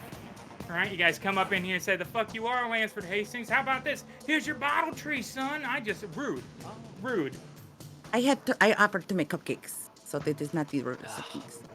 Just one bottle, I am afraid. But, I mean, that's better than no bottles, certainly, as the first one blinks out. Placow. Is that not? Unless you want to Blink bet it out, back. Blade. Oh, yeah, that's Benny it. Oh, yeah, by all means, yeah. Oh, hold on, I gotta... Yeah. Every time Yeah, and you you do a gotta reload. re-roll it. After the shot, you'll have to reload, of course, because we're Bennying. I don't understand how this is even possible. So it's counting my recoil. Let's see, 2. Mhm. I'd still would have... None of those would have been a 4, though, yeah. Yeah. Now, Darn on the last one, though, you did have a 3 on there and a 2 on there. But it would have hit the same bottle. So you're one bottle out. Yep. But 6 bottles remain. Or, excuse me, 5 bottles remain. What? No, 6 bottles. There's a guy. Yeah, he's on top of a bottle there. That's bad token placement. No, wait. That'll be my No, turn. there's. Yeah. 6. There were 6 Oh, 2 of them are out, though. 2 of the lights have been shot. Did it target both the... Wait, now I have to do a little more head, man. The first one was 6, 7, 3, Wall, Benny. I'm totally fine with 2 of them being out. I'm gonna say, you know, Yeah, it was considering how things have The been going, branch- it might not be the Yeah. worst thing. No, there are Branch 5 fell. bottle It one. fit with it. 5 bottles remain. You took the branch below it. Yep. Yeah. That was a... It's a very old, cold, brittle tree. Yeah. Yeah. We'll take it. So many hits. All right, excellent. 2, With yeah. that, Frozen Dead number 6 is up. Frozen Dead number 6 is also being directed by its Dark Master. You have targeted the bottle tree. 9, uh-oh. Dun, dun, dun, dun. Ah, yeah. Now he's all up in there. Claws lashing out at you for savaging the violence. One of the Donner children is standing on the edge of the meadow looking all hopeful with a little glowy teddy bear. And between the running and the ineptitude, he's going to roll a 0 on that whipping. Frozen Dead number 5 is up, also going to run towards the main threat to the big boss, which is the people fucking with the bottles. 8 will not get him up in there, though. And Aleister Mccoy is up. Animated dead, little hand right in your grill, but outside of Lancerd's melee currently. 1 from the animated hand. What? Uh-oh. Oh yeah, you got animated part number 4 was in melee with you there. Animated part number 4. Yeah, so you'd be proccing the attack opportunity off him, I'm afraid. I'm not standing next to Aleister. I got to shoot from a distance here. Right. I got to take that. I do not, these animated parts are so burly though. D10 fighting rolls are ridiculous. And he gets a 1, so it's fine, but they have a better fighting roll than the Frozen Dead dudes. Like the animated, it's crazy. It's crazy. You'd think that the whole body would be a more effective combatant than the little hand dude, but... I'm going to take 2 shots at the big guy. Excellent. 2 shots at Lansford Hastings.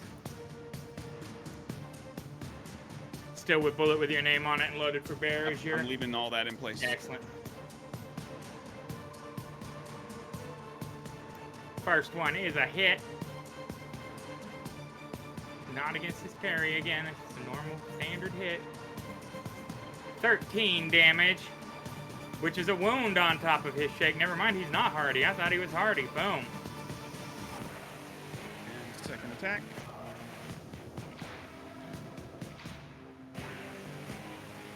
And a 4 will hit again.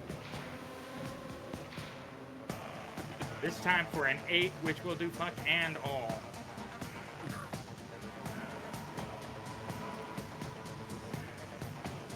That said, Frozen Dead number 7.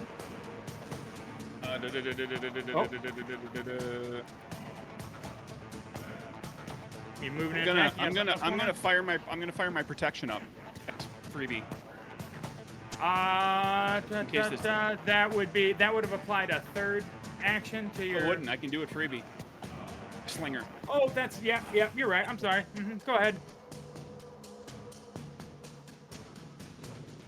I keep forgetting that they get that list of bonus spells, and that's with the wound is not going to do it though. Ready? Frozen Dead number 7 is up and still views the bottle. I mean, the bottle is clearly that's what they are after. 7 on him is gonna get him up in there. Claws lashing out with +1 on the gang up bonus coming into play now, but only rolls a 1 with the Ronnie's a -1. Just you hate to see it. Fair enough. Animated part number 4. Well, he's gonna get all up in Adrian's face. I don't know. I mean, you even gender an animated part. It's they is lashing out at Adrian for an 8. Oh my God, hitting with a raise because again they are disgusting combatant. D8 damage too, which is I don't know what they're like lodging themselves in your throat. Okay, you can stop all of that Really? right now though. Holy You shit. kidding me? 3 holy Benny shit. to soak. Benny to 17 points Yes, of of course I'm gonna damage. Betty to soak that. Slash roll space soak. Holy hell. One of those claws just catching a jugular or something. You're Unfortunately, crying. vigor is not a good thing for me. No, not as an old person. I am afraid you get that -1 on it. Well, And enough to so go that's on. one wound removed. That's One. one. You're down to 2 wounds. Again, you're doing an anime like Tarantino spray, staunching it with your hand there. Oh, good God. Wait, 4? Why is it not counting that as? Yeah, you rolled a 5. You got the 4. That's a success. It's still trying to apply 3 wounds to you. That should be 2 wounds because that was a success. Boom. All right. Anyhow. Yeah, animated part 4. I mean, does a little bit of finger kata as it lands just perfectly in a pounce position and horse stance, because, God, again, it's 17 points of damage from a hand. Was it just gouged out your eyes? Is it just fish hooking you the whole time? Like, ugh. Frozen Dead proper, Death. right? 17 points of damage. Just, good Lord. Adam's family. Right. He was mostly into like scalp massages, though. That's a whole different thing. Animated Dead also going to join the. I'm gonna put the Brazzers logo on the corner of this one if it keeps up, but they can't roll anything but a 1, so you are safe there, even with the gang up bonus coming out. Frozen Dead number 2 with a 6 there. Oh, is he even gonna be able to? I don't think he can squeeze it. You know what we're gonna do? We're gonna Margarita him. Now they're mixing it up some. Margarita we claws come out for you. And a 4 versus your parry of 2. Oh my God, the mad scientist doesn't have a fighting score. That's right. Oh, you just slap fight, and With my little bear claws, just right, just whipping the arms of your bear skin at it. As D8 plus D4 damage. roll low, roll low. Oh, yeah, 4. I mean, that was pathetic. 4 points. You just shrug it off. Maybe it takes one of your bear claws out. An indignity, but not a violence per se. Frozen Dead going to have to run here from his distant position to get anything. And I don't think a 6 is even... Oh, you know what? That is unfortunate. A 6 will get him next to Adrian. Claws coming out. But the -2 from the run, putting in work. Did I say putting in work? I meant with the gang up bonus. It all adds up to exactly what they needed to meet your parry. 4 for a hit. D8 plus D4, as they definitely have the territory advantage. You could stop with the aces. 2 wounds. Adrian, no! Adrian! 3 bennies, allowing for some soakage. Oh, man. Is this the final stand of this grizzled explorer? Parents were Revolutionary War soldiers. Oh, no. Let me try to soak that again. Yeah. Where's a 6 when I need one? Oh, no. Well, I'm down either way, so I might as well try the last penny. Yeah. Yeah. Holding out for a hero. Really? Oh, What did I roll no! worse? As the wound reopens, I mean, splattering Margarita and your sanguine spray as you whirl to the ground.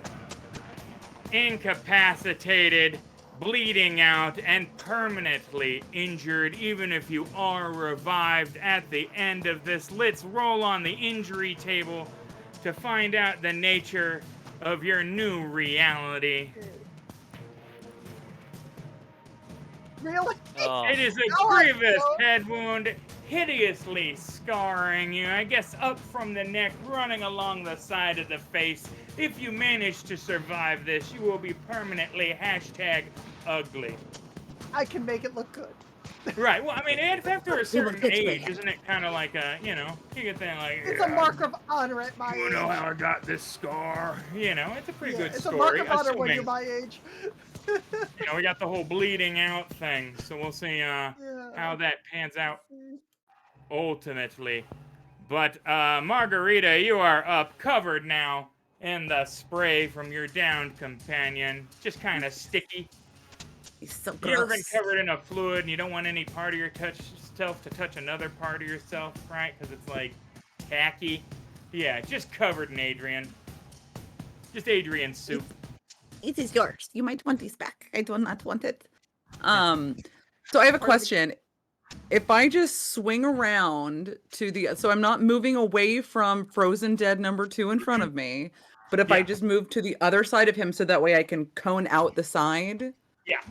You definitely, as long as you don't leave his melee at any point, you can do a full circle around him. Okay, yeah, I want to move this way. That way I can shoot my cone out to towards the outside. and hit Yeah, the we've bottom. got too many people and that are coming up. It stinks that I can't hit the big guy, but Yeah, but like everything else, like you could on a good roll, right? And now I've ruined it. yeah, you Right. did. Thanks. Awesome. We could definitely, this could be a scene clearing. Oh, I know. I've been in here forever and I'm not paying attention. So let me. I'm Let gonna. me target these guys here for you in this big Thank you. swath of destruction. Oh, I know. I am quite aware. You're being a drama.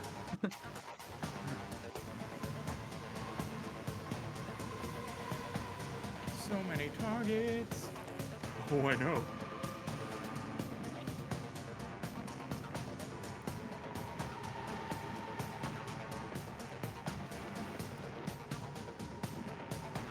It's not that I can't hear you, it's that I don't care. All right, excellent. And now go ahead.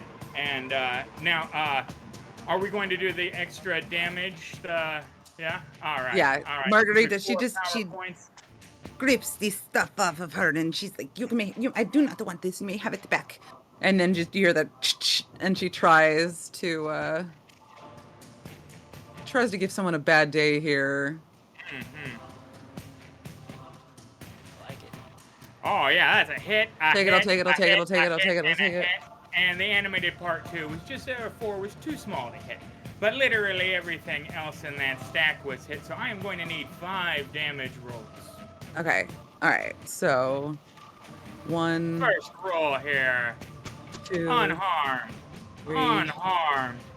Unharmed. Shaken. And 1 dead. Yay!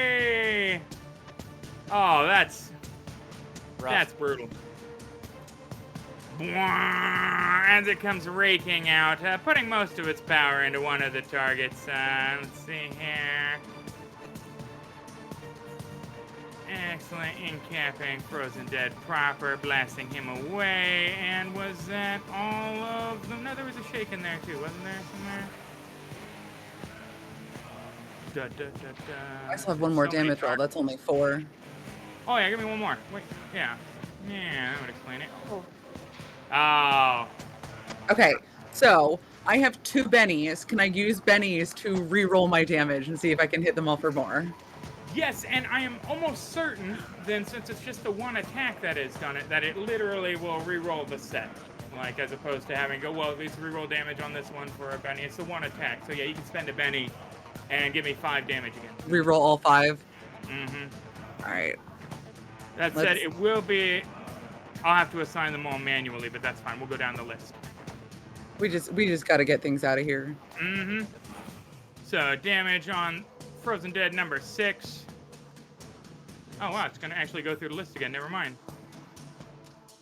5 is wounded. 7 is wounded. Much better this time. Much better. 3 is Wow. 2 wounds. That was a well-spent Benny. There we go. That's a little more in line with my expectations, frankly, as well.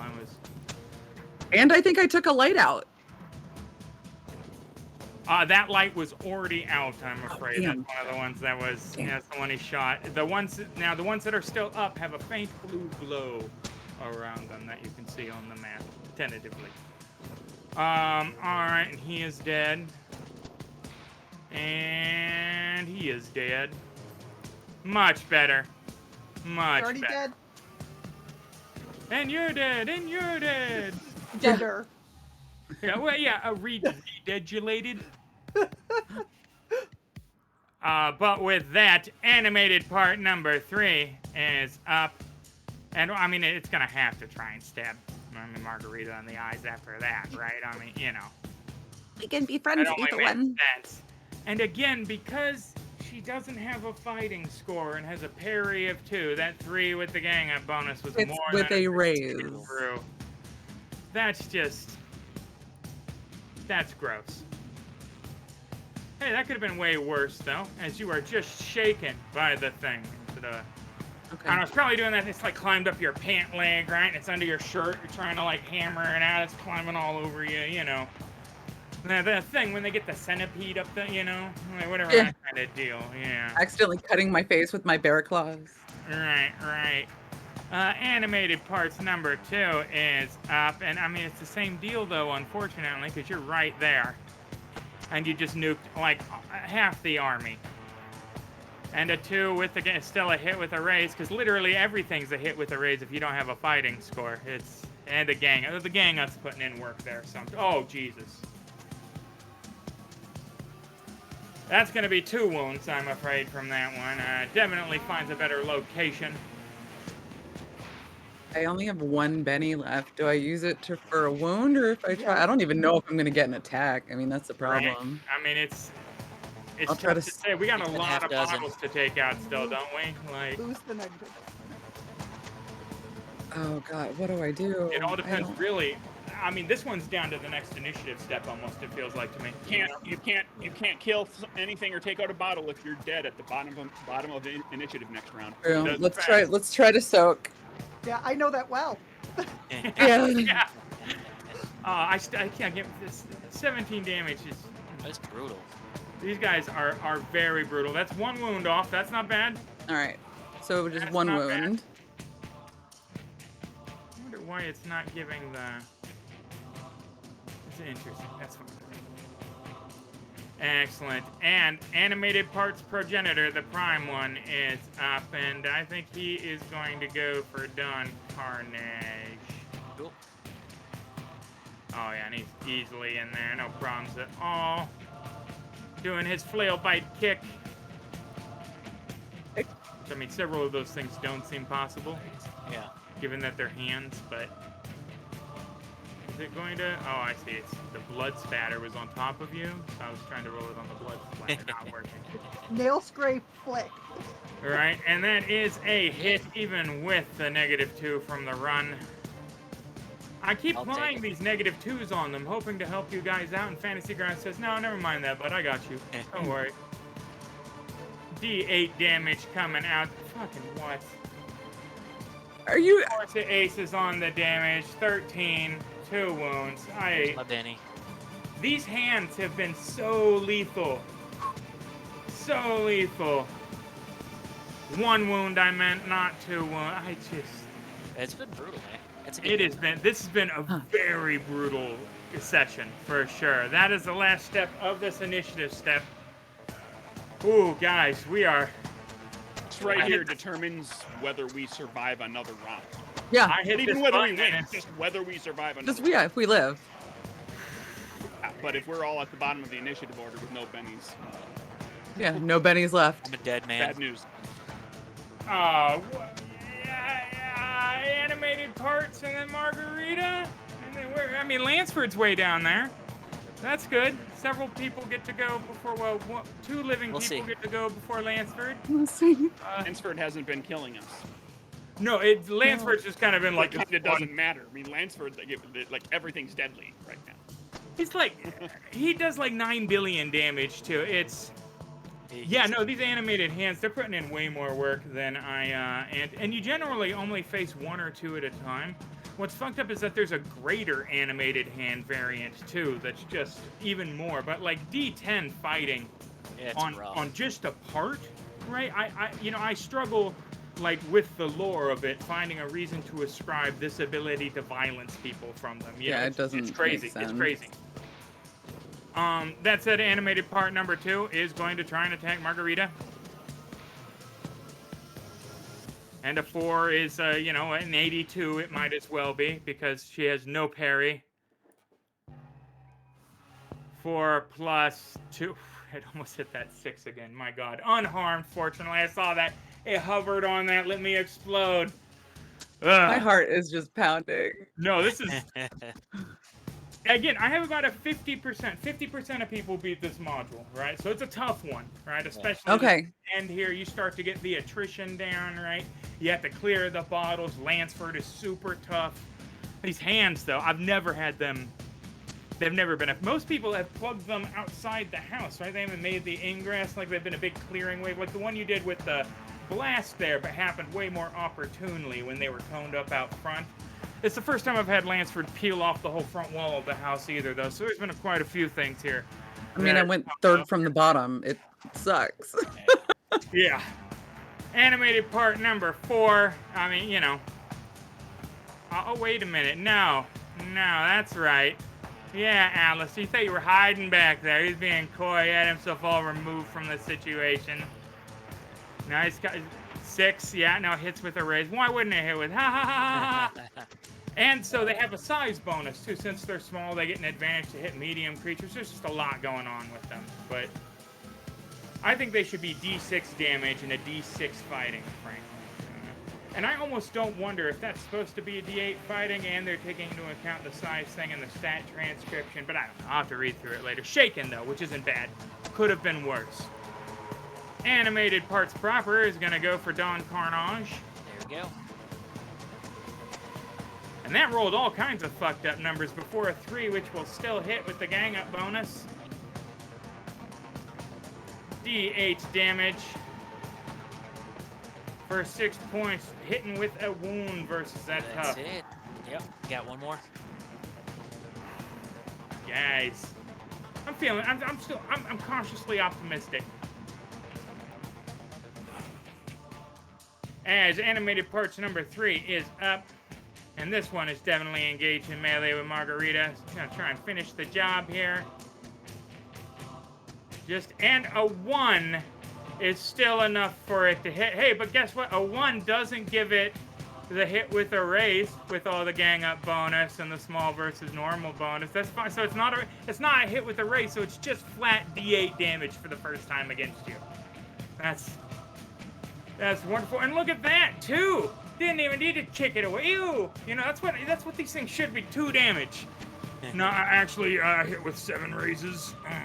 Yeah, right. It just That's what it is. Margarita starts compounding. Automatically unshaken by quite. I would be too at the 14. Awesome. Oh hell no! Right. All right, so I am going to take my movement and simply just step back here to stay That will in melee. block the bonus attacks from both the animated hands in front of you. I'm afraid you're in melee with all. Oh, 3 of them. really? Yeah.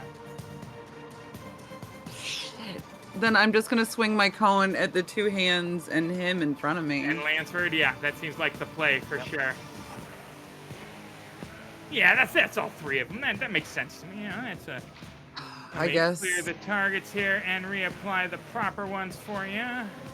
I've got to switch to normal damage, which I don't even know if can technically hit him. Well, we'll see. Oh yeah, I mean all damage can explode, right? You can kill True. somebody. Oh, with true. a D4, True. That It's mechanic. just, is it likely? That's a different thing. Come That on. said, they are targeted and ready for shooting.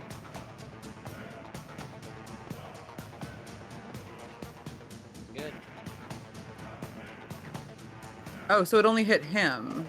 Oh, that's interesting. It should have all 3 of them as targets. I show. Oh, no, I don't show all 3 of them targeted. That's interesting. All right, we'll roll damage against him first, and we'll do it against the other 2. Okay.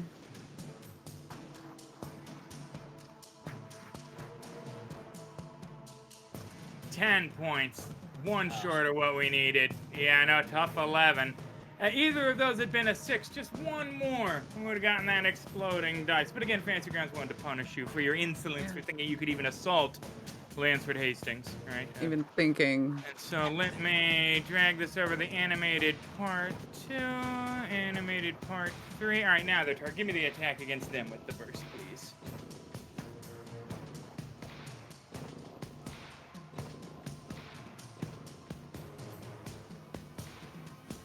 And against the parry, because they are in melee range with you, is going to be a whiff versus animated parts 3. Why is it suddenly stopped targeting all the people and cleared your target again? What the shit? Because it wants me to re-roll. Right, it wants to give you a chance to hit every one of them independently. Larry, you made it to me one more time with the final one targeted. It worked, group targeting worked all session, and now it's like, no, actually, Yeah. it wants to draw out the drama, as it were. And no, I'm afraid against the small, you're going Because it all should have had the 10. It all should, or the 14 to hit. I agree. Frozen Dead number 2, however, disagrees as he stands up to his full height behind you and drops the claw. And the 5 is, hit with the ray because it's the huge manatees. As a jillion, just a kajillion damage comes for a wound. Not a kajillion, 1 wound. I expected that to go way worse. Way worse, frankly. That was not bad. 2 wounds, bleeding profusely, but not incapped. Leaving us to Aleister Mccoy. 2 shots, big guy. 2 shots in the big guy.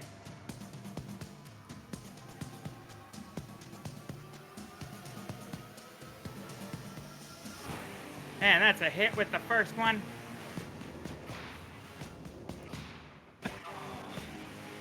And a big whiff with the second one. What the shit? D8 minus 1. That's not the damage from your Winchester, is it? Oh, the damage is above. I only got 2. I rolled my to hit again. Yeah. Oh, okay. I see what's going on there. Okay, so the first one was a hit, second one was a hit. All right, yeah, a hit there on the second one. Go ahead and give me the damage again. I know. Oh, it's a... No, it's going against its parry. Whenever I have to drag the damage over it, it counters that you did it in melee. We're looking for a 4 to hit, so that's a hit. And that is 4 damage on 2d8. Because. Just because. I guess why not? Frozen Dead number 4. And oh god, where is Frozen Dead number 4 here? I think it's near me. That's number 6. It's by me, I think. That's 2. No, animated part number 4 is... Oh, that's right. He's in the other room. Wait, that's Frozen Dead 8. Where the shit is Frozen Dead number 4? Dead? Well, it wandered off. Yeah, I mean, apparently, I don't see it, so. I think we're okay without him. Is dead from blood loss. It went after Gone. the guy from the beginning. Gone but not forgotten, Adrian bleeds out on the cabin floor, thusly ending the Van Der Root story. He's got a shotgun. Anybody care? They do have a shotgun. Yeah. Lansford Give me that Hastings is shotgun. I'm of gonna course need it in a unshaken. minute. Because, yeah, and he's, Yeah. So Lansford Hastings is ginormously fat, also has a default pace of 8, which is disgusting, and is just going to walk up and claw you because That's fair. he broke his bottles. He's not here for it. Holy shit! Not what I anticipated happening there. It's too bad he has 3 bennies. Oh. a lot of That's a viewers. little more in line with what I anticipated happening there. As he rolls a Hit the raise. 15 against the parry, a 6 hitting with the raise. Roll that He damage. did take off the whole front of the house with the first claw slash. Not a whole house here, but 2 wounds, which is a respectable enough. number, given your bennies of 0. Yep. Thusly rendering you incapacitated, and the injury will go away when all your wounds are healed, and you're Just not adding bleeding insult out, to you're just injury. knocked It out is. and temporarily injured. It batted you away to unconsciousness. Yeah. So he's just gonna keep you alive to eat you. Is what I mean. That means you Yeah, wake that's up essentially tomorrow what and it you're is, like yeah. limbless, right? That's Frozen Dead number 6 is now going to turn its attentions to Aleister and begin its run. It's gonna get all up in there. Claws coming out.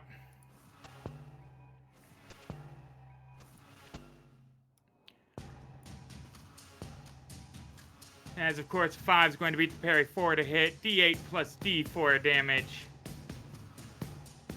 As you are shaken by the attack, 7 points. Frozen Dead number 8 only really has the 2 targets remaining. Gonna burst open the door here. Oh, you totally forgot about him. Oh no. And all up in Marguerite's grill, adding to the already obscene gang up bonus and lack of parry, hitting with a raise. Of course. D8 plus D4. On hard. Wow.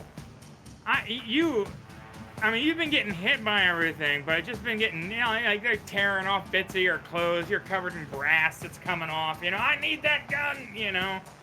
Just all your weird science defending you as we enter this 4th and it certainly must be final round of combat. Only animated part number 4 in front of Margarita right now, though.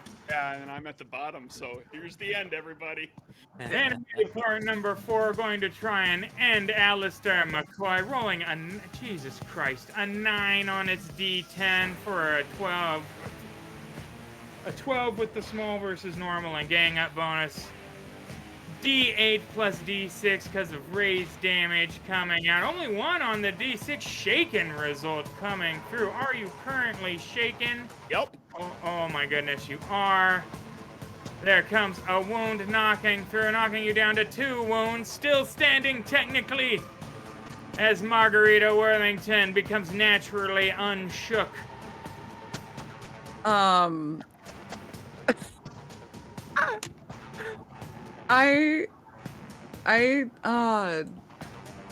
Is there any way that I can...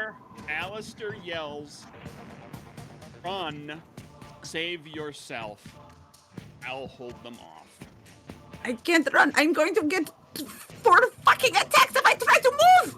Well, now you can take the disengage Disengage! maneuver, right, as one of your 2 actions if you want the multi-action, which would give everybody -2 to try and hit you with their attacks. That being said, -2 versus your parry of nothing with how these guys are swinging. Right.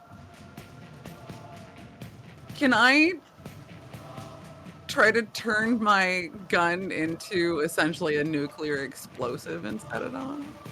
If you critically fail on your attack roll and then the malfunction is the one that creates the large burst template, statistically, it's unlikely, but it is possible. There is a possibility. I mean, the thing that I really wish that I could do is just simply move here, but that invokes melee, because I would love to just You would catch 1 melee in that instance from Frozen Dead number 2.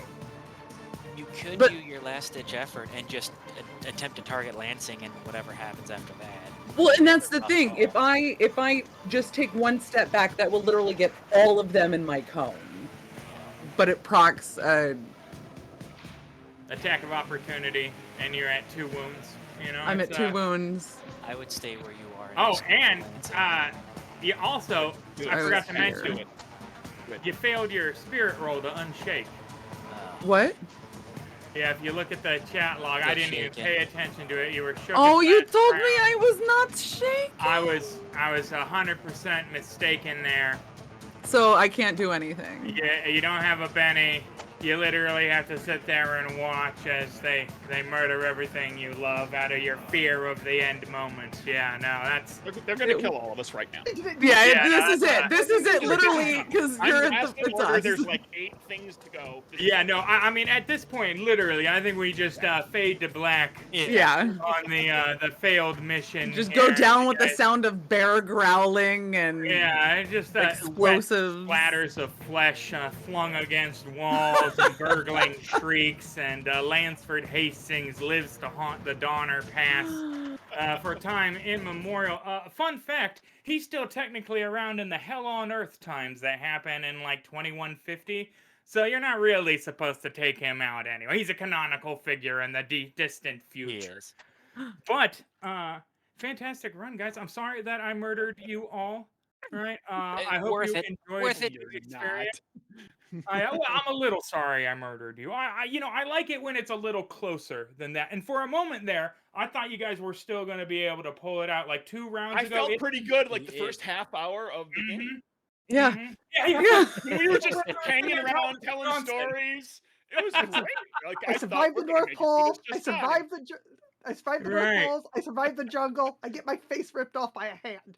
Right, Yeah. literally, yeah, face ripped off by just man, 17 damage too. They are brutal. They really are brutal. But that was both Deadlands and the Guess Who's Coming to Donner. If you break all the bottles, of course, the spirits of the Donner Party drag him down to hell. The pass clears. Nobody's hungry anymore. You know, the sun shines yet again. Unfortunately, we got animated body parts kill us all anyway. Right. Well, yeah, no, it's part of the body parts now. right. No, you guys are just part of his, his undead army. Hashtag story continues. Fam or Hastings Positive Heroes. notes. I don't know.